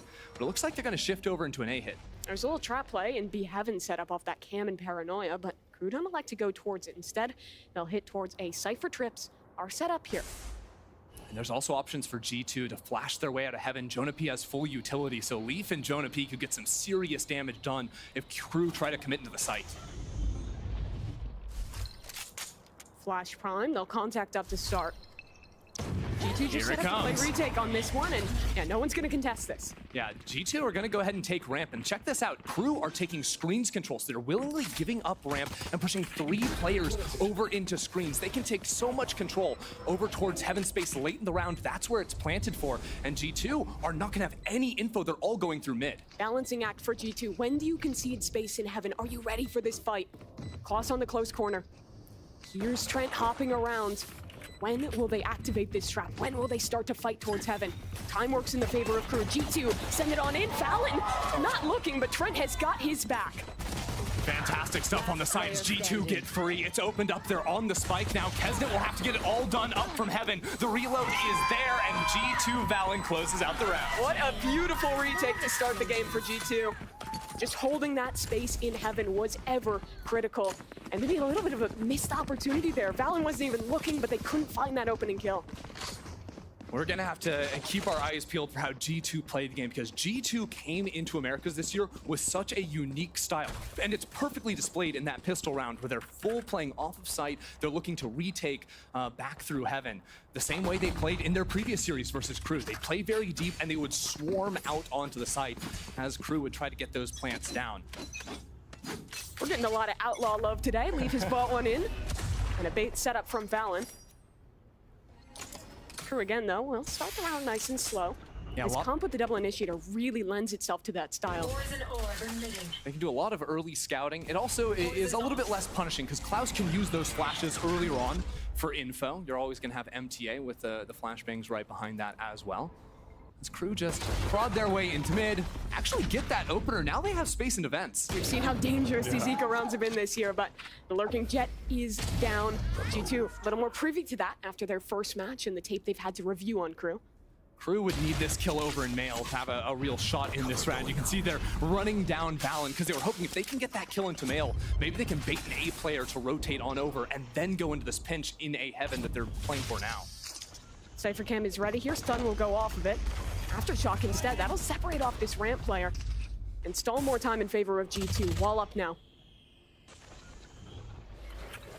Jonah P is just so annoying here, playing full stall, still has the gun, has the friend to play with here too. Great flash, but just blinds the corner of Klaus as well, and G2, great control on that one. Great little combo play off of G2. You're not being shot at, you're doing something wrong. And now this is where Crew need to come online, right? Crew's comp is weird. It's funky. You don't see stuff like this every day on Split. You're always seeing Rays. You're usually seeing some kind of a Sentinel, you know, like the G2 clump, heavy stall over on their side. But with Crew, what I think is their sort of read on this map and also how they like to play with Kesnet. They love to let him go do his own thing. So playing for early inserts, whether that's up ramp with a dive, like maybe they could set up here, or into vents, and then freezing in the round, allowing him to feel out the space. I think that's the move for them. Damage on the Kesnet off that Outlaw, but he just has to back away. You notice his comp, no Omen, no Breach. That means no line control ability that can make that ramp fight easy. Yeah, they can do things like left click flashes. MTA can throw from spawn all the way up into ramp. They've got Astra Stars to give them the cheap Breach stun. It's not as effective, but it'll get the job done if you're comboing with other pieces of util. And versus the previous comps we've seen from Crew, no second dive agent means it's always that full investment besides Kesnet. Into mid, they're just going to wait for this stall utility to fall now. Yeah, resetting into mid here is interesting, especially because G2, they've taken so much control over towards A ramp. Mid really is a gap, and all their Cypher util is over on the A site, so it's just Jonah P who could really stop this hit from coming in now. Stun for Jonah, no one to swing off of it, but somehow Leaf has fallen on the other side. This B split now open for business as long as they can contend with Jonah flash in, and he's taken down a big kill for Crew. Yeah, Jonah P has been so good so far in this turn, but a little bit too tall of a task for him in this one. Here's those embeds we were talking about. Kesnet loves sticking around late in positions like this, and he's ready for the push in mid. One for Kesnet.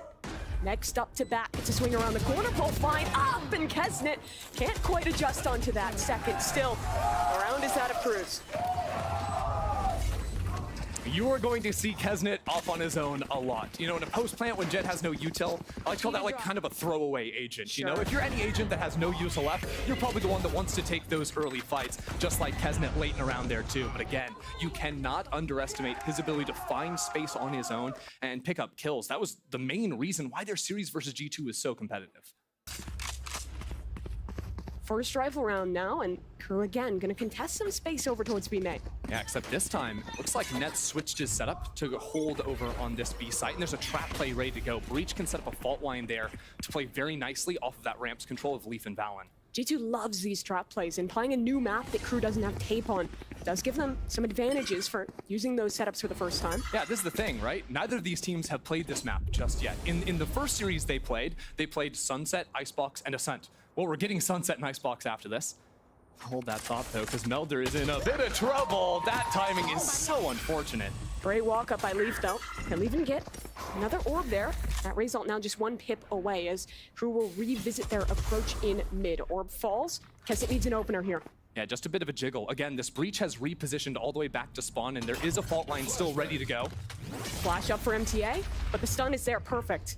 Good stall. Now, Kesnet over in vents. Will he go up this rope here? You can see him right there. There's a fight on the cards with Valen very, very shortly. They're causing pressure in B Heaven so that Kesnet can look for this timing. But Trent is just taking down two towards Heaven, and now Kesnet has to run back and try and recover this spike.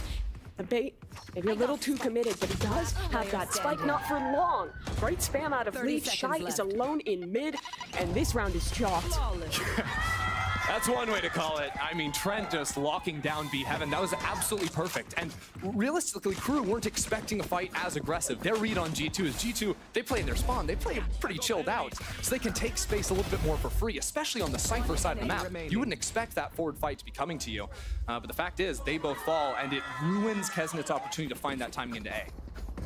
Maybe another one of these fast A ramp pops. Kesnet just playing at that barrier. Trying to find that opener. There is a counter showstopper ready to go, though. So if they overcommit too much on Crew's side, that ult can come in very quick. This 1v1 is going to be so impactful for the round. Kesnet up ramp, Leaf on the other side. He's getting pulled by the Astra, and he is down. Great shots by Kesnet. Can they fight for more, though? Valen is up for the trade and finds his, so a reset on the round here for G2. Tons of utility sent out there for Melzer, both the suck as well as the stun back to hit the second player. Gives Crew full control of ramps, but this is a situation where Crew play their rounds so well. They get that space and they freeze. But look at this reaction, G2 pushing down mid. Melzer caught off guard, but Trent has lost his teammate and it's just too much for him to stand up against. That is money. Crew having both players in mid, and that's what they can do, right? When you have so much faith in your duelist to take that ramps control, quickly pivot back into some mid space. It gives you a lot of ability to play with one another. I love this pause. Shy is so ready for that, but somehow, that's the man to win it. Shy may be a little bit, dare I say, too shy to take the shot. No, Nope, don't I'm say fired. that. I'm gone. Rotation back towards B from Crew. G2 have one player left to hold on this site. Net towards the spawn side. Util to play off. First player shows the spray is messy, and he doesn't even find one. This flank into mid, though, is going to be huge. Jonah P has a chance to flash himself in, but the Hell player fully prepared. He doesn't know, for it. but he still finds the adjustment. 1 for 1, that's it. Net in the clutch, and Klaus, he's got the swing. Crew, a second. These parasites aren't going to take one step. Another good post plant from Crew coming in right there. And I wonder if they're going to be a little bit more mindful of these mid rotates, right? They open up the round with a great little play there. They react to the mid-round aggression from G2 as well. Seems like they're very well aware of the way G2 are trying to play into them. I was a little concerned for G2 after watching their previous game when they were playing a little bit slower in the early rounds, but seeing them take space in the mid rounds is a very promising sign for them. Leaf is offing ramp, and With looks the like he might get showstopper. tested again. Get out of my way. Flash up, and Leaf will concede that line. Yeah, Knife ends up hitting him as well, so Showstopper out of commission for the time being. You see the little util combos with this comp.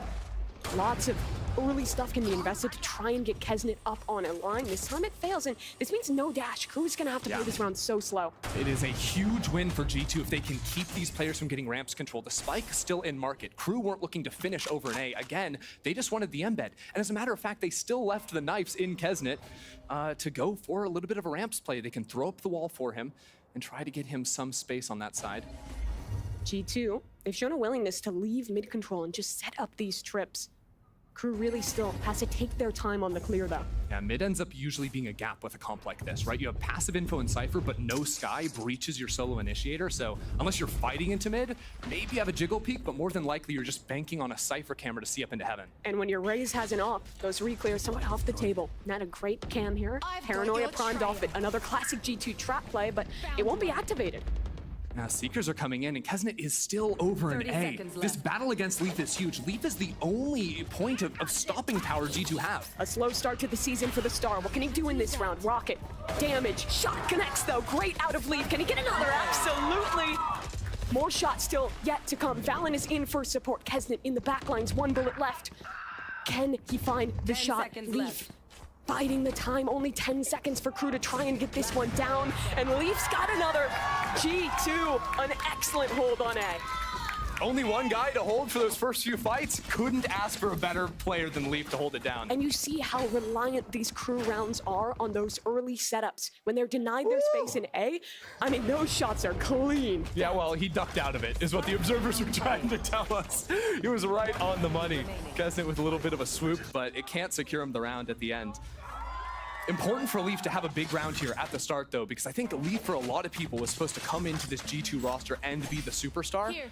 The first few showings from Leaf, they were okay, but they were not the same Leaf that we're known to seeing. But you don't have really the same resources that he had committed to him on Cloud9. He has to really find a different position on the team than what he's used to. Yeah, back on Cloud9, he'd get 2 flashes on most of their comps, maybe even 3 back in the day when he was playing against the guard. Yeah. The 2022 days. Now it is just a breach. They're playing so many. G2 in all of their games have played double smokes. They're a heavy control team, and it's really up to Leaf to take his fights more often than not on his own. The way Tex, a former teammate of Valen on that, when they were the guard, described his calling was he felt like a pawn in his system. And that's very different to what Leaf is used to on Cloud9. Previously, a very active voice in the team, now having to take a step back. Crew, they're on a half by here, but still a little dangerous. They have a lot of space up into A heaven, but that cam and stun again set up to contain. Look how passive G2 are ending up playing this one, though. Jonah P still full utility coming out of heaven. Look at that fault line. They can't go anywhere. The shots from Net are great. He's got the one-way to rat on too. This site is so brutal to break with how well Jonah P is supporting Net. Yeah, G2's looking drilled. 30 seconds left. Net still not cleared out of his rat hole in the back site. He's got another chance, and of course he'll connect another shot. Shy does find that trade, but only 20 seconds left, and G2 already fully into elbow. He's just overwhelmed, and Melzer, just a sheriff, can find a shot, but cannot find the round. 5-2. G2 starting to pull ahead on this defense. Crew put a bit into that one too, even on the half buy, walking down the Cosmic Divide to see if they could get into the site. But one thing that Crew are probably going to need to challenge for is they need to get this fault line out of the hands of Jonah P much earlier in rounds. The majority of time, he hasn't even been defaulting that, I don't believe. He's just been holding it and punishing Crew when they slowly creep up and eventually go for the exec. If you're Crew, how do you deal with these trap plays? Because thus far, they have been punishing them and that slow, contacty style they love. I think first things first, they need to look to pinch their way into sight. So like even though they were up in heaven, they were primarily all coming out through heaven. They didn't really have any main pressure. And that just means that the fault line is going to own you. That means that the smokes and the stall, the choke stall is going to own you.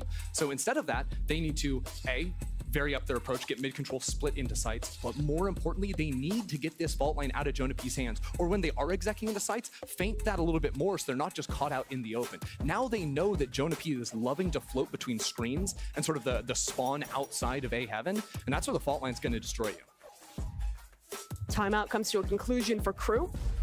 Still plenty of rounds to turn this attack back into their favor, and some big ults starting to come online. Yeah, that null command is going to be a very important one for MTA here. We also haven't really seen Crew work towards the B side of the map at all. It's been all about ramps control. It's been about mid as well, because G2 aren't really playing there. This is going to be the first round that we have Leaf posted up in vents with the operator. So in the mid round, that's where Leaf could pose some serious problems for Crew. They've been showing extremities early and then walking back into mid without using a ton of util, and that's where an op carves you.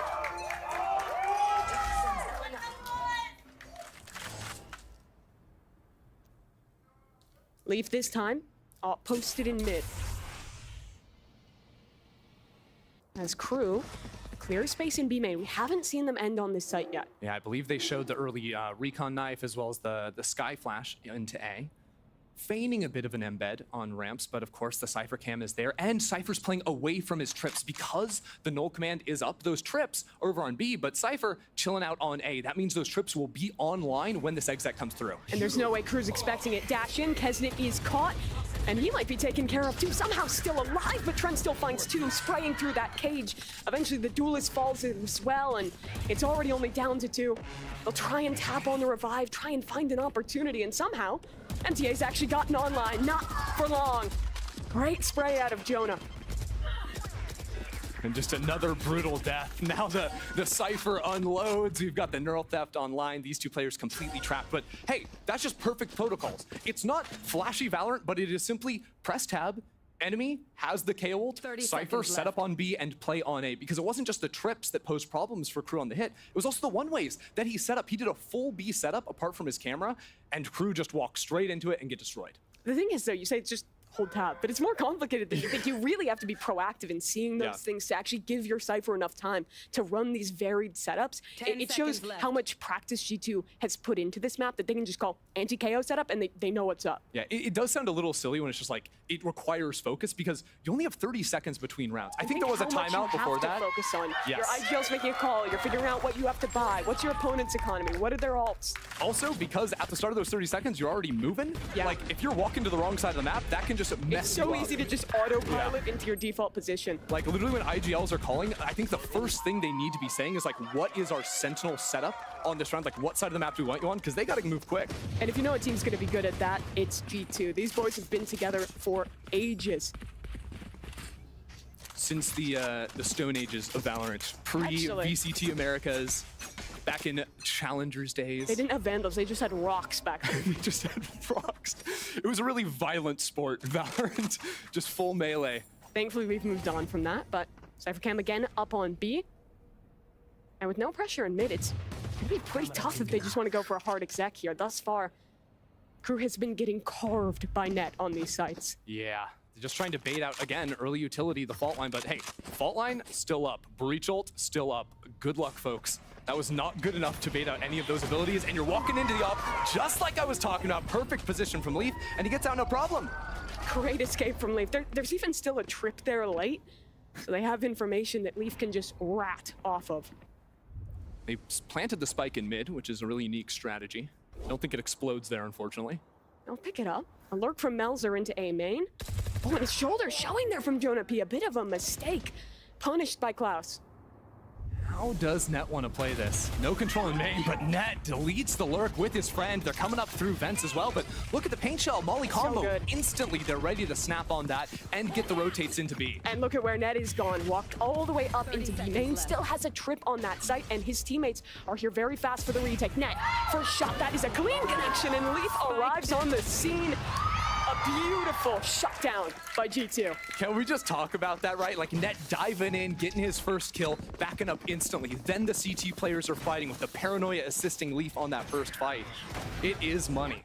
Normally you watch Crew play an attacking side with a comp like this, and they're really good at finding the gaps, at playing the slow style. I think to me this is really showing how much G2 learned from that first game. It's a different map, but they have such better protocols to deal with a team that is always contacting around the map, always playing hyper slow. And those protocols are taking space on a ramp in the mid rounds and also walking out into mid. Yes. Now they've got that up back in mid once again because it's so effective. And it's almost traps Crew into this B site. And broken on B. Still that breach full utility. They did not do a good enough job last round to just warrant. Can't commit to a hard hit. Yeah. When this breach is flying near a site. And now they have to like use their dog in mid, which is okay, but they also use the knife. And still Leaf is jiggling for a bit of a fight there. So 40 seconds into the round. Space taken in mid for Crew. Classic Crew round, Kesnet lurking to B, and then we can maybe snap up into A heaven, just break the trip, and that gets the fault line. That is big. But there's still a breach ult online, and that is the bigger worry for Crew. Fault line will be back at 20 seconds. They have 30 seconds now to make a move, but as you say, Jonah P playing back at spawn. Paranoia here as well. There it comes. Ult ready to go as well. They want to flood into this site. Help Net stay alive in the back line. Net is the problem. They have to take him down, but he gets his first. Swinging back in for a second before he's finally dealt with. Crew now have the site. Winning position here for G2 though in the post line. If they can stop this ult, if they can get Shy out. Jonah ahead of it, but he loses a critical fight. The timing was so good, but they were ready for him. Now Leaf, he needs someone to peek him with the operator. Getting back into this is almost impossible. Double satchels, a nade. He's gonna try and go for it into the pit. But surely he doesn't have a shot at this one. Money to support an attempt, but he's getting decayed by the pit on the other side. Melzer knows his position and the spam. It will connect. A very important round there for Crew, and that is Crew playing exactly the kind of Valorant they want to play. It's around Kesnet on the lurk and baiting out that breach stun. That was the biggest win they have gotten yet in one of these default opening rounds for Crew. If they can continue finding stuff like that in other areas of the map, they could get a couple more before this half closes.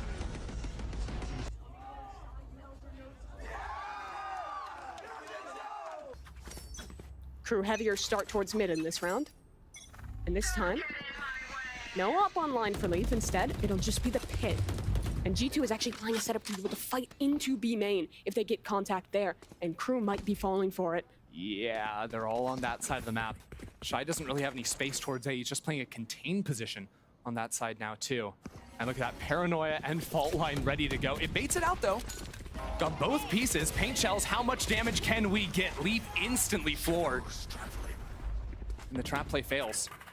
Still, there's another layer to this defense. Smoke will go up. They still have that Viper's Pit in mid. This is by no means easy to get into. Not at all, especially depending on how aggro Trent wants to look. You can still see with 3 players in main, they might need to go back into mid and re-clear. Klaus still has the dog, which is very important to get back into this mid space. All they have to do is force this Viper to take steps back into B heaven, and they can bring that pit down. But they'll walk all the way around the world back to A. And that means yet again, the pressure of this round is on Net. Yeah, but the problem with this is they're gonna come in here. Net, probably good for one back here. Doesn't have to be worried about any lurks because of the camera. MTA has knife. If he can hit this Cypher, that is a round-winning proposition. If Net stays alive and has his util, he is good to go, but down goes the util. Net, just his gun to work with here, and he is forced to escape. Yeah, gonna play full retake now. Jonah P has the full lane, and Net gets his first. Stepping in, it is traded out. 3-on-3, and the spike will be planted. Heaven control retaken for G2. But that Viper late to rotate back through mid, and only one flash to work with. Not gonna find anything off of the first. Double stack into elbow. It's hard to break back into the site. Smoke for main. It all just comes down to the shots now for G2. Jonah P falls. Valen there on the trade, and he adjusts. Eyes on Shy, though. Shy all the way up in heaven, was able to see the planter, but Trent is waiting for him potentially. Takes the first fight and gets it. Now ready for the second. It's a one-on-one, and Shy takes down Valen. There's a reason this man was the prospect in LATAM during the offseason. He was damn good on Leviathan, and he is proving why Crew picked him up. A massive clutch. That fourth round could really be the difference between a 9-3 and a 5-7 half. Wow, Shy is so sick with it. 12 kills in the first half on a Viper attack. Those kills are coming in late in rounds, right? It's always those clutch moments when he's got to be there. And he's been showing up, even in the previous series versus G2. Shy was the guy to look out for if it wasn't Kesnet finding the openers. MTA has the KO ult this round. Crew can afford to do something a little bit faster if they want to. Keep your eye on, can they break any Cypher util? Can they get Breach util? Fault line still available. I know I'm saying it over and over, but this is the way G2 play. They stall you out in the chokes. Another one of these setups where the Cypher is across the map from his util. And where Kesnet is across the map from his team. Pressure placed towards B Heaven. Yeah, just spamming there for the cringe little spot you can play on the corner. And he's ready for it. Leaf there evens things up very quickly, but still there's a lot of uncertainty in the minds of G2. The Cypher cam was broken. Players could be up in A Heaven, and that's what they're rotating into. Critically, they still have 2 trips towards B, which means Trent can solo anchor.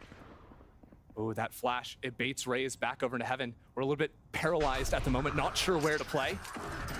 KO ult committed. Crew will go into A, and G2 maybe set up to try and flood, just spamming through this smoke. Can they find a connection? It actually goes the other way. MTA takes down Net. Now Leaf wants to get ahead of this one. Shots not connecting on the player elbow. G2 gonna take their time. Leaf has showstopper, but he's gotta wait for Trent to get the fight. No, he's going! And it connects on nothing. Just wanted to clear that close corner. Still satchels to work with. He'll bounce back. And still not out of this smoke. And Shy yet again flanks around and finds his shot. It is a beautiful cleanup for Crew.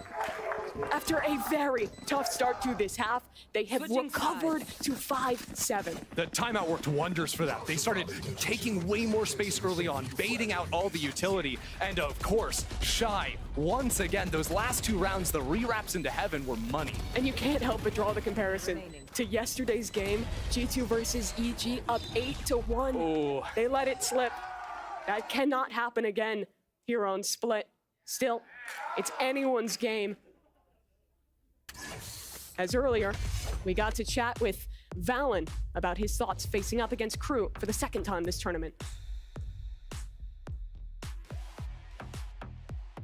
What I'm expecting for next game is for them to just fix up the minor mistakes that they made versus us and come back with fire to win the lower bracket. I mean, from here on out, it's do or die to make Madrid.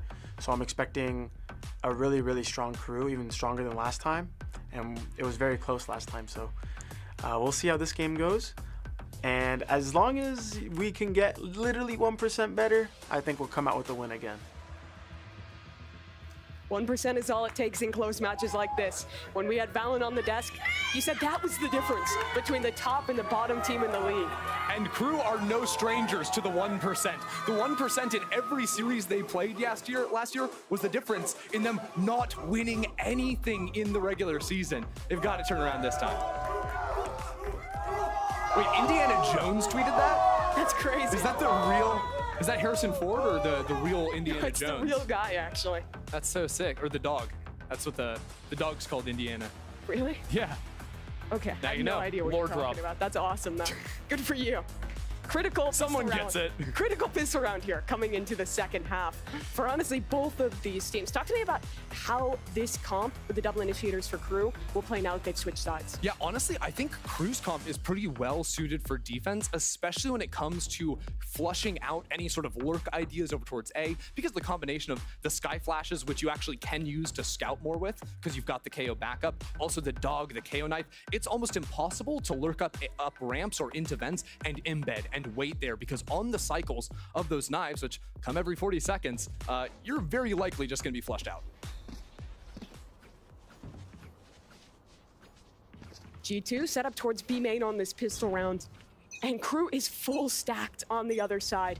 Kesnet, hold on. The only man holding on. No, B. they're stacked on B. Kesnet is on B. That means they're stacked on B. Oh! Yeah, that's just how Kesnet works. I wasn't familiar with his game. I apologize. 3 games and it's not enough. Soon enough, we'll all be familiar. Once they start winning those 1% games, people will remember. Looks like G2 might go for a little bit of a fake peek into main here. Well, that fake could mean instant death. It's not enough to actually convince Crew to rotate off. You can see pushing forward instead. We might get a brawl in A main if they commit to this. I think Crew have some kind of an idea. Like, that's not a real full commit. Maybe with a paranoia and smokes, though, it could be. But look how quickly they're coming. Into no, they bought it! And just at the wrong time, they start to rotate, but instead now they've seen the error in their ways and they stick around. This main fight is the round. MTA finds a critical opener. Melzer, a great angle, and absolutely no one is looking at him. This man finds another connection, and he just keeps on going. The stack on the other side for Kesnet works out too. He finds Leif. And this fake utterly dismantled. Yeah, that was sick. Crew not falling for that trick at all. And I actually liked it because you kept spotting it a few times. They kept wanting to walk into ramp, didn't commit into it, and now Kesnet closes it out for a flawless. Kesnet coming online in the second half. A dangerous proposition. Especially because with this jet pick, like, you thought a Raze could op. Yeah, Raze is cool with the op, but the jet is where it really comes online. Oh, yeah. You can see the effectiveness of the stall because in the early round, Crew didn't really waste any utility. I think they spent an early knife, maybe a sky flash, but not much more than that. Still had full gas on the Viper. No way G2's getting in. The difference between G2 and Crew's attack is this comp for G2 does actually unlock these faster hits. We're a lot more likely to see a paranoia and a stun combined with Leaf double satcheling into space. They can really vary the pace in a way that Crew couldn't. For sure. Really what I'm curious about is how does the KO knife affect things? Like if it comes in mid-hit, that can cause a lot of problems for if your duelists out there and all of a sudden the flashes go offline. Just like here, the knife hits, the Viper orb is up. Tough getting back into that mid space. I feel like you could identify a Crew game just by looking at a minimap with all other info gone, because no one else is as willing to just always have their jet alone on a site. It like reminds me of Loud last year with Ospas, where they're just, okay, we trust him. He can hold it down alone. And let's see how well he does at it. Dash popped. Little support with the nade there, and G2 just waiting to activate. Kesnet gets out at the right time, and will try and get ahead and find a shot here. This man just keeps on peeking, keeps on fighting, but it's shy instead to get his kills. Flash up for MTA, and with that spike down on the other side, this should be cleaned up soon, as Melzer has the trade in heaven. Got a bit dangerous for a second there. Those classics were doing some work. But good enough to tie things up, that's for sure. Now 5 in a row for Crew.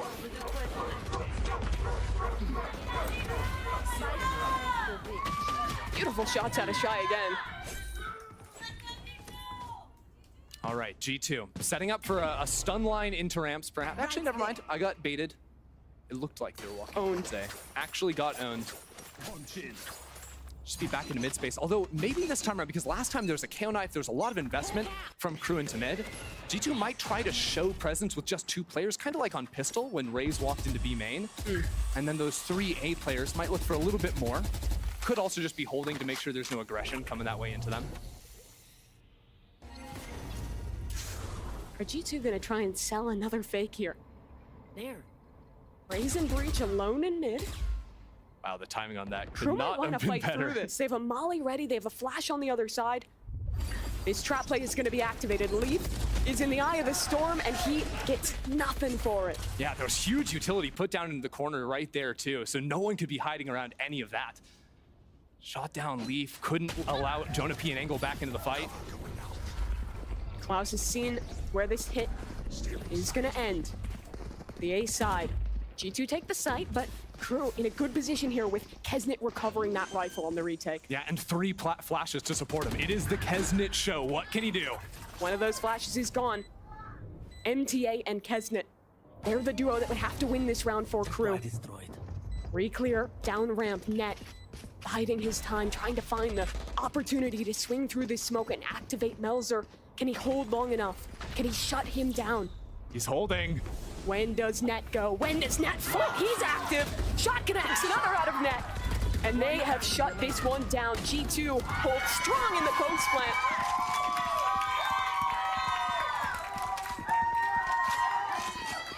Fantastic patience from Net on that one. If he walks out of that smoke, he is done for. Melzer was hard holding him, but as soon as that bloom went away, he was right on the money. Still some cool ideas we saw from Crew, right, on the bonus here. Look for that fight into mid. That re-clear is going to be really effective for them, and a potential problem for G2. Nice.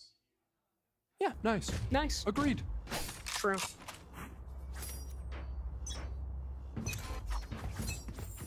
Once again, it is just a lot of this ramps control. Both teams playing fairly similarly, where even last round, last half, Crew would put a lot of players into A main. The spike would clearly be over in market.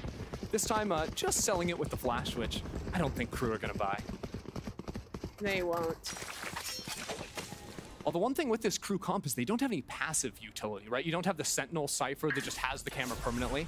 They're really seeking out on those 40-second cycles, so Knife hits the Viper. That's just one player. That tells you it's a lurk, but there's 5 people here, Mimi. Might actually be misinformation, if anything.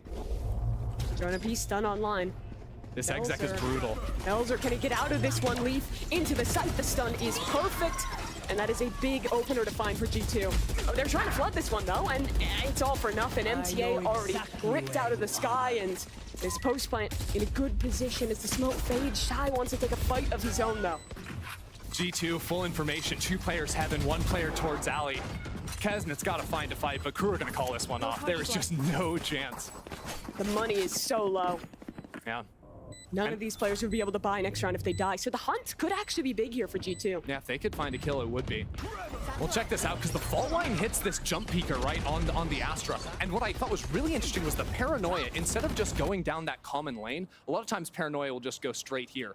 If you can see the yellow line. But the Paranoia was sent onto the Rafters line and actually hit MTA as he was trying to flood out of that heaven smoke. So a little bit different util pattern there, knowing where G2 or where Crew wanted to play, and it made fighting that site impossible. Leaf on the prowl for the most dangerous game. The stun is there. Can he take away any of these rifles? None. Ripped away. Great from Crew to hold on to that. Yeah. A miracle, honestly, with the stun connecting from a mile away. And now checking in on those guns. It's 3 Phantoms, a Bucky for MTA. The Bucky's getting some love this tournament. And on KO, I feel like I've seen it on so many KO players this tournament as well. I mean, it just makes sense. You can flash, and then you kill them with the Bucky. Solved. Valorant is so easy, maybe. That's so true. Heavy setup towards A from Crew this round. Giving a little trap play of their own, a call. And again, I mean, Kesnit is always alone, just walking around the map. Yeah, he is their passive information because he is just, looking at the enemy spawn all of the time. He's all the way up there. Crew did this a lot, though, in their series versus G2, where on the eco rounds, it would just be Kesnit on his own and a 4-stack on the other side. So far this game, we've seen the A stack, we've seen a mid stack, now we're back to the A. And Trent's all on his own. Crew's pushing this. Smoke dropping, Trent, close corner. No one's looking at him, connects on 2. Trade is there, but could that be good enough? They're going into Kesnit now. Yeah, it pushes everyone into Kesnit. Kesnit has to find an opener before the pinch comes in from heaven. It's brutal. Dash, propped, Kesnit for 1. He'll get away. Pressure will soon come from heaven. Does he know about Leaf? Now he's aware. Kesnit out of the sight. Yeah, doesn't want any more with that. Evens it up 3-on-3, and it's 3 rifles for Crew. Melzer even has the ult on the retake, and the spike is planted in a safe position. G2 have to play up. No flashes, though, for Klaus. It's going to be brutal to break these crossfires. Watch what raises, though. Leaf has the potential to backstab in. Double satchels, too, if he wants to get active. This smoke from Valen is great. Both the members of G2 on this site will pair up and try and hold things down, but their player in heaven has fallen. And now all the pressure is on the leader and his sentinel. Net in the close corner, finds his first shot. Wow! And Valen connects as well. The leader is clean with it. And now it's Yigel on the other side who has to try and win this clutch. The timer is ticking. There's a cam in his way. And Net has got the shot. That was pretty. Net and Valen showing how nicely they can play off another in that moment, right? Because Valen stepped out behind the Cosmic Divide. Then you've got Net stepping back in front of it. Oh, it was amazing. I hope we see that. Obviously, Trent was able to get a couple at the start, but it's this finish here, the 1-2 duck and dive. That was so nicely played. Again, swinging back in after Net got that first kill. And I love how instant the call is. They see that Astro Roll come up, instantly they're smoking. They're getting ahead of any timings and being able to still set themselves up an advantageous post plant. I think that also goes back to comms of knowing that they don't have a Sky Flash, so they can stay forward. Yeah, literally all it takes is Valen saying, I got you, and Net trust him. Valen doesn't have to, say, okay, after you get your kill, throw down the cage, then I'm gonna swing in before the cage. Like, he's not doing that, right? They just know. IGLs don't do that. But with Net, they play so nicely together. It really shows that camaraderie and their grind through Ascension. Second timeout here for Crew. They're running out of chances on their map pick of Split. In their defense, been a lot of ecos, been a lot of bad buys. So now that they actually have the money to full fight here, should be better suited. And to credit G2, they have not been losing those ecos than they were in the way they were in this last match. I will shout out, quietly Melzer has been very aware of all these late rewraps from G2. So that's not where G2 are winning their fights in the post plan all the time. Net won his, but Melzer was ready for it. What G2 are really doing is finding those aggressive moves from Crew, abusing that overstack that they have and not getting dominated by Kesna on the other side. Last chance here for Crew. They lose this round, their money is broken. They'll have the loss bonus to maybe scrape something together, but this is a real chance, and that re-clear is excellent. Nice flash from MTA. Yeah, MTA just setting himself up, If he doesn't have his jet on the side of the map, he can go get it done himself. And when Kesn is lurking, he puts on those shoes. This is what I was saying, though. It's so hard to play into ramps because you're going to have these fights. MTA has 3. Down A. The new man finds a big round here. I changed the A to a K because he didn't get the assist. He's getting the kills, He's getting the kills. Should pitch that to him. Trent gonna try and salvage this one. And MTA, another flash. Spots out Trent, and he actually didn't see him. That first time, if Trent got that kill, there would have been a chance, but Melzer takes him down. And now it is Net a world away. Yeah, the spike not necessarily in the best position for him here. But as you were pointing out before the round, because the money is down to just about 0 on everyone, keep hunting for your ones here, and those ones are being given to him. Jai's gonna win it though, no problem. Big round there for Crew. Remember, nobody's a hero when they're crying. And G2 immediately gonna take a timeout here in response. All right, so the big difference was MTA. MTA just said, I'm gonna start flashing through and fighting on my own and really dismantling the ramps. I feel like when you watch Crew, there's kind of a switch between new Crew and old Crew. New Crew, slow, mid-rounds, Kesden on one side of the map. They're playing really proper Valorant, sometimes too much. And then they'll switch back to old Crew, where they're swinging every angle, where they're pushing into you on defense, where they're flashing through random smokes. And that kind of phase shift makes them kind of dangerous to play against. Yeah, you never fully know what to expect. Honestly, for G2, if they're trying to adapt to this, fighting through the walls, disrespecting them a little bit with those flashes and those fights, I think G2, if they want to look into this A site, instead of just full going up ramp, if they send that dive pattern to be up to Raptors and then wrap behind MTA, that would be the easy fix, but that's assuming Crew don't make any pivots in this round, and that can be a hard thing to do immediately coming out of a timeout. What is nice is while they don't have a Sentinel, with double initiator, they can be pretty mobile in where they're setting up, because you can stack towards one side and then re-clear with the Sky Flashes, with the KO Flash and Kesnet following it up, or just Kesnet walking into space. They absolutely can. In this round, though, we do have some big ults, so the possibilities with Showstopper and also the From the Shadows to get some mega dive going in could be brutal. They might just want to explode up ramp at the start. Crew's gonna be committed into this fight. Klaus, he's directly in the line of fire if this ult comes in stun. Paranoia, ready to go into ramp, straight into Kesnet. Can the rocket find value? That's the real question of this round. Or will the knife shut it down before it even gets a chance? Sky Flash, so you can't kill the knife through a smoke. Nah. That's tragic. That's crazy. They're showing that they can fight even further forward than previously, all the way in front of their util. And I think that's Crew showing awareness of what ults their opponent had as well, being able to throw at that setup. They haven't been throwing that knife every round. Sure, a lot of them they are, but there, it perfectly punishes. And this just changes how G2 have to play their round, right? You're down 4v5, you have no dive. That turns into a lurk round, right? Cypher needs to look for something. Viper maybe wants to get active behind the wall. Try to find those windows, those 40-second windows around the KO knife, which is back up, but just got cast. Down at 15 seconds. That doesn't give you a lot of room to play if they're back up then. MTA does have the KO ult online though. A great tool in the late round to stop and execute. G2 heading towards B though. Shy has had some magic moments this map thus far. Great timing on that one. Reading it a little bit. Fault line cannot be played off of. But he still has his second angle down towards Hell. The question is, how well timed is this for G2? Can they isolate these anchors off with the pinch from main? Smoke up for Melzer. That'll give him some protection as from the other side. Shy cuts down the players towards Heaven. Now it's just him. Drop in the fake on Noise. So many angles for him to contend with, and G2 is getting every kill they need.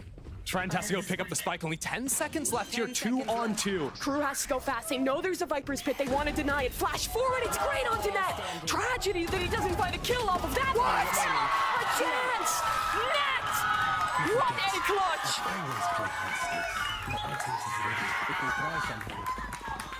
Net is a machine.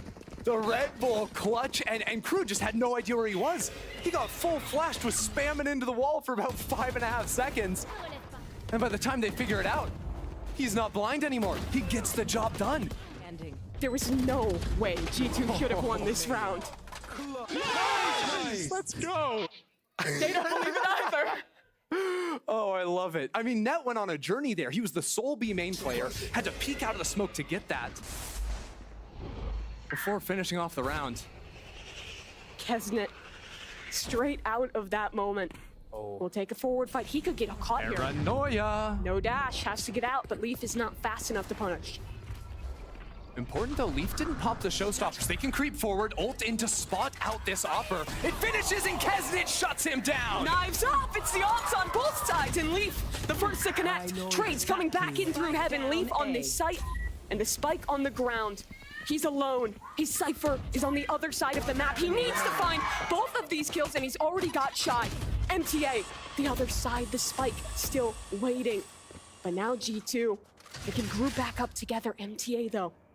The reflank towards Heaven, the shot is there. 1v1, knife out, Leaf ready. Another clutch for G2. What a play. I mean, a full chaos round. And somehow Leaf is able to cut through it. So much to do with the neural theft coming in from Net. Net got a pick in mid, and Leaf was able to pre-fire one of those players flooding back into the site because of that info. And it was after Kesnet almost took over that site. Imagine the world if Kesnet updrafted half a second earlier. Unreal. Again, it's coming down to the 1%. A tiny difference from win and loss, victory and defeat. And G2 are one away from stealing their opponent's map pick. Fast out of Leaf, Satchel towards Heaven, and another connection. We were waiting to see the Leaf. There was a top 3 player in the league last year that was long awaited to join this squad, and he is showing up when it matters most. The support from his team so perfect there on ramp. Now forced into a 3-on-5 retake. It's 2 Guardians and a Stinger. Kesnet, MTA, they're gonna have to work some kind of a miracle here to make it happen. The first obstacle is the setup towards main. If they come back into this site without cutting those players off, it could be tragedy. Kesnet has fallen, the flashes are great, and G2 takes split. In the rematch, they look excellent. It looked pretty good the first time around as well. 13-8 to start things off. Leaf and Net having a fantastic first game here. And able to see through some of the funkiness in that Crew comp. They played to their fundamentals. They stayed strong, especially in those late round moments. They were constantly taking advantage there. Net and Leaf were so good in those late rounds. clutch after clutch being won by those guys. And Net, no matter who was next to him, the way he was playing with that person was so money. Him and Leaf in the clutch, him and Valen as well, was so good. Again, these guys are the newest team to the league, but their synergy is there. They have been together as a squad for so long, and it shows in matches like this. Oh, it absolutely does. But now we've got runbacks. We've got Sunset coming up. We've got Icebox coming up. And we are going to have to step away for just a quick break after Geek Heavy and the Analyst Desk will break down map number 1.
Our game against EG obviously didn't go our way. We lost 0-2. I'm proud of the team though for how much we adapted. I'm really just focused on the next, trying to make sure my boys are regained because there's no time to dwell on the loss. They're hoping Kesnet is not on this angle. Can't get a dash off. Another great trade. Valen's having a monster performance so far. Only real chance here. Klaus is off to the side here. No way, Valen, no way! 4 for him. On for the ace. A clutch like that! Denied by Shy. Versus Crew, they definitely were exploiting a lot of our gaps. What I'm expecting for next game is for them to just fix up the minor mistakes that they made versus us and come back with fire. Still that player disadvantage, Kesnet! Just Kesnet things. Pushing forwards into their spawn, removing the weapons on for the ace once more. Just praying he can hold on to this. He hears the ropes as well. Players running straight into him. MTA, he's made it, trying to get the ace! From here on out, it's do or die to make Madrid. So I'm expecting a really, really strong crew, even stronger than last time. As long as we can get literally 1% better, I think we'll come out with the win again. Here with the coach of G2, Josh RT. A very fun map from y'all. I have to ask you, did you see anything in crew that you exploited to take the map? It's more like fixing our errors from last time, being even more bold and taking more risks to take away space from them. From that, we just didn't give them any room. Thank you so much. Best of luck in map 2. Thank you. Welcome back. Well, you heard it there, Josh RT. They're fixing errors from the last time that they were up. I'm really curious. What is? I don't want us to have another case of deja crew, but it's kind of feeling like happening. Yeah, it's kind of feeling like it might be happening. Like, what did we think of that? Look, we should definitely do the MVP breakdown as well, but. Yeah, what'd you think? One thing that's not giving Deja Crew is that they've come in, both of their map picks. Last time it was Sunset against G2, this time it's Split. And they're coming in with some totally different comps. They're trying some new stuff, which is not necessarily something you always associate with Crew. Now, that being said, I'm not really a fan of what they did here on Split. I don't think the comp they ran is particularly explosive enough on attack to deal with a comp like G2 when you're dealing with the Cypher and Breach. And on defense, it's not trap heavy enough where you don't have the raise to throw a nade into a corner where a breach stun is coming in off of a Cypher cam that just spotted someone. You don't have those little setup plays. You're making up for the information lost from the Cypher with the KO, but then you're losing some of the stopping power. I'm just not a fan of the comp. I mean, I respect that they tried something different, though. Yeah. I'm in particular looking at the Kesnet on Jet there and wondering what they were thinking about on attack, because he only took 3 first duels in that first half. Yeah, and that's just so strange when you're thinking about it, because Kesnet's so aggressive, and it forces the rest of his team to try to make up for that, and it didn't really go well. Yeah, it's crazy watching Wyatt. These comps almost broke your brain. Just like looking, I was just watching you the entire time, just like seeing these two teams play on these maps. But we did see Leaf on Raze, and so I got to make a pun because it's on the prompter. We're gonna make like a tree and leaf, right? we gotta do that, right? The scriptwriters just set you up bad without the scriptwriters were doing it dirty having to say that one. That was maybe Van Silly wrote that script, to be honest. That was a Van Silly joke right there. No, Leaf was going crazy. He was doing really well with the AWP early on. Playing super well. This is what I want from Leaf. I mean, this one roster move that G2 made felt extremely promising. And it didn't just feel, I mean, it just should be extremely promising. They just brought in an all-star duelist with this core, and he showed up. Yeah, and you can see there it was his best game so far with this team. So definitely looking a lot more comfortable. And I think part of that was just the way that they were feeling the map. I think Net played much better than you actually expected, or that you've seen so far. I think that's because Valen is more loose with it. I think that's because Valen's not having to shoulder all the load. You didn't necessarily see him actually have to have those moments because his teammates were there for him. And I think that's because they have the read on Crew this time around. Absolutely, yeah. And Valen did say in that interview that if they can bring just 1% more, they could take this all the way, which I was like, you're just looking at 1% more? I mean, they're doing a great job if that's all they're looking for. But you know what? Let's hear what Coach Adam has to say ahead of map 2. Here with Adam from Crew. Now, that was a close map, but you lost it in the end. What is it going to take to put down G2? I think that at the beginning of the map, it was hard for us to find our identity, our play style. It was a slow start for the first map, but I think that we will start a lot more stronger on the second one. Best of luck. Right, so he mentioned trying to find their play style, but I feel like the stakes are too high to just be waiting to see, you can't really feel the other pro players out on these maps. You got to come in headstrong, am I right? Yeah, I think that's the tough thing about this tournament, right? There's barely any time to do that. We were talking about that a lot last series. I think it completely applies here, right? They didn't have the chance to play out a split yet, and we hadn't seen that comp. They hadn't got match experience with it yet, and that's what he's talking about, missing the identity. And Crew is not a team, like you said, who comes up with comps, who is at the forefront of the meta. So when you see them do something like that, it's definitely out of pocket. It's definitely uncomfortable for them. Yeah, I mean, and we're going to see that again coming up now on Sunset. This was their pick in the first time they met up against G2, and they were running the no duelist Kesnet on Chamber. Yeah. It's like, honestly, watching his Jet on attack here, it felt like he should have just been on Chamber anyway. I mean, genuinely. He was like on flank watch duty the whole time. So I'm concerned we might just see a similar thing going on attack in regards to the, and one thing I'll tell you, Hakeem, they don't change things map to map either, right? So not only are they not at the forefront of the meta, typically, I mean, this is a new crew, this is a new year, they might start to implement that, but they also don't change things series to series, map to map type of thing. Now, we also saw G2 on this map as well, on Sunset. Do we think they're going to keep the same comp, or? Yeah, 100%. Yeah? Yeah, 100%. It's just a consistent comp. They beat them with it the first time. They had a super close game against EG, which there is definitely truth in it. They felt just came down to those clutch moments at the end that they couldn't win out. There's no reason for them to switch. And I would also say, too, it's easy to kind of expect what the other team is going to try to hit you with. And you also have the aspect of conditioning, right? You've already set the tone of what you're going to do, right? So you could use that to your advantage to trick them or to make them feel like something is happening that works oftentimes in an IGL like Valen's hands really, really well. Yeah, well, then I guess it's really honestly up to crew to kind of innovate then if they want to win this, right? Yeah. I mean, innovate is, I don't know. Again, I don't really put that in part of the crew vernacular. Yeah, I don't know if they need to I don't know if they're a team that needs to reinvent the wheel. Again, I respect that they're trying new stuff. They're trying to show up with some new comps, maybe catch people off.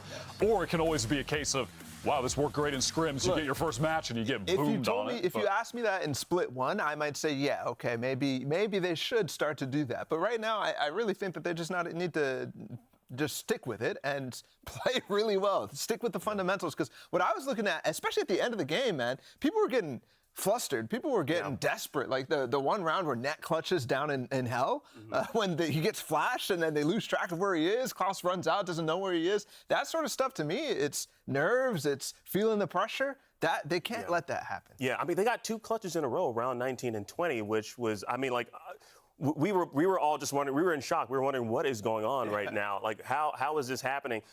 Just to let everyone know that are watching at home, there's a slight delay, so you're going to stay with us, and we're going to keep you entertained for a while, okay? I hope that's okay. I hope we can keep them entertained, right? Yeah. I'll try my best. Yeah. I mean, that's what I'm here for. That's what I get paid for, so I hope I can do it. I talk.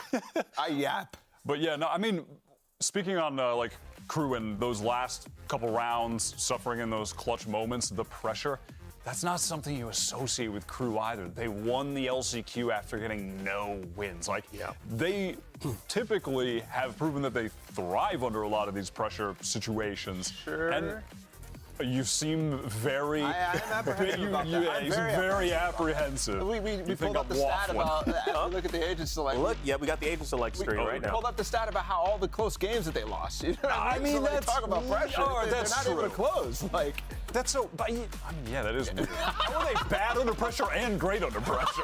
That makes no damn sense, but it's true. The LCQ run, I think, was just a miracle. Let's be real here. It was a miracle? Yes. So you think they're losing this again in close fashion? Yes. Is it going to be close? No, not this match. Oh, that's tough. I'm waiting for Split 1. that is tough. Yeah, I mean, crew are coming in with that same comp. Yeah. The no duelist look. And how do we feel about this, though? I mean, do we think this is good, bad? Do we think I'm scared vote in their favor? I got no feelings. No? You have no feelings? Well, we know that, Bala. I'm just kidding. Anyways, let's find out if this series can go the distance and send it back to Mimi and Ender for the call. Yes, thank you very much. And we saw this map last time between these two teams. Then it went the way of G2 and crew again, reattempting with this same no duelist comp. And I am ready to nerd out about this. Are you a fan of it? Let's just start with that. Am I a fan? I'm not a hater. Okay. I don't know if I would go as far as to say I am a fan, but I am a general believer in Sunset is not a map where dive is necessary. When I talk dive, I'm talking your Rays, your Jet, your mobility agents, right? Those guys that want to fly into the site. And instead, crew, they're going with this approach of we don't need any of that. They can take their fights a little bit slower in very crew style, like we just saw in the last map. They're really taking their time on their attacking side. And we'll expect to see it here again. You heard Wyatt on the desk. Might as well have been Kesnet playing Chamber on the first map. This time, he's actually got a trip too. Now he's doing it. On top of just being the guy who stands around on extremities. Yeah. Got a bit of a trap set up here, though. Paranoia ready to go off the contact of the turret. And then Valen's going to get as many as he can. How many? Or none. None. Not great. Well, and 0 was as many as he could, unfortunately. Now Net's gonna get as many as he can. Yeah. And he's doing a little better. Spike's on the ground though. The one-way and Net, he tallies it up to 3.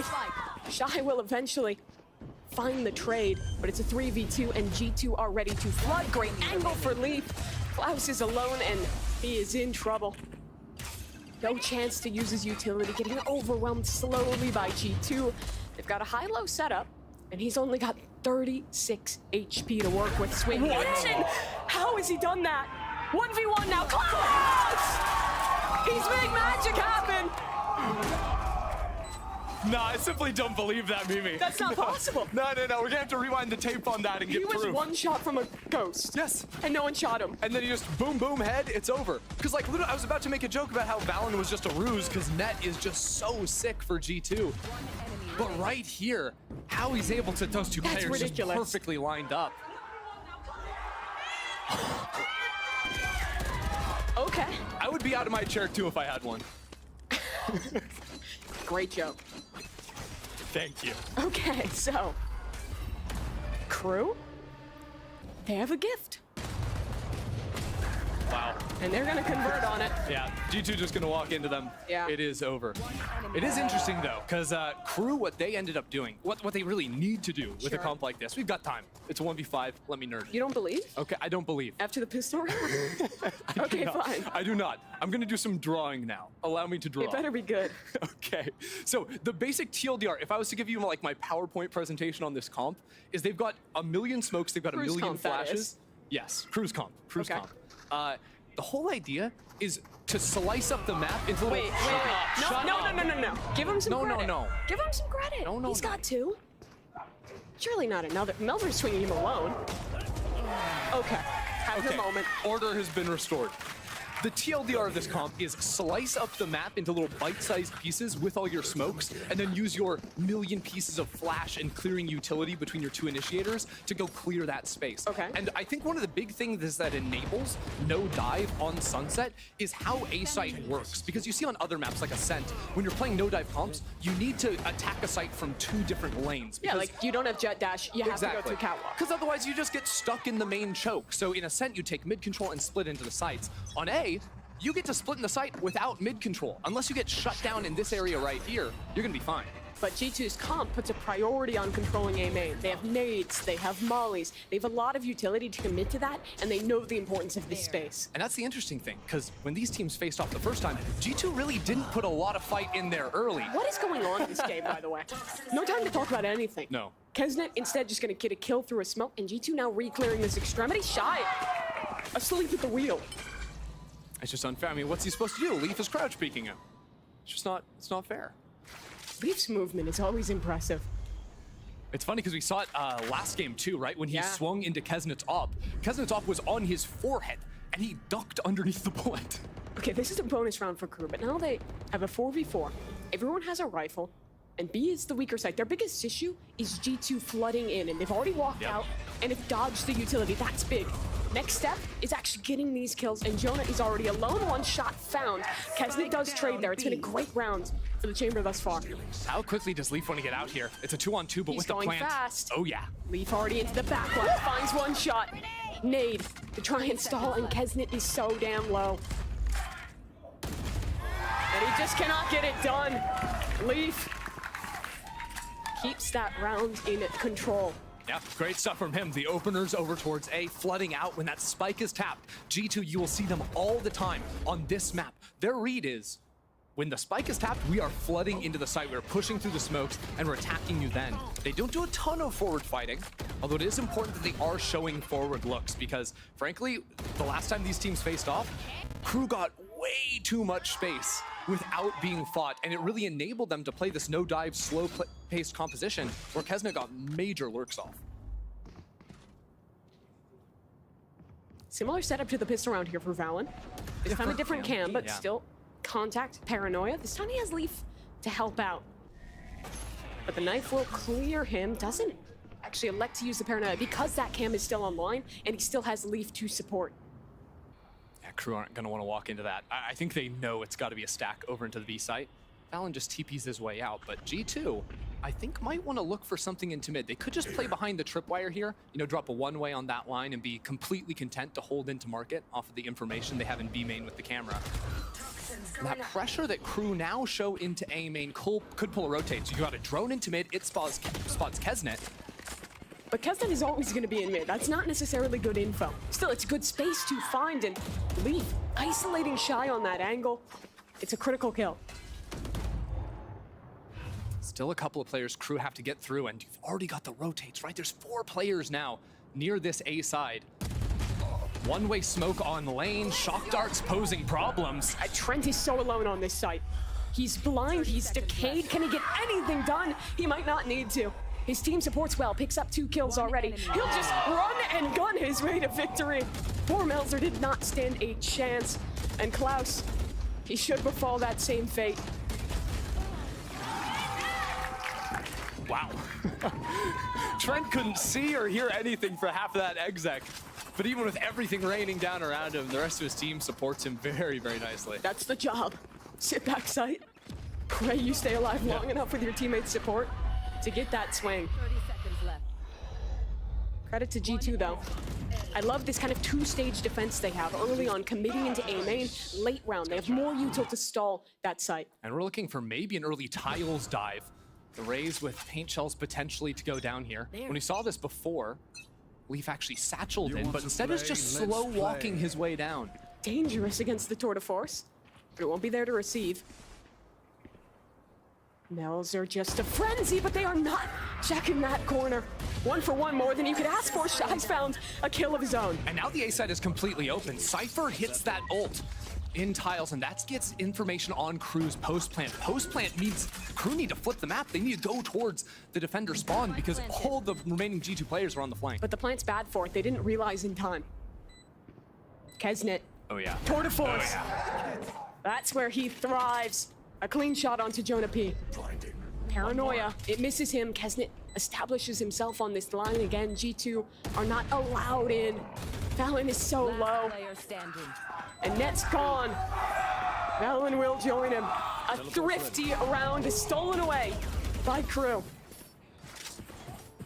That was fantastic. We've just seen a ridiculous amount of eco rounds. There's been too many. This event.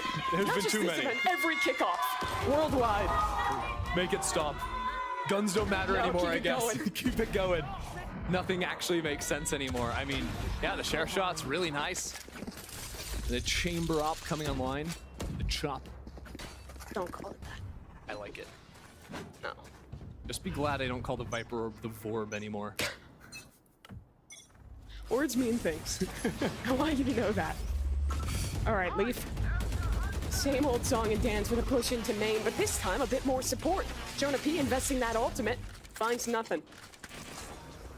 And the drone to re-clear out into mid. G2 have been pretty quick to snap on this one after the early aggression over towards B or A main. But you see, with no dive, G2 is putting everything into forcing Crew to go B, because they don't have shock darts, they don't have a nade. It's so hard for them to deal with this Cypher. Yeah, and the 2 main looks for the chamber was the slow lurk up that way or the slow work into there, pinching into shop, and then on A hits, sometimes going into mid. So the fact that we're playing forward in A, the fact that we're droning into mid, it's really shutting down the options for this chamber lurk to be effective.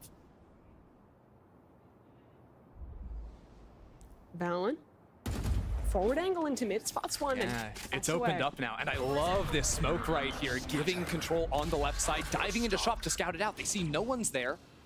Roman's swinging through this one, though. Yeah, he had the dart. He had the dart. Yeah, they didn't fully tag anyone. contain this space now. Crew, what is this plan D at this point? Now they're pivoting back into B. Not a lot of time, but Net is suppressed. He's out in the open. Valen might have done enough. 2 for 2 on the trades. Comes down to a retake for G2. They'll go quickly into market. This is Kesnet's space to hold, and he does well enough. Now a post plant for Crew, and the Viper's Pit active. How do they work back in? Need someone to give them a fight. No util for G2 on this retake. They'll wrap back around. They want to look down. Going down this ramp, it gives them a better angle inside the pit. But that wall inside the Viper's Pit makes it tough. Melzer's holding this, and he is connecting. Great trades from Crew. They closed out this post plant and are putting together a respectable attack side here. Yeah, that was a really, really nice round. I like, especially in the mid round. They went for that sort of smoke up in top mid to look for the potential pinch into shop. They really feinted that dive into shop. But a couple of times in the previous game on Sunset, they went for this feint where they would push multiple players into top mid and then fall back into market. The whole time, they've got Melzer chilling in main, ready to assist the market fight with a paranoia. They never really all-inned on that too many times in the previous game, but there were a few times they looked to set that up, and that time it was executed to perfection. Timeout here for G2. The question seems to be, how do we deal with these slow mid-rounds? Kesnet isn't able to get lurks off most of the time, but they're getting enough space that they're consistently able to split into these sites. It's been a great game thus far from Melzer with his calling. Oh yeah, I absolutely love it. And I think they call around what Kesnet does super well. Haven't even had to lean into it too much yet. But honestly, I think G2, when they previously were struggling against that sort of mid-heavy play, they actually switched the Cypher setup. So Net had a trip in mid, had a camera even spotting mid. It was placed over in shop to watch out that area. So that on a move like that, you never get hit by the pump fake all the way into your spawn and then rotate out of market, which kind of happened to G2 in that last round. Could be a move for them, or just, you know, be a little bit more firm in their positions and anticipate that blind into market on the fight. Crew is sitting all the way back in their spawn to start this one. Yeah, G2 are broke here. Yeah. Just want to hold for aggression here. I do like the fact that G2 are looking to play in front of this Viper wall over in B. Something we never really saw, but it is pretty good to set up some kind of an embed or flash out into the site. That's for though, these like trap plays in B main haven't been able to work much. This round instead is just to get that orb. But still, Crew, I think, has really good protocols to re-clear space in both these mains. Yeah, Crew's idea have been to put heavy pressure down in A main, and that's been the conditioning they've done. In the previous series, it was just Chamber kind of walking in there. But now they've got Chamber watching into mid, seeing if there's ever a step up, they can get a quick kill and get out. You do see kind of one of the issues here with G2's comp and what you're giving up to get that Sova is the breach or the Gecko. Those agents that are really good at constantly re-clearing and using util to pressure A. It's a lot harder to invest Sova util to do that same job. So Crew has just been able to late round walk up and take this space round after round. It's like they've got the Viper orb, but look, they walk up, they get an easy fight on Kesnet. Kesnet's still going, Kesnet's getting them all. Kesnet's actually playing Jet on Chamber. It's like the opposite of last map. Oh, I see, I see. Just runs them. I didn't see him dash, so maybe missing that. Blink and you miss it. Blink and you miss it. Blink and Kesnet just has 3 kills. Sure, why not? Revealing area. Oh, a Blink and Klaus is lurking through A or B somehow. He's just chilling out on that side of the map. Yeah, that makes sense. No one's watching Melzer's back. I mean, he's dead now. And guys, Shy's gone too. And still this fade is far away. Klaus trying to come back in. MTA is the only one who can stop this diffuse. He swings in. Jonah has to hop off it, but he has a beautiful shot. Do they know this last man's position? Yes, they do! Jonah P! He's electric! Jonah P has been unreal in this tournament. How do they win that? They have to stop getting away with it. They have to stop. Jonah P with Guardian is just an instant eco round winner. He can't lose with it. Sign me as an assistant coach. I'm telling G2, force Guardian every game. It's like he was beating Crew with it the first time. He's beaten EG with it on this same map, clutching up. He just cannot be put down. The support staff for Crew, the face really shows it all there. Yeah, that was a bit of a tragic round. I didn't even hate the idea of a lurk, but it gets punished big time. Again, by the way, K-ult into B. Cypher setup on the A side. Leaf, blinded, damaged, and down as well. Trent only drops MTA, and here comes the rest of the team. Trent spraying away, and it's only one real kill here. Kesnet back in spawn, lurked all the way through and got his. And that makes Net a fish in a barrel. Another clutch? Let's see what's on the table. Not today. Melzer shuts it down. A change of pace there for Crew. Very successful. They've never shown a round like that thus far this game. Yeah, that was the mega fast lurk through. And I think Crew's game plan into this B site is so sick. They've done these like triple lurks through in all these different spaces that have been super effective throughout their games against G2. It's almost like they trust their players just win out in these fights because they're splitting up in a lot of times like 1-3-1 as they're going into B or 1-2-2. Not a lot of options to trade each other out, but When they play like that and they haven't been challenged too much in B main, it works. G2 adapt by maybe going back to a bit of a mid fight here. 3 players posted top mid. And they're gonna just walk through this one. Shy deals with it very well there. All 3 walk through and all 3 go down. I wouldn't have given him a very well personally. 28 bullets for 2 kills. A little bit too much, I think.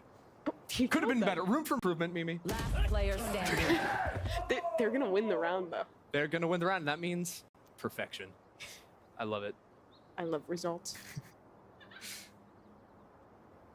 I love how crew are up 5-1 and they're just walking through mid, holding hands together. It's like so. This is actually. Let me tell you a little known fact about crew. All their players actually have walk, not bound to hold shift, but the default. And they have to hold shift to run instead. I love it's it. It's crazy. I was gonna say it's like an elementary school going on a field trip. Yeah, hold hands, everybody. We're walking over to the B side. I mean, it means you're never losing the man-up rounds. I love like it. I love it. Good fundies. That's the fun way of saying fundamentals. Thanks for explaining that. You're welcome. Really wouldn't have known otherwise. That's just a Vandal spray moment. It was very good. Hey, look, he thought he got the kill in the first one, pulled away. I respect it. All right, big round coming up here. G2, 1 away from some big ults and crew. What I'm really looking at is that Fatal online makes the retake, or the post plan, excuse me, a little more doable. Leaf's got that op in hand. We saw this yesterday versus EG when they were slowly working them into mid. It's very similar to when he was venting or opping in vents, but he missed his shots. Don't do it. Don't say it. Sus. Okay, sorry. But it was just like on Split when he took that for mid control out of vents. Although this time we've slipped past the corner. And Leaf takes the coward's way out. Yeah, I mean, it's really hard to find value when you're getting constantly smoked off like this. He's gonna stick around. And now has a pretty dangerous angle to deal with. There were options. If they rushed through there, Sova was here with a Hunter's Fury, ready to just tear them apart. Omen's on the other side. If they double swing Leaf, he needs to get his kill. He will. That's MTA taken care of, so Flash is off the table for the rest of his exec. And Showstopper available too. He can get a kill and go straight into that ult if he wants. He's deaf, but he's got a good angle here. Shot, not to connect, and the Showstopper, it doesn't either. Nade, the next line of defense, and a satchel to get away. It's a player up, it's a post plant. There they are. And it's all on Kesnet here in Market. If he's able to pinch off one of these rotates, his team is down in numbers now. They need him to get active. Can Kesnet find Leaf? Absolutely. Critical shot connected. He'll teleport back to another side. Valen just runs him down though. Last 2 members of crew hunkered on this site. Klaus with his teammate there to swing. They'll connect on the ball, but Trent, he's got 2 of his own. G2 and the clutches.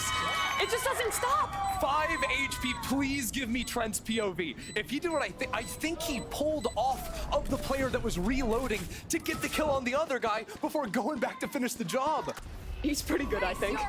That's unreal, because at the same time, Leaf did so much work to get these early kills, even with all the utility thrown his way. That like, picking the target that isn't I'm flabbergasted. Yeah. It might have just been that he thought he killed the first guy, but I prefer Let's give him the credit. Let's take in the hopium. Let's believe. By the way, Kesnet, I think playing in French, full chamber immersion. I actually love that. Oh man. Cover going out. Crazy game thus far here. That's one that'll get G2 back in the thick of things. Crew again looking to take this early A space. A lot of utility spent for elbow control. We've seen G2 put up a bit of a fight in that area before, and with this forward Viper wall, it keeps them isolated behind here, even after the utility allows them to re-clear into some space. Jonah loves just popping Hunter's Fury at any moment. And unfortunately, he won't get a kill off that. I think Trent's Molly just barely missed on connecting with MTA. Would have secured that kill. That would have been so nuts. Now Crew have set back up into the A. Again, they can look to split in once these one-ways drop, once the orb goes down. Got a good cycle here, 15 seconds before there's too much gas left on Viper to go for the head. MTA still has a flash. Melzer has a paranoia of his own. They have a lot of tools. And a lot of space to commit to this one. Yeah, they have to go into A at this point. Going back into B this late with the op post in mid, not going to be easy. But look at this utility stalling them out. Molly inside the Viper Orb. Util was sent in, but they can't really follow up. And now they're just teleporting in front of Trent. What's going on? Give him an opportunity, and he will take it. Trent on for another. Taken down, though, by Shy. Jonah into the site. Needs to get more. 3 for him already. Kesnet swings. But this time, the clutch is denied. G2 holds strong on A. Last round before the switch. G2's A-hold looks so much better than last time. They are fighting Crew tooth and nail. They are keeping them trapped there for so much longer. And remember, that A-hold was a big issue in the first match. Normally when we talk about rematches, you're always talking about the team who lost and what they can learn from it. But it really is showing that G2 took the time to study there as well. It's important going into the end of this half. To remind you, when they played before, it was 6-6 at the half. And in the second half, Crew on defense only won 1 rifle round. Looking like 6-6, 5-7 again. Crew are gonna have to show that improvement we've seen from G2 already. Oh no, Leaf dying on that close corner. Nice shot from Kesnet though. That opens up this round for Crew. They can just take their time, wait for G2 to re-aggress, to make another mistake. And that Raze dropping has opened up a big hole into mid, right? There's no drone on Jonah P, so actually clearing back in that mid space is gonna be really hard. There's a trip in market that gives them some security. That late walk up in one of these directions can pose a serious problem if timed well. Crew want to finish towards B. Biggest issue here is those Cypher trips. And with no Fade Cats, they're gonna have to contact into it. Jonah P's his own drone. He's clearing mid himself. Excuse me, Klaus is here on the scene, so I do have the utility to take care of this one. It's down. Gorgeous. But Fallon follows up off his own paranoia. And how did MTA win that? He was blind.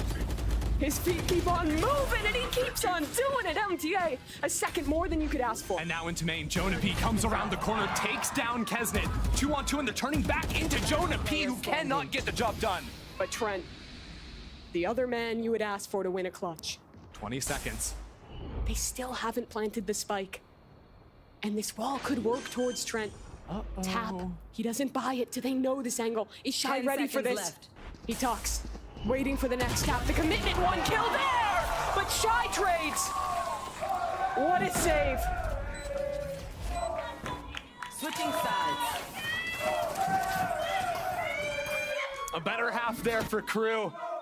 And the thinnest of margins as well. I think he legged him as well. Yeah, I mean, look at MTA's movement. Like, he's full blinded, dancing around in the Matrix. The dancing queen. Oh, man.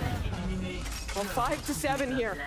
Crew in a good position to try and bring us to a third map.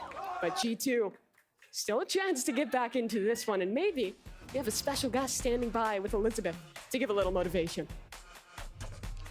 All right, everyone. Valorant is a family affair because if they're not playing, they are watching. I'm here with Trent's girlfriend, brother, and sister-in-law. Yes, and if you heard the screaming, you've heard them. It's been a very, very loud game. Now I have to come to you because you said this is your first esports experience. And how has it been watching your brother play on this stage for the first time? This is crazy watching him play on the stage, going from hearing him yelling in the bedroom next to me all night to now watching him on stage is just crazy. How proud are you, be honest? I'm extremely proud of him. Walk me through the time when Trent brought up being a pro Valorant player. How did that conversation go? He's been playing for a long time. He's always been trying to get to this point, and it was years and years of him screaming in the bedroom to get to here, and I'm just so proud of him to get to this point right here. How are you feeling, Haley? I'm really proud also. I've seen him grown up into such an amazing young man, and he was born to do this for sure. Born to do it. And now, hello, Miss 2-year anniversary on Friday. Now listen, I don't know if you've heard, but I'm very single. What is the secret to dating a pro player, making it last this long? I mean, you just gotta understand that this is his life and what he always dreamed of, and it's hard, but I mean, at the end of the day, it's his dream and it's happening. So, I mean, I'm just proud of him, happy that he got to where he wants to be. So, yeah. Just a whole bunch of pride here among the Trent family. And there's more G2 fans back here. We have the whole G2 squad here. But we have a game, a very close game to get back to. So Mimi and Ender, please take it away. G2, maybe the fan favorites here in the Riot Games arena, but a long way from closing this out. Remember, an elimination match here. Only one spot remaining in the play-ins. And it is ready to become a gigabanger, I feel. Crew need to have a good open here, just fishing for that Cypher cam off the start, but it wasn't placed there. Net did a lot of this, these forward cams to spot out the early shots. Again, Kesnit is alone.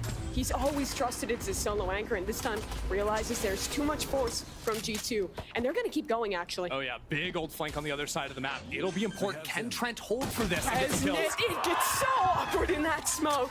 But G2 finds it, and now look at Trent. He's got a crossfire here into the blender. Goes Crew, and they are getting eviscerated. Flawless pistol round for G2. Wow. I swear Trent played in that same exact spot the last time, and there was just one guy lurking that time. This time there's 4, and they get them all. I'm imagining he was just distracted by hearing by seeing his family getting interviewed at halftime, just chilling in Spawn's like, oh wait, there's a round. Oh. And then goes and kills I forgot to buy my gun. Oh no. Great round from him, though.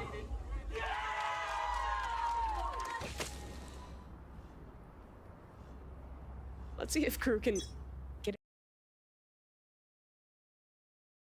classics thus far. Yeah, G2 aren't leaving much to chance in this one, though. Double rifle in Valen and Jonah P's hands. Paranoia, though, from Melzer. This could actually get dangerous. Flash, Noya in, but they deal with it well. They didn't use the Noya, because they all swung into the line before Melzer used it. Yeah, they just used the KO flash. Poor And Melzer Melzer, just like, guys? Yeah. Do you want me to flash? He's not going to call him the Paranoia stratagem and nuke his own team. Wouldn't want to do it. Ned has worked his way all the way up through B, so the team will be called back to him. Might actually walk into Kesnit here, but dealt with.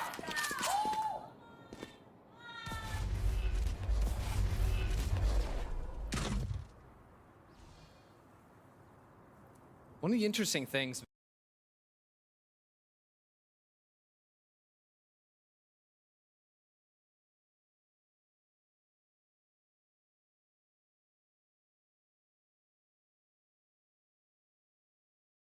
side. Similar situation to last game where they're playing with a hardcore sentinel.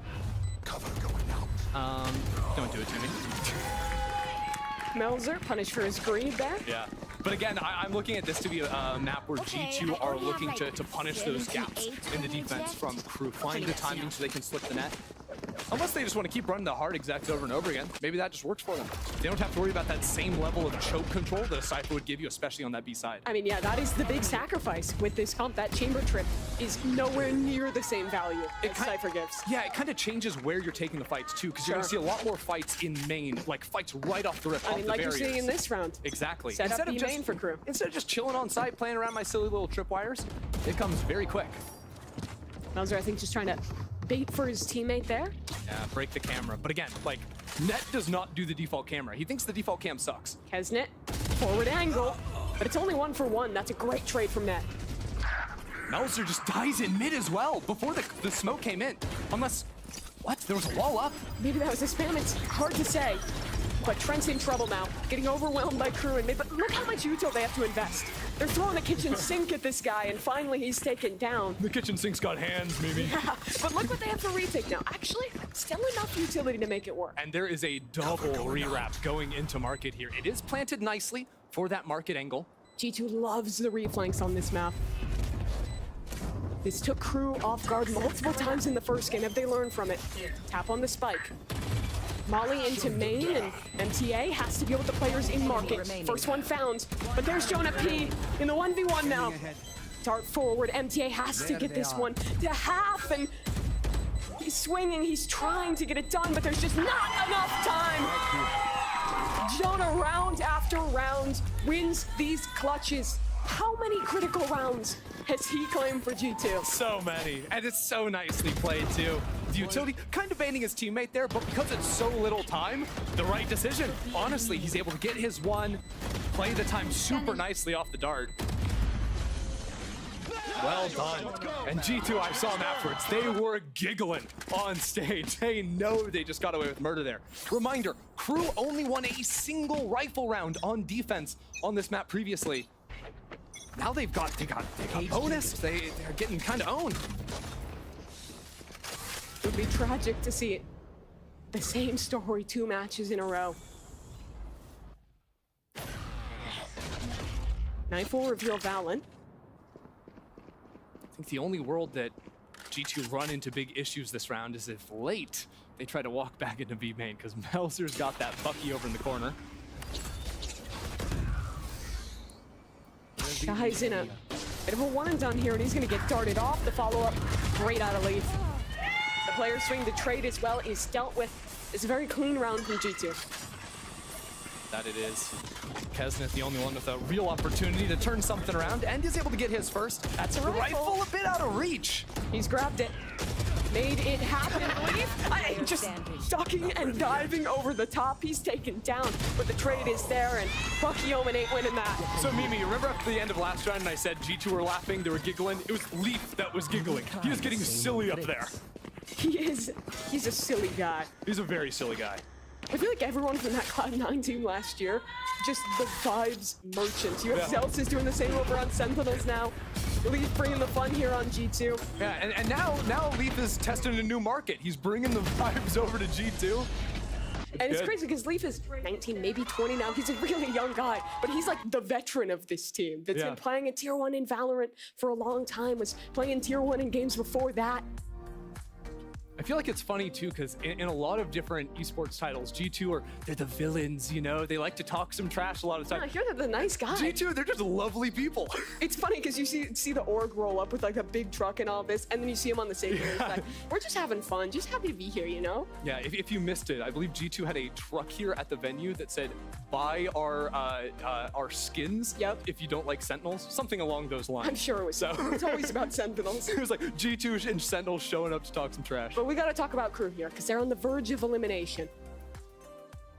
That they are. And I think it's kind of got to come down to Kesnet. They put so much into him. He's got 21 kills with the op.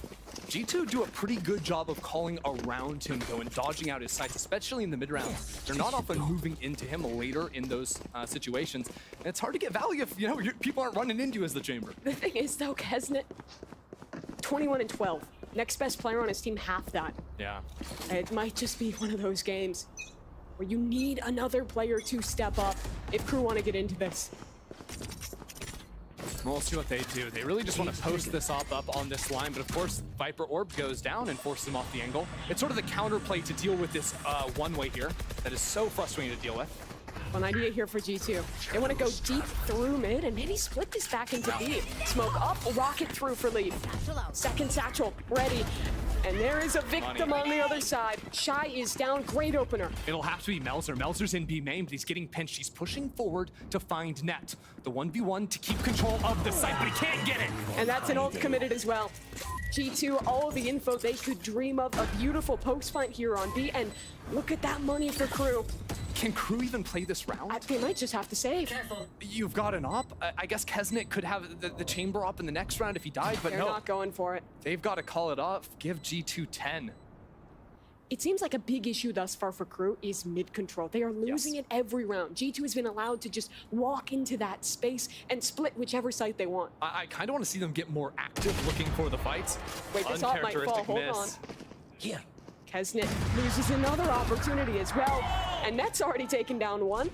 Kesnet will teleport away, jump to safety, but there is another hunter on his way. Crew, though, Leaps on the way. On the prowl. Again, it's not the end of the world because he would get the orb to get the ult up in the next round, but yeah, kind of demoralizing even just losing the one there. Yeah. I will say G2, the way they fought into that space was so nice. Having the smoke on the right side of top mid caught out both of the Crew players. That's where Crew was trying to hold for mid. They gave this sort of red carpet for Leaf to dive on in there and get that kill. I mean, even just the damage there. Kesnet can only rebuy into half armor. The money is enough to get them a buy, but it is not good for Crew by any means. But I don't love this because Kesnet is again looking for the post up in A main. But check this out. The Viper Orb goes down. Maybe just a gapping hole in this map yet again. Yeah. No one there to hold it. The Prowlers come through, the knife comes through. Like, how much a utility are they giving to put Kesnet on this line? It's a lot, and he's creeping forward. He's looking for his kill. Can he find it? Lots of kills on the other side. Jonah committing a Hunter's Fury in the open, not punished for that one. What happened in mid? There was a big fight in mid, so both G2 players walked up into mid, and that's why Jonah P canceled the drone to go for the ult to assist them there, but it didn't come in time for MTA to be shut down. Awkward rounds. But the clutch is asked of two guys who have done it before, Trent and Jonah. And Trent has the first opportunity, won't convert on it. Nice shots out of MTA. That spike is hopelessly abandoned out in mid. It's an ult orb mission at this point. Grab what you can. But I think you see the difference there from Crew. After giving that initial utility to get Kesnet on the line, they're instantly going back to mid, re-clearing that space, and punishing G2's walkout. And it's the positions they're playing, right? See where that body is where they died? They're trying to fight in front of possible smokes, because so often in mid rounds, attacking teams are going to drop a smoke there or drop a smoke there. There's some big smokes. We're talking like a brimstone on steroid smokes. But what it does is it gives you sort of a lane to play through. It gives you a smoke to flash through.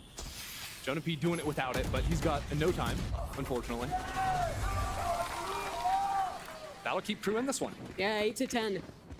Finally, some stability on the economy, some ults starting to come online. That's the round they needed to build back into this. Yeah, walking, and you can see the smoke on the left side, but they're playing in front of it. That is the adaptation from them. 2 rounds ago, they were stuck behind the smoke, and Crew looked silly for it. Leaf owned them with that Raze ult. This time, they're in front. So round to round, adaptation, week to week adaptation to both teams.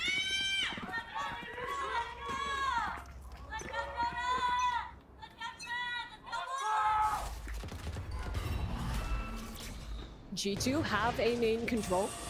And Kesnet this time not really able to establish on that forward line. That's getting a little active here in mid. Door is closed on him, so that opens up a path to walk into top mid, but you can see the instant rotation. A lot of defenders will do this, hit that door, and then reposition up to top mid. Trent, or no, sorry, not Trent. Shy will be locking that space down. That's the drone spot, Kesnet. Doesn't last long enough. Yeah, Klaus is on his way, but he saw him. I think maybe trying to get someone following up off that drone. Yeah, he was trying to swing with his teammate there that was breaking the drone in case someone was up with it. It's good micro, but unfortunately no one there to receive. Now they know where Kesnet is, and they don't want to go to Kesnet's site. Yeah. Nice thing is, they feel a little bit safer to walk back into this mid space because of how far up net is. They know the door is closed, they can bust that down. This player in main. It's a judge. Everything. Melzer? Yeah, just a judge. It's a tough task. Valen holding. Uh-oh. They're passing each other. Who gets the kill, Valen? That is everything for G2. Crew's retake now going to be difficult. Through mid, they go straight into Net's crosshair. A great shot from him to start, but Kesnet there on the trade. Still support from the site for G2. Jonah P has just been left on site, ratting it out inside of the smoke. And everyone else full off. Double shocks, double mollies. This is a brutal post plant for Crew to get through. And Jonah is ahead of it. I love it. Just let the man fight. He'll win it. Not that time, though. Still, it's just not enough time to make this happen for Klaus. He knows it. And before, remember, there was the late rewrap into Markets. You even got Klaus trying to scout it out. He picks up the operator. It's the small wins for Crew, but it again comes back to mid control. Net is getting that space for free. So when G2 sees the op on one side, they can rotate super quickly, beat out the defenders, and win on the other side. Yeah, and if you are losing mid control, the way you have to make up for it is control over mains. On A, you want to fall back into elbow or lane. In B, you need to fall into main. But Melzer has lost that fight 2 times in a row now. If he's winning those fights, it's different. He's picking up a rifle. He can fight back into sight. But he's losing them, and it's costing Crew the chances to win these rounds. And it's kind of surprising to me that Crew's not investing anyone there. They have a Kesnet who can get forward with a TP. They have these fade KO combos that can set someone up to take that space, but they've never committed to it. The annoying thing for Crew is that it's all these late round B finishes. Yeah. So if they put 2 bodies in there, then all of a sudden they're overloaded on B, and maybe these G2A hits at the start can turn into actual side hits. So it's very complex to actually call round to round. Maybe they can try to read these mid rotates a little bit more. Like you were saying, fighting out into mid could be the solution for them. A big timeout here for Crew. Starting to run out of chances to recover here in kickoff. But if there was ever a round we have got 5 ults ready to be unleashed on G2. How do they employ them? That pause gave time for Josh Ortiz to talk as well, so G2 has that thought in their head as well. Yeah, looks like they are going to play 2 over towards this B side of the map. So Kesnet can drop the trip in market, the teleport to go back there and fight off that as well. He even could, in the late rounds, play inside of that funky little pocket here and teleport out if there was ever to be a fight in main. Play anti-flash behind it. Kesnet going very far forward here, but cannot get anything off of his opportunity. Melzer puts in the smoke, and G2 is already into this side, or are they? They invest the util and they double back. Yeah, they were showing a lot there. They showed Sova, who instantly rotated over to the A side. They showed Raze, they showed Cypher, they showed Omen. That's 4 different players. But I think Crew are happy to be stacked over into this B side because they have the pit over in A main. Makes it very easy to sort of buckle down behind their trip. The weakness really is MTA in top mid here, the only player holding that angle. What is Melzer doing? Just trying to close that door? Getting a little close for comfort, and those flashbacks not actually gonna be able to break that trip. That's still info. Yeah, G2 are now playing a no-dive comp. And how do you make that work? It's by punishing into mid. They take down MTA, and they're still looping back into Boba. Leave the first up, and he executes Clouds. Melzer manages to trade for 2, but was it enough? Kesnet pressures on him. Op trying to juggle it back and forth out of his hand. He's getting pinged out by the dart, and there's just nothing he can do. 30 seconds G2 left. overwhelm the B site and play shy in an unwinnable situation. Match point, G2. Match point.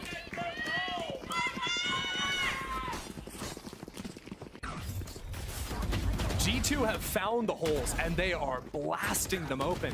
Crew never have control of B main, and they're constantly getting wrapped. Previous times into market, now into Boba.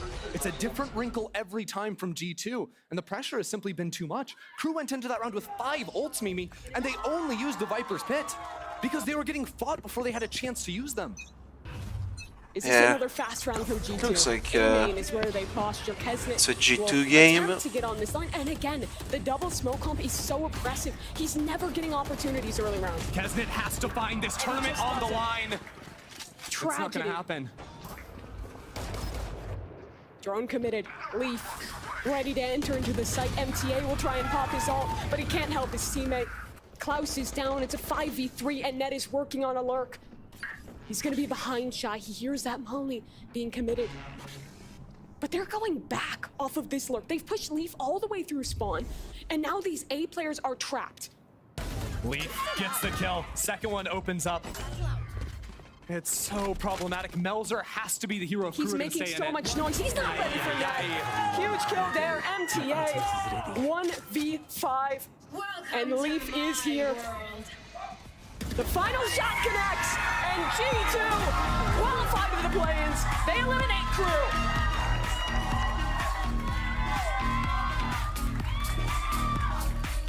Okay, so that's it.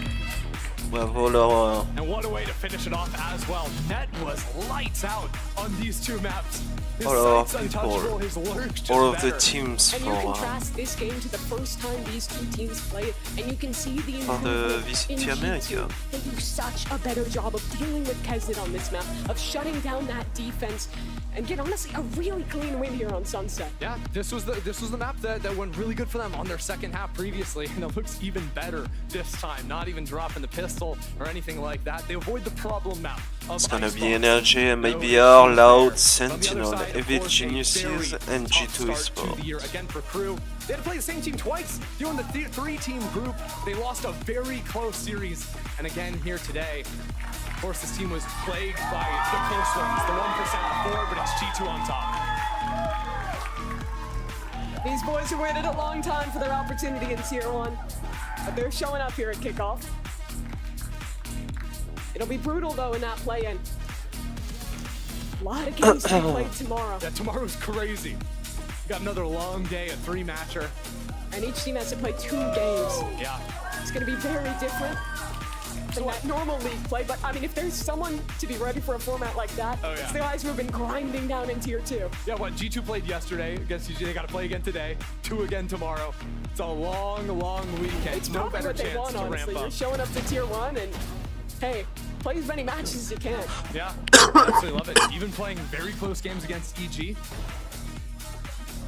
I want to give some credit to Net in this one. He was so good with these lurks, especially here on Sunset, constantly exploiting that gap in mid. We finally got to see that kill in mid. He was playing off of the one-way. The Omen Zone one-way and got shot down on that one. A fantastic Sunset here from G2. Again, with all those mid looks, G2 just a masterclass on how to move around the map. Yeah, I mean, Jonah as well, winning everyone the clutches, the king of the Guardian. But like you mentioned, unfortunately, that means we bid farewell to Crew here in Kickoff. Just playing the same team twice, that is tough. And I'm wondering now, going into the main event, is their read going to change? Are they going to still commit to this lurking style always for Kesnet? Because they do have a lot of time with missing out on Madrid, however heartbreaking it may be, to really refine themselves and be the best crew they can be for the regular season. Yeah, we got to see their read without any tape, so it was a lot of really interesting, very off-meta comps. They've got some time to make the pivots. Do they want to play some meta? Do they want to keep rocking Kesnet on the Jet in the chamber? Because when that works, it really works. Well, G2, they've booked themselves a spot in the plane, and we have Elizabeth standing by on the stage with Jonah P for your Verizon post-match interview. I can hear with that, like noise canceling. Everyone, I am here with Jonah P. You might know him as Professor P, part of the winners of G2. An incredible match. I have to let you know, or let everyone here know, the story of G2 is perseverance and tenacity. You guys have just demonstrated that over and over again. Where does that come from? I mean, it's just dedication, and you know, we support each other in and out of game for the past, like, this is our 3rd year together, so we just know how everyone, you know, acts and feels, and we're just there to lift each other up, and it's just a family at the end of the day. Your team talked about just that 1% more, that 1%. Was it 1% or what was it? I mean, honestly, the first time we played Crew, after we watched it back, we thought like we shouldn't have won that game. You know, we were over-rotating, our comms are very hectic in retakes, so we fixed those things, and we knew it was going to be much cleaner, and, you know, it was a 2-0 today, as it should have been before. Yes, I mean, that was my next question. So I talked to Josh and I talked to you earlier, just those little things that you needed to fix. Are those fixed now that we move on, or is it still something we need to work on maybe? I mean, every game you have to make sure all your flaws are worked on. You know, we're just every day, every game at practice, you know, we talk about what we want to work on, and it's just adding every day, and you know, just got to make sure our comms and our micro plays and our macro is good, and you know, our comms are pretty hectic, so we got to make sure everyone's calm, and I would say it's my duty to calm everyone down as like initiator, and just be like step up and be the only voice we need. Yes. Well, I do want to ask you, your girlfriend has been here for every single match, and you've heard her screaming if you've been in the audience. What is it like having such a dedicated partner? It's amazing. Like yesterday when we lost, she was saying like she was getting some ugly faces because she was so loud, and I was like, I'm just so happy she's here. I love her so much, and I hear her through the noise canceling headphones. Like it might be like concerning, honestly. So, but she's amazing. I wouldn't be here without her. So. That is the sweetest thing. Well, thank you so much. Give it up for Jonah P one more time. And it's been a long, long day of Valor, but we have a post show with your teammate, Net. So stay right here, friends. Please take it away. Well, shout out to Liz for keeping that single meta going on her behalf. But joining us right now, we've got Net. Welcome to the analyst desk. How are you doing? Coming off this win. I'm doing great. How are you? I'm doing fantastic, but probably not as good as you. So I want us to kind of I want us to walk things back a little bit. Like you all faced Crew 5 times. Y'all gave them Icebox week 1, and then after that, it was just y'all were just cleaning house. What do you attribute all these wins against Crew to? I attribute a lot of it to us just staying calm, and I honestly think that Valen is the best IGL in all of Americas, and maybe not Sonic, but I'm just so confident. Okay, I'm gonna quit. We just know it's right. We buy in, and it's always right. Like I think Valen doesn't get the credit he deserves. Like he's just amazing. I was noticing kind of a difference between yesterday against EG, maybe even And yesterday the I'll other see game you against tomorrow. Crew. He was frying. Like he was individually like clicking. He was nasty. Today it was like kind of subdued, and everybody else was like frying. Was that kind of because you I'll guys felt see a you little bit more tomorrow. comfortable on the stage now, or what's that about? Yeah, I definitely think it's a Bye-bye. lot of comfort. Like me Stay personally, I feel safe and yeah. See you tomorrow.